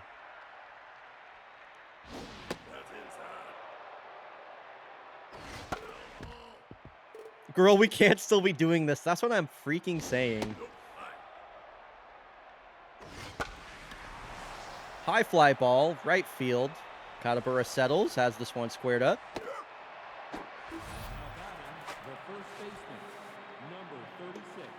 Finally, an out is recorded in the third inning. It only took 3 batters, or 4, I should say. And here's a couple quick outs for Pascal. Gizmo running way out into right center. That'll bring up Harley Moyer. Also got a hit her last time up. Lots of hits so far from the Grays. This one well into foul territory. Dominguez, a good effort. Can't make it there in time.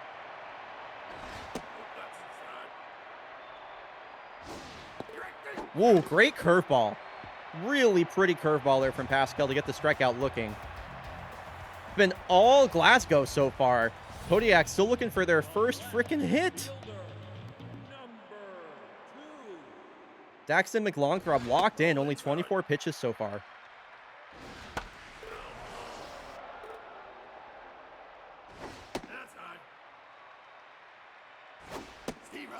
That's a tough strike call. Here's the 2-2.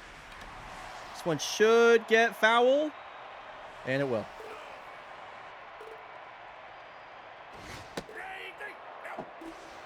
Strike 3 at the knees. I don't know if that was a strike.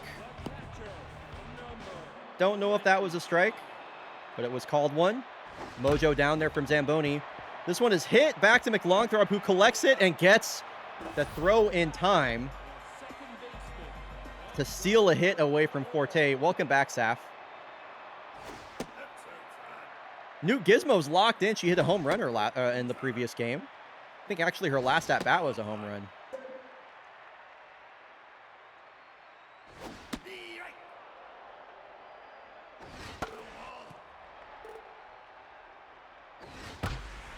Another high drive out to center. Will it go? Whoa! Newt Gizmo, hello? Wow, that wasn't a gimme either. 431 feet. 2 home runs to start the season? That's crazy. That is unbelievable. And Lola Dominguez will find her first hit as a Kodiak. This will be a 2-out double. They say hitting is contagious. And there's a couple of extra base hits back-to-back right there. Katabura still looking for his first hit of the season. Not generally a slow starter, but is definitely struggling here. First pitch swinging a lot this year from Katabura.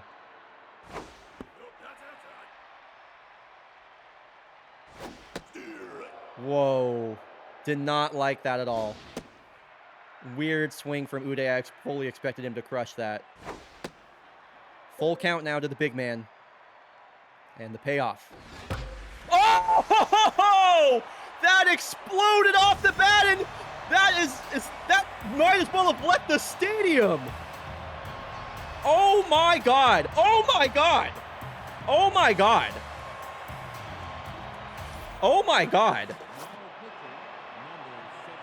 Oh my God. Sally Dobbs is going to come into the game now. Daxton McLongthrob pulled from the game after giving up. That's one of the biggest home runs I've ever seen. Oh my God.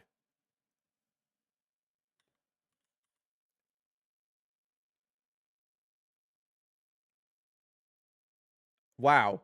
I don't think I've ever seen somebody hit it. I've never seen somebody hit it over the upper deck. That was really close. Okay, so Uday's back. Uday's back. I'm trying to. I don't remember the farthest I've seen. I think it's in the 500 teens.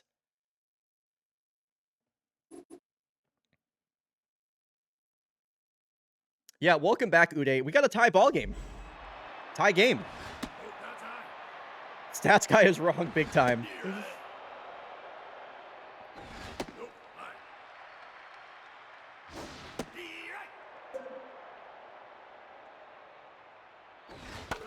I gotta say, I'm really surprised that the Grays went to their bullpen that quick.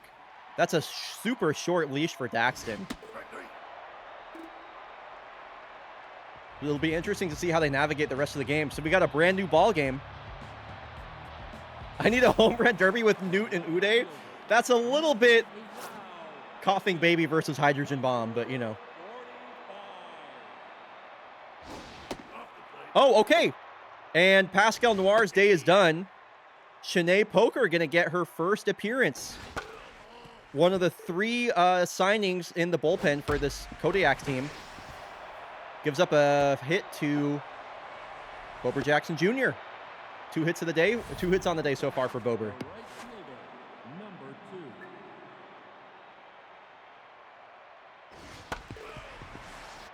Poker a long season with the Bomberos. Before being picked up by the Kodiaks. Double play ball, Mao. Spikes on the ground. Well played by Gizmo to get the relay over to first. That was a tricky play. Wow, Newt Gizmo was like the best player on the Kodiaks right now. Who predicted that? Not me. Not me.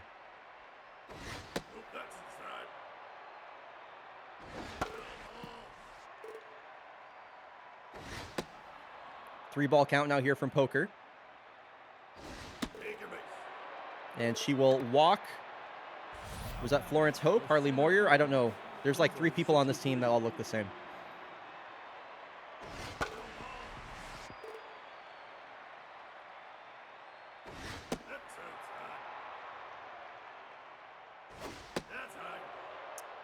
Poker struggling to find the zone. Don't like that.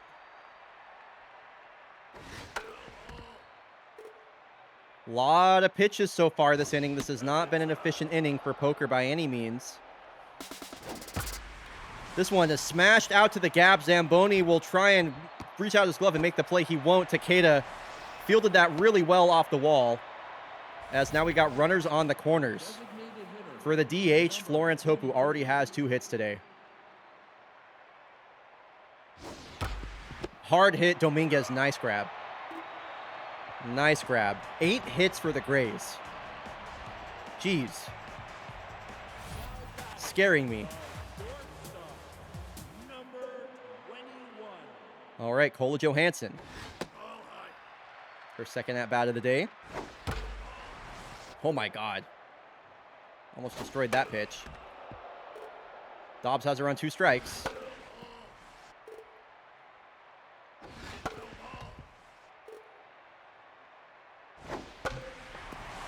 Johansson muscles this one out to left center, but Jackson will settle and make the grab. Good at bat. Not a bad hit.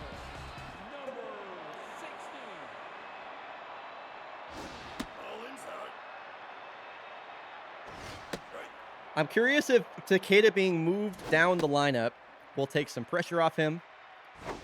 I'd like to see him strike out less. I'd like to see him get on base more. This one is popped out. Memphis Ross will make the grab. In shallow right. Goldsmith's had a tough start to the year so far. Swings at the first pitch. This is right to Moyer. And the Grays will get right back up to the plate. That is a super quick inning. All the innings aside from the third have been really quick for the Yak so far, I feel.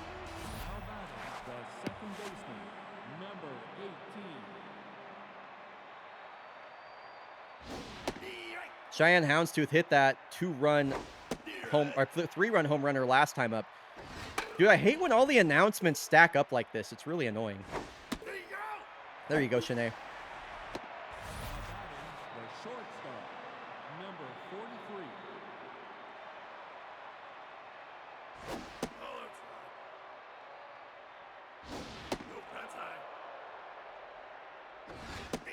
That's crazy, Saf. Okay, yeah, I was gonna say, are y'all in your little group chat, like, just figuring out the most, like, crazy names to come up with? Like, literally, Saf redeemed that, and then frame one, you were like, yes! Yes, yes, yes!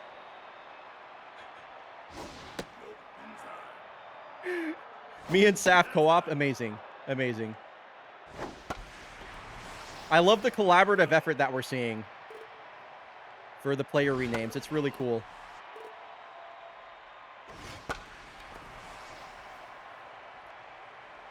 Who are we renaming on the Bushrangers, by the way? Oh, Kelly Calliope. Okay. Gotcha. Don't let me forget to do that after the game. All right. That was a good inning spun by Poker. Come on, Zamboni. Let's see something happen.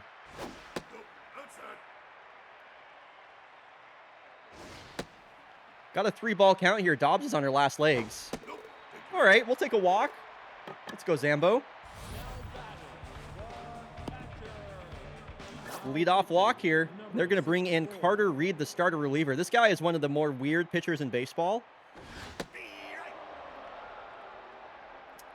I would say overall, completely maxed out velocity and junk traits, but absolutely like no accuracy to speak of whatsoever.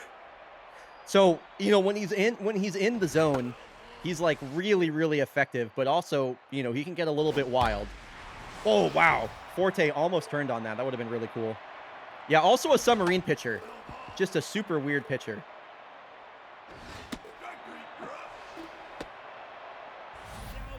Very strange pitcher overall.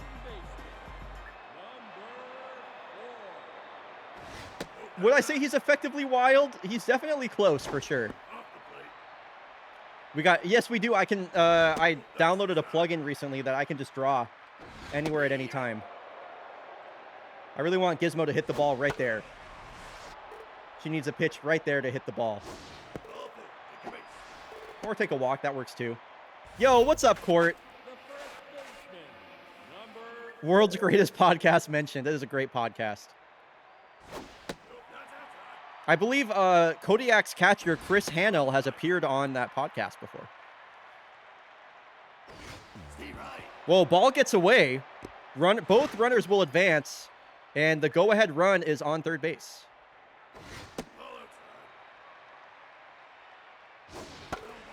Dominguez just really needs to put this in play. Her bat-to-ball skills are why the Kodiaks picked her up, and she strikes out. How about Uday Katabura, who went 498 feet his last time up?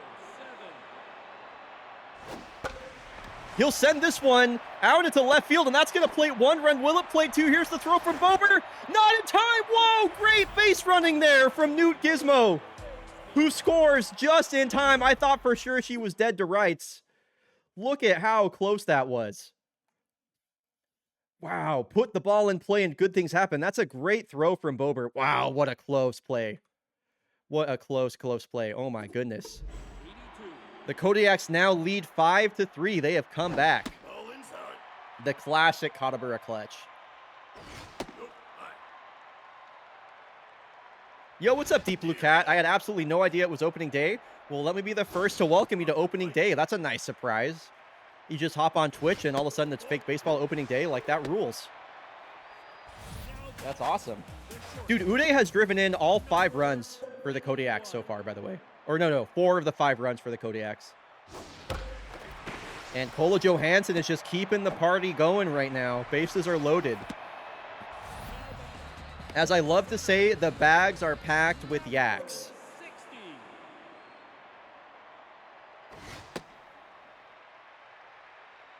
What can Takeda do here with the bases juiced? You know, how fitting. How about a bases loaded walk? How fitting that the 151st gifted sub that you had shipped went to notable Pokemon enjoyer Frozen Flygon. I think that's cool. So I talked about Carter Reed being really good when he's in the zone, but also being wild. This is the dark side of Carter Reed for sure. Oh, Goldsmith puts a tag on this. Going, gone! Antoine Goldsmith Grand Slam! Wow! Goldsmith Grand Slam. That's a fun little alliteration. And the Kodiaks have blown this game all the way open. And they have batted around the Glasgow Grays. Far-champ Zamboni got everything started with a leadoff walk. And he'll put a drive on this. This will bang off the wall out in left center. And the hits keep coming. The Cascadia Cascade.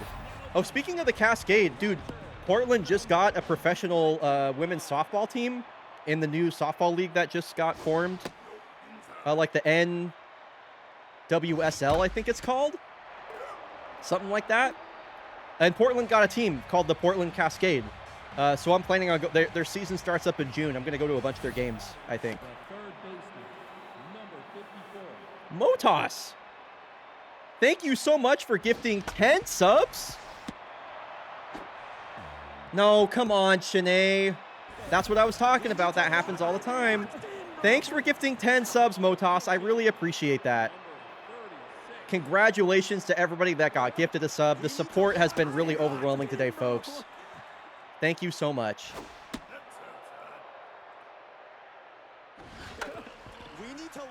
Thank you all so much, Motos. Wow, Johansson, a diving grab, fires over to first in time. That is a great stop from Kola Johansson. And we're getting to see crouch kick for the first time, by the way. The other free agent that was signed in the offseason to fix the Kodiak bullpen. 99 accuracy. Doesn't walk a lot of guys. Looking to bring some stability to a bullpen that needs it direly. Oh, by the way, folks, sorry about the ads. Sorry about the ads. Was out of snoozes. It has caught up with us, I fear.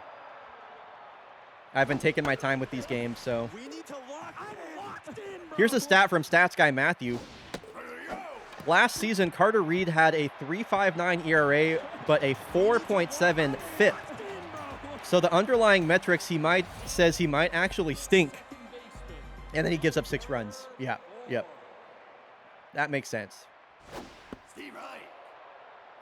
Newt Gizmo locked in. You'll never see Newt Gizmo batting 750 again, so enjoy it while it lasts. Enjoy it while it lasts.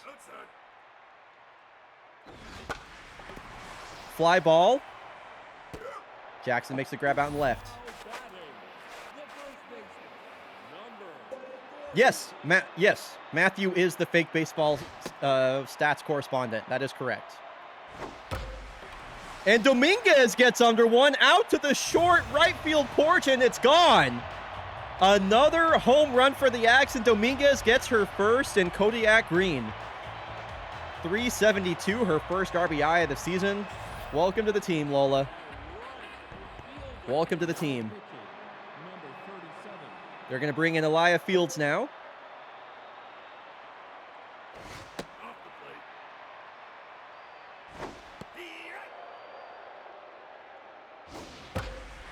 And Uday, wow. Okay, it took Uday like just a very finite amount of time to get going, but he's here.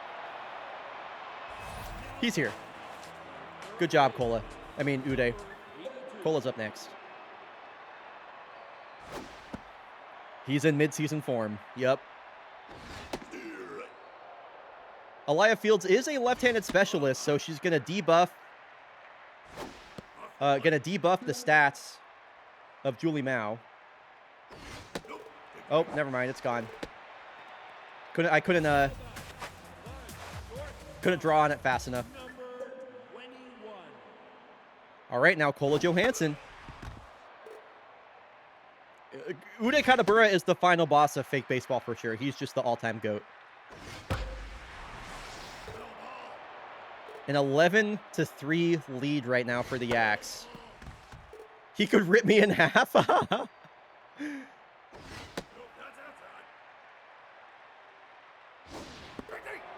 Ooh, nice breaking ball there from Johansson. Gets her locked up.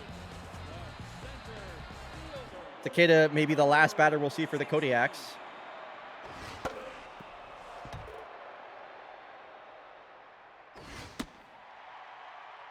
Hey, get in line. Oh my god.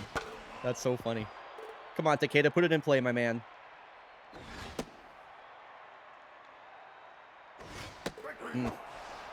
Does home plate ump ever appeal to base umps? They do not. They do not, Kuzi. Good question, though. Good question. 11 runs on 9 hits for the Axe. It's going to need a... The Grays are going to need a rally of all time versus Crouch Kick to make this comeback happen.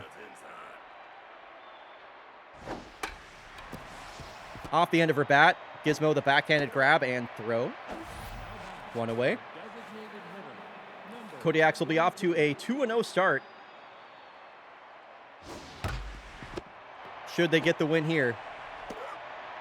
The second baseman, number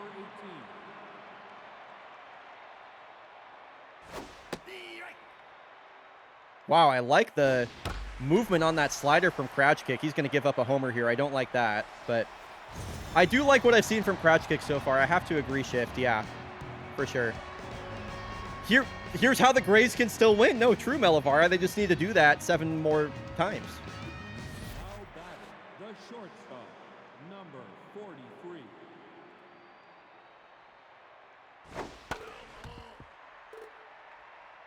Eight more times. That's quick math.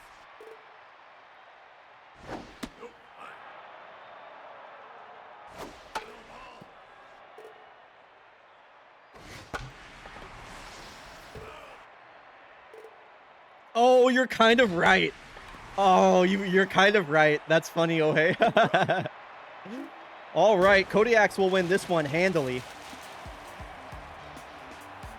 Off a slew of home runs from all the names that you would expect, and even some that you wouldn't. Uday Katabura, 3 hits on the day. That's awesome. Goldsmith, a grand slam. Julie Mao, a pair of walks. Dominguez, 2 hits and a homer. All right, folks, we got the final game of the day coming up. Final game of the day coming up. We have the defending champs taking on the Jakarta Jaguars. Whoa! Okay, so Pascal Noir just had her junk rating go up by 11 points and is now A- rated.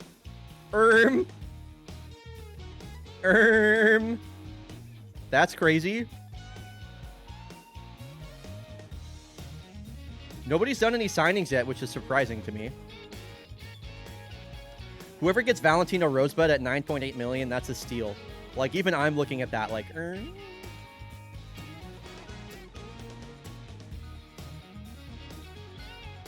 Seriously, Shift. Seriously.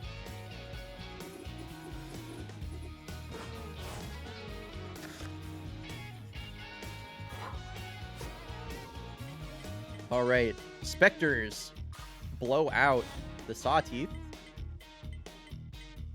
Ooh, Heaters lose a late one over the Toucans. The Swifts win the second game of that set versus the Commodores. Don't forget the rename. Thanks. You should, actually. Actually, Matthew, that would be, especially with the salary cap, that would be a really interesting stat. Player rename, it was Butch Box Eater on the Brisbane Bushrangers. Not view career.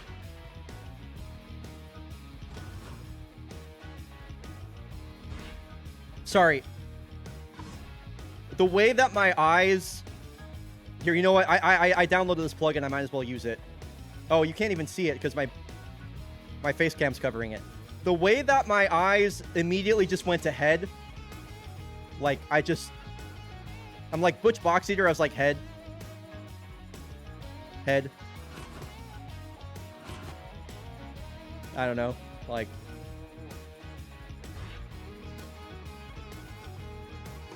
So no head? Yo, what's up, Jade? How are you? Oh my god. Brings a smile to my face seeing you here.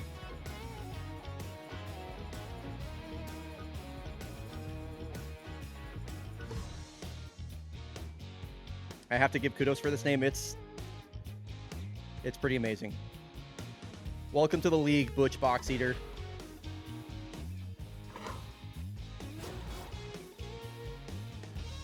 All right, folks, final game of the day.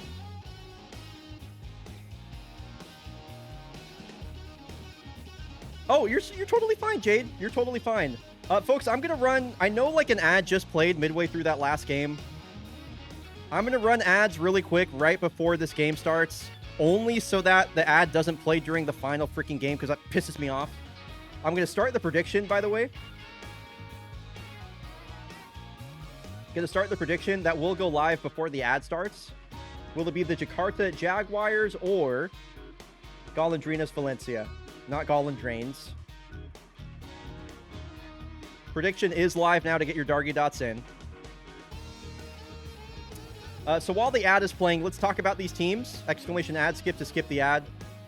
Also consider subscribing. Let's talk about these two teams. I'm really excited about the Jags in particular. I guess Valencia's here first.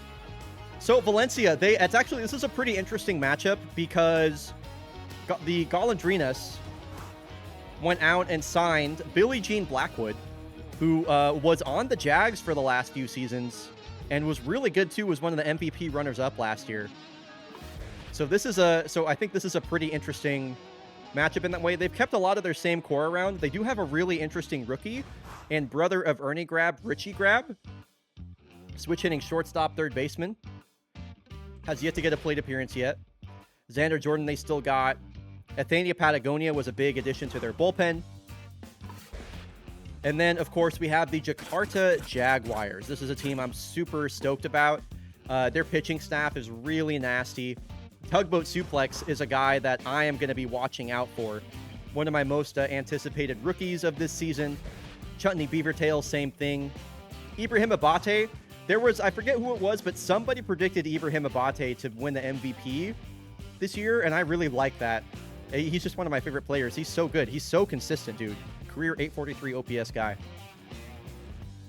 All right, let's get into the game.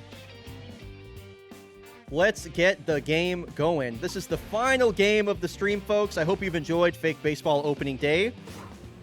Reminder for everybody watching, we will be back on Sunday night. It's 4 to 8 p.m. Pacific. That'll be 7 to 11 p.m. Eastern on Sunday. Running it pretty late on Sunday if you want it, so be sure to tune in for that.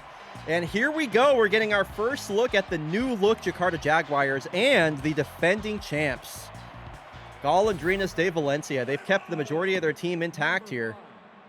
Chutney Beavertail batting leadoff. Ran some splints on the bump. Oh my god, dude, look at these new Jaguars uniforms. These look fucking good. Look at these things. These look now I know where to look. They look really, really good. I'm super happy with that. I'm super happy with that. And Chutney Beavertail, her first appearance on the broadcast, shoots one up the middle for a leadoff hit. And here he is, Ibrahim Abate, one of my favorite fake baseballers of all time.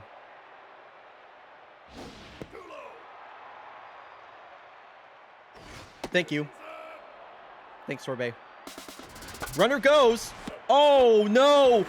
Oh, no. It's a disaster. Oh, my gosh. I can't believe it. I can't believe it. We're going to need to take a look at that. Okay, so here's what happened here. Here's what happened here. The runner tries to steal on a 3-0 count for some reason. I don't know why you would do this. Abate puts the ball in play. Unfortunately, so Abate puts the ball in play. Richie Grab. Hold on.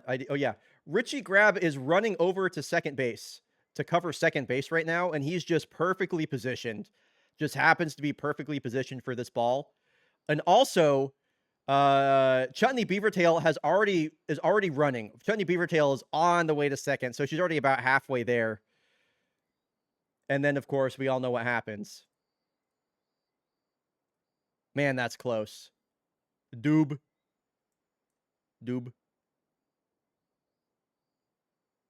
Yeah, swinging into a double play on 3-0 with a runner on first, nobody out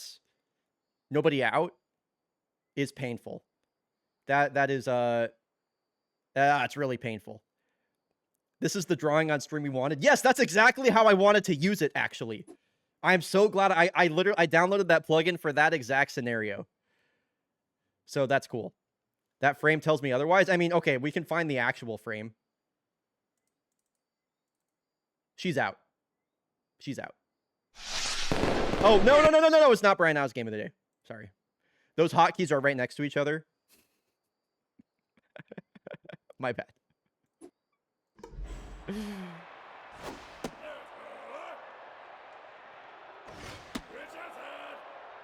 Oh, and here's Tugboat Suplex. Oh, nice.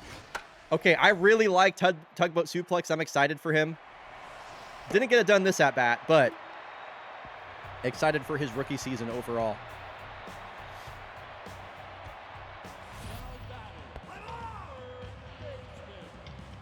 Number 42. And now it's time for Bryona's prompter of the day. Dude, Tugboat, yeah, the Tugboat Suplex is a protected name. All right, here's one of the heroes of that Valencia World Series run. Bertrand Renaudin. Talking about some of my favorite fake baseballers. Bertrand. Right here. Just a complete... Well, they have him playing third base. That's really interesting.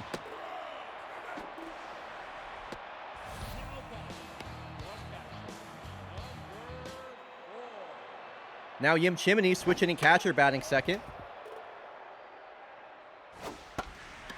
Flicks this one out to center field past the grab of Eric Parmigiano for a one-out single. Fitness down for Yim Chimney.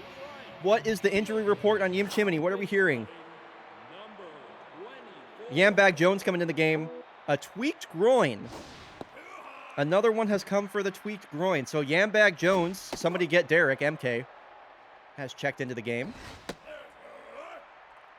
If you are rooting for the Golondrinas Valencia, the defending world champions, hashtag Somos Las Aves, if you want them to win. If you want the Jakarta Jaguars to win, hashtag Mick Jagger. I would love to see who's rooting for who. Let me hear you in chat. Runners on first and second now. This one is slung out to left on the run as Abate makes the grab. Runners will retreat back to their bases. Big opportunity now for RBI man Cheddar Cassidy. The RBI man trait is really, really deadly. He gets increased power and contact ratings with runners in scoring position.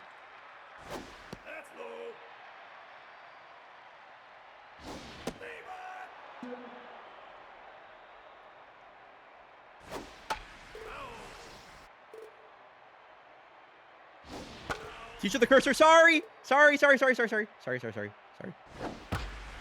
Don't yell at me. This one is shot out to the gap. This will easily clear the bases. RBI man Cheddar Cassidy comes up clutch again. It is an early 2-0 lead for the Golondrinas. Defending the champs look good. Champs look good, and I'm so glad to see Ileana Alejo getting more starts. She was so electric off the bench for the Birds last season. And wow, she's locked in and has RBI man. High fly ball, left field. Abate is on the track, but he will make the catch. The champs off to an early lead. Parmigiano, Sakai, and Glover coming up next. Here's Eric Parmigiano. Yambag Jones now catching. Have him batting cleanup. Surprising to me.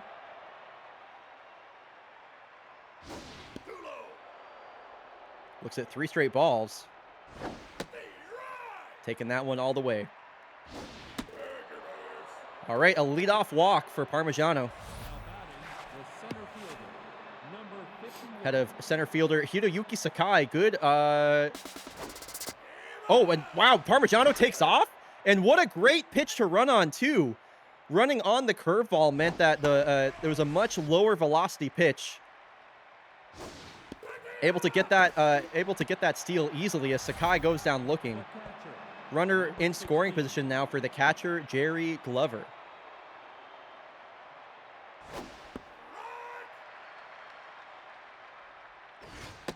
Oh yeah, you know what, Deep Blue Cat, that's a good idea. I should make a commemorative Valencia like World Series champions cap. That's a good call. I should do that. I will put that together sometime soon.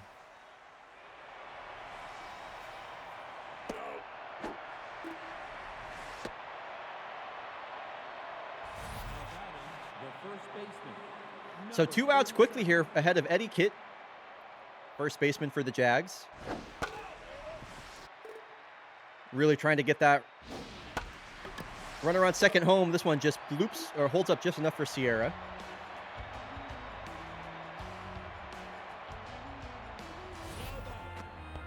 A patch to put on my cap. I can also make patches. I can make pins and patches. There's a lot of things I can do on with the fake baseball merch.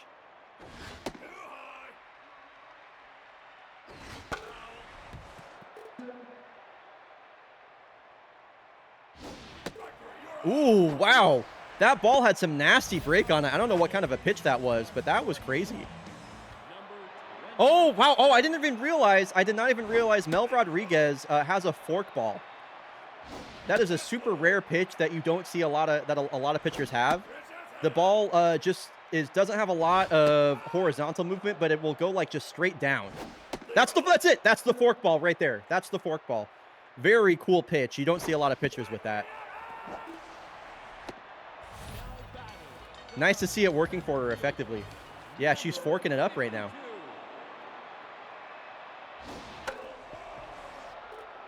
Oh, of course, Melavara. That forks. It sure does.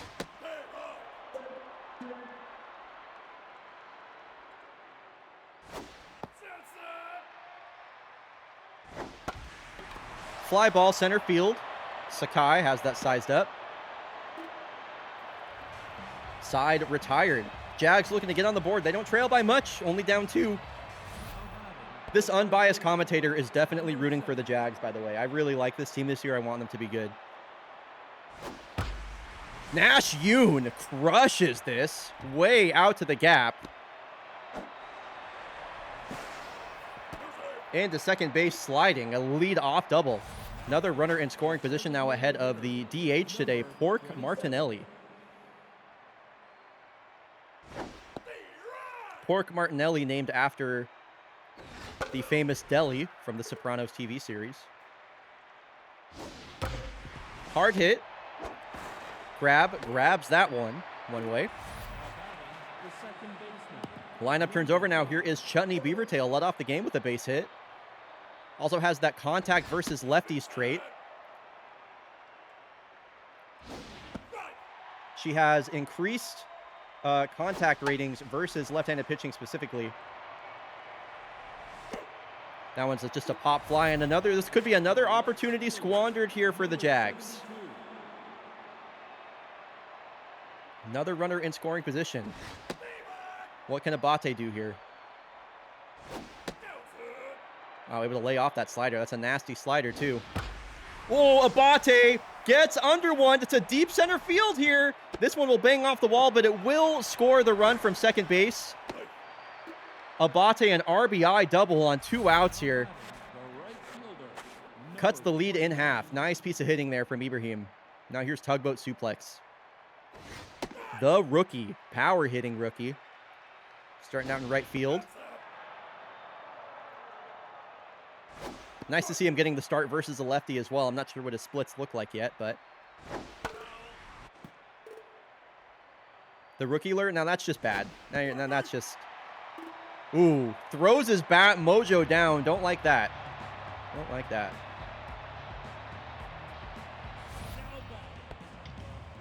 All right, second time through the order now for Valencia. Mel Rodriguez on 41 pitches coming into the bottom of the third.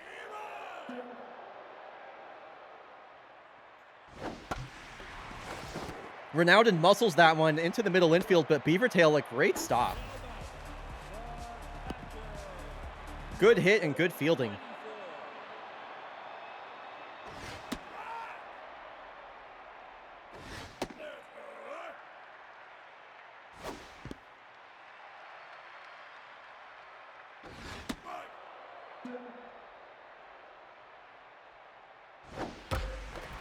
Wow, and Yambag Jones making up for the fact that Yim Chimney is injured with a 2-strike single.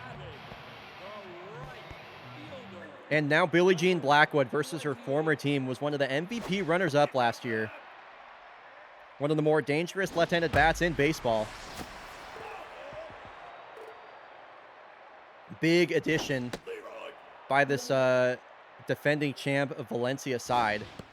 Back-to-back forkballs there from Mel. She's been making the forkball work a lot today so far. I really like it. I like how it plays off of her slider. They both have kind of a heavy vertical drop to them.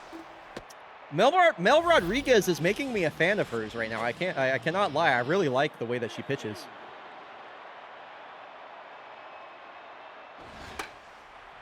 This one's popped. Will it stay in the yard? No, foul.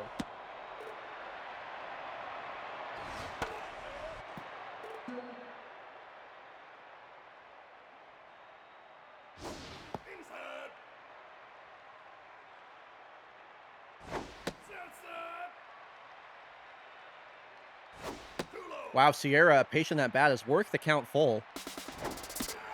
Wow, just left the bat on his shoulder there. Looked at 87 down the middle. You're not going to get a better pitch to hit than that, my friend. So Eric Parmigiano will lead us off. He walked his last time up and was left stranded. Big swing at the first pitch from Ransom Splints.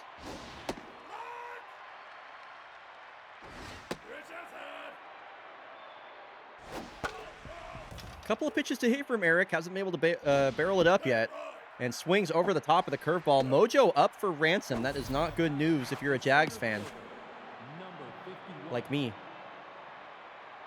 Ransom Splints locked in. Hiroyuki Sakai tense. Has yet to find a hit so far this season. Here's a drive out to center. I mentioned this is a deep outfield here. That one will hang up as Junior Sarsaparilla will make the catch. And 2 outs, nobody on. Jerry Glover. A lot of first pitch swinging so far this game.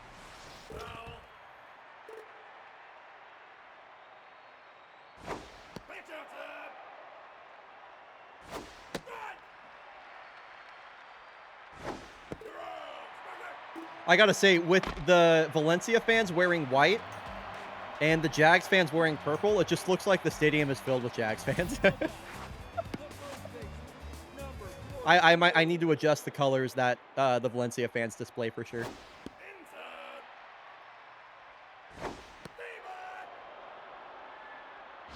So Cheddar Cassidy responsible for... Whoa! Eric Parmigiano! Oh my God. What a leap that was. Holy shit. The cheesiest grab. Dude, he really was full extension for that. Wow. Let's see that one more time. Damn. That's like poster material right there. That's pretty cool. Look at that guy. Look at him. His name is Eric Parmigiano. He's catching the baseball. Baseball's right in there. He's like way up above the ground, like really high. Drug test tomorrow, for sure. All right, Ileana Halejo gets her second at-bat of the game. Oh, sorry. My bad. Ground ball right back to Mel. Fields her position, flips over to first. 2 out. Mojo down there for Ileana. Mojo down from blocked in to neutral. The production on this is incredible. No, you.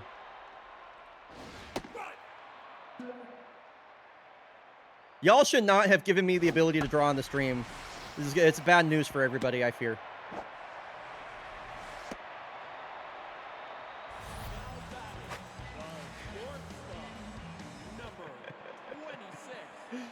Oh, I just realized I can draw on myself too.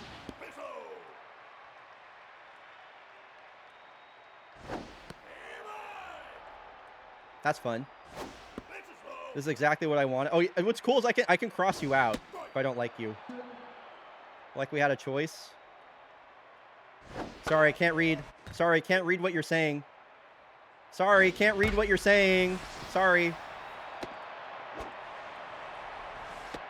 I would have drawn 3 cool S's already. I'm getting Madden vibes, and that's great. That was the intention. That was the intention for sure. So I'm glad. I'm glad. Anyway, back to the match. Patty Cakes comes into the game. Off-season signing, I believe, by the Jags. I'd have to double check on that. I don't remember for sure. Mel Rodriguez is done after 3 2/3. Sarsaparilla batting from the right side has the tough out trait activated. And a full count. Full count would load the bases here. Ground ball up the middle, picked by Parmigiano. Nice play. Jags escape the jam and get back to work. 7, 8, and 9 due up. The first baseman, number 37. Eddie Kitt will lead things off. Splints at 54 pitches. Pretty respectable through 4 innings so far. Definitely has the ability to go pretty deep in this game, I feel. Especially if he's striking out batters on 3 pitches like that. Number 7. Dude, Nash Yoon's batting stance is so funny to me. Splints gets one hit right back to him.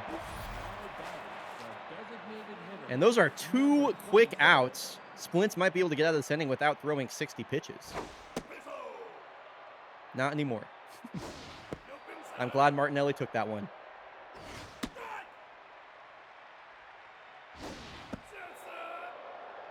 A walk here would bring Chutney Beavertail up. She's locked in and has the contact versus lefties. Okay, that's a really good walk from the 9-hole batter. I like that a lot. That makes me happy.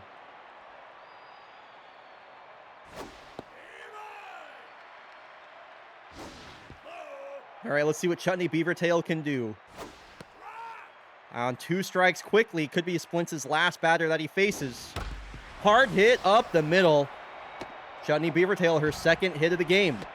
Puts the tying run into scoring position for Ibrahim Abate. Surely, wow, they're bringing in a righty? Okay, this is interesting because Ibrahim Abate has power versus righties and contact versus righties. His power and contact stats are hella buffed. He's like, he destroys right-handed pitching.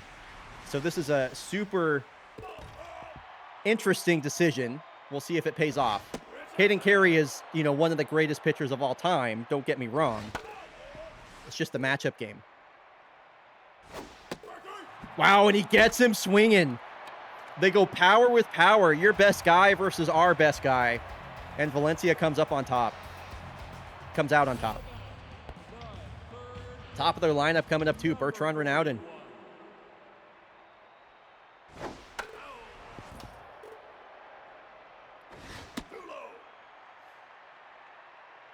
That was my bad for disrespecting Caden Carey.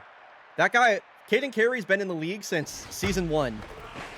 One of the few remaining season 1 players still left, and he has got it done actually every single year. So Renaudin scoops this one out to shallow right. Suplex. We'll throw that back in. Leadoff hit for Renaudin. 20 years in the league, Gormy. 20 years in the league, and he's still one of the best relievers in baseball.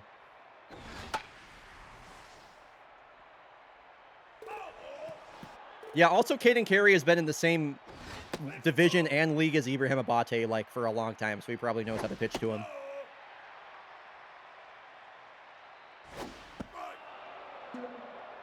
Yambag Jones already with a hit today, the backup catcher. Filling in after Yim Chimney went down with a groin injury, and she's got 2 hits since coming off the bench. Runners on 1st and 2nd, nobody out. Billie Jean Blackwood versus her former team. It's not looking good for the Jags right now.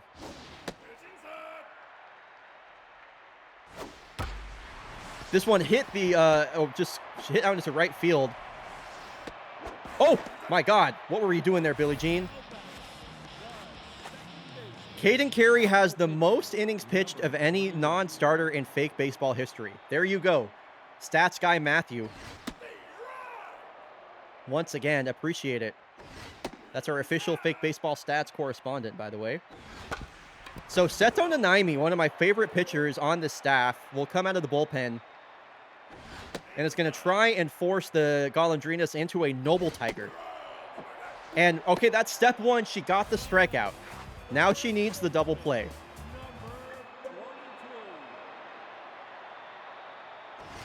And with the way Valencia has been pitching, it really feels like you've got to hold the lead to 1.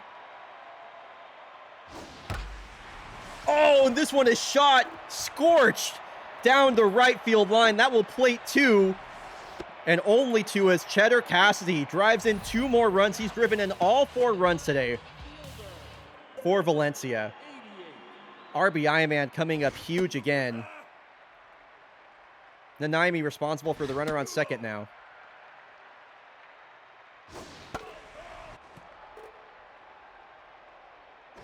Yeah, no Noble Tigers today. The Tiger retreats to its den.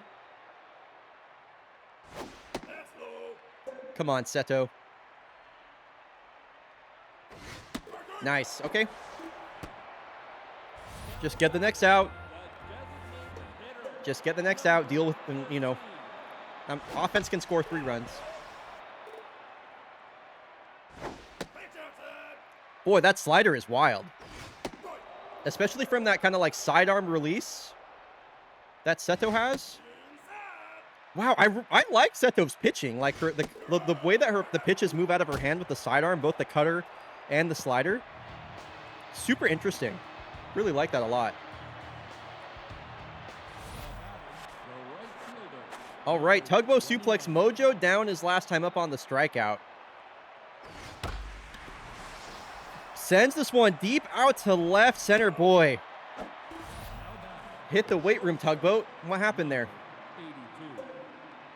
I wanted that to be out of here so bad.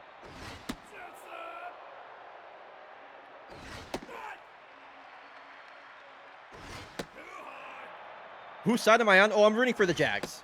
I'm rooting for the Jags. Not biased, though. That's a great at-bat there from Eric Parmigiano. He's looked good so far to start off the season. So a 1-out walk ahead of Hideyuki Sakai. Still looking for his first hit of the year.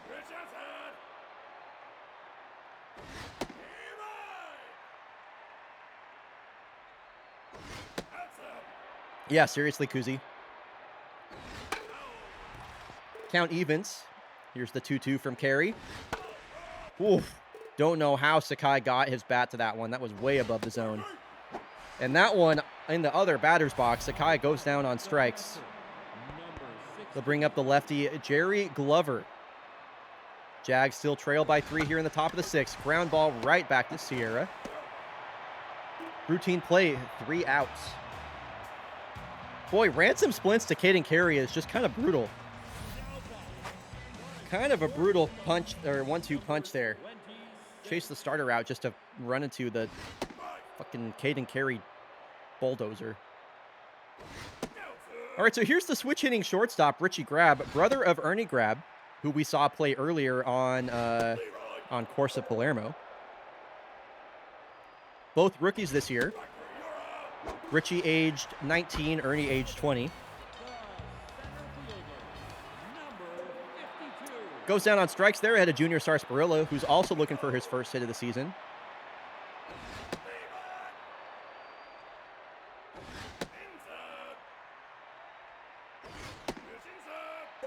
Nanaimi just nibbling that right side of the zone there.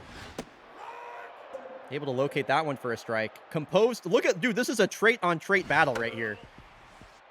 4 traits going after each other right now. Kind of cool. Full count pitch. Wow, great at-bat there from Junior. 9-hole batter is aboard ahead of Bertrand, and Junior is fast.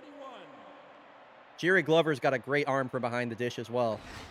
So an interesting situation to be in here for both teams. Ground ball to Yoon. They're going to try and go around the horn. Beaver Tail over to first in time. Nice play. Last chance now for the Jags, and they're going to have to do it with the bottom of their lineup. Could be the final 3 outs of today's broadcast, folks. Here we go. Caden Carey's locked in. That's bad. That's not good. Eddie Kitt doesn't care, though. First pitch swinging. Base hit back up the middle. Great piece of hitting there. Let's get the rally started. Now Nash Yoon, 98, top of the zone. Man, Caden Carey's good. This guy, like, doesn't age. It's crazy. He's been good the entire time. Wow, a one-pitch single and then a 3-pitch strikeout. Polar opposite at bats there. Chutney Beavertail will come to the plate, assuming Pork doesn't ground into a double play at least. I should say he would bat next. Abate due up after that. 2 strikes now from Martinelli. Ground ball up the middle. Diving grab there from Ernie Grab. Wow, that was a clutch play from the rookie. Beavertail would have been the tying run with that with only 1 out. So you have to figure out a way to get on base here to bring up Ibrahim Abate. What are we swinging at? Jags down to their last strike. Oh my God. That's a crazy take. The 2-2. Swings over the top of it. Caden Carey slams the door in the faces of the Jags. My goodness. Yo, what's up, Thomas from MySpace? Welcome back. Tough loss. Tough loss for the Jags. Did like what I saw from them, though, overall. Seriously, what an opening day. There's no joy in Jakarta. Mighty Beavertail has struck out. I get that reference. I get that reference. Man, Ransom Splints, what a game from him, too. Caden Carey, goodness me. Jags lost, but I did like what I saw from them, so feeling pretty okay about them overall. All right, folks. Thomas, by the way, sorry for the bad timing. This is the end of opening day. Thank y'all so much for being here. I appreciate it so much. We will be back. Yes, we'll be. So, I'll just talk a little bit about the schedule for this year.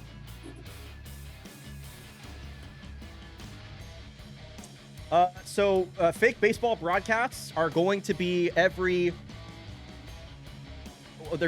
Wednesday, Friday, and Sunday. So we will be back on Sunday night, starting at 4 p.m. Pacific, 7 p.m. Eastern. I'll get an event posted up in my Discord very soon. So Wednesdays, Fridays, and Sundays are fake baseball days. So I will see y'all on Sunday night. I'll see y'all on Sunday night for some Sunday night baseball. And yeah, I don't have a schedule picked out for that yet. So if people want to redeem a team to watch, that will be an option. So anyway, the baseball is fake, but the opening day was real. Seriously, what an opener. That was a great opening day. A great slew of games overall. Okay, so what do we do with dots? I'll show you, actually. I will gladly show you. There are multiple...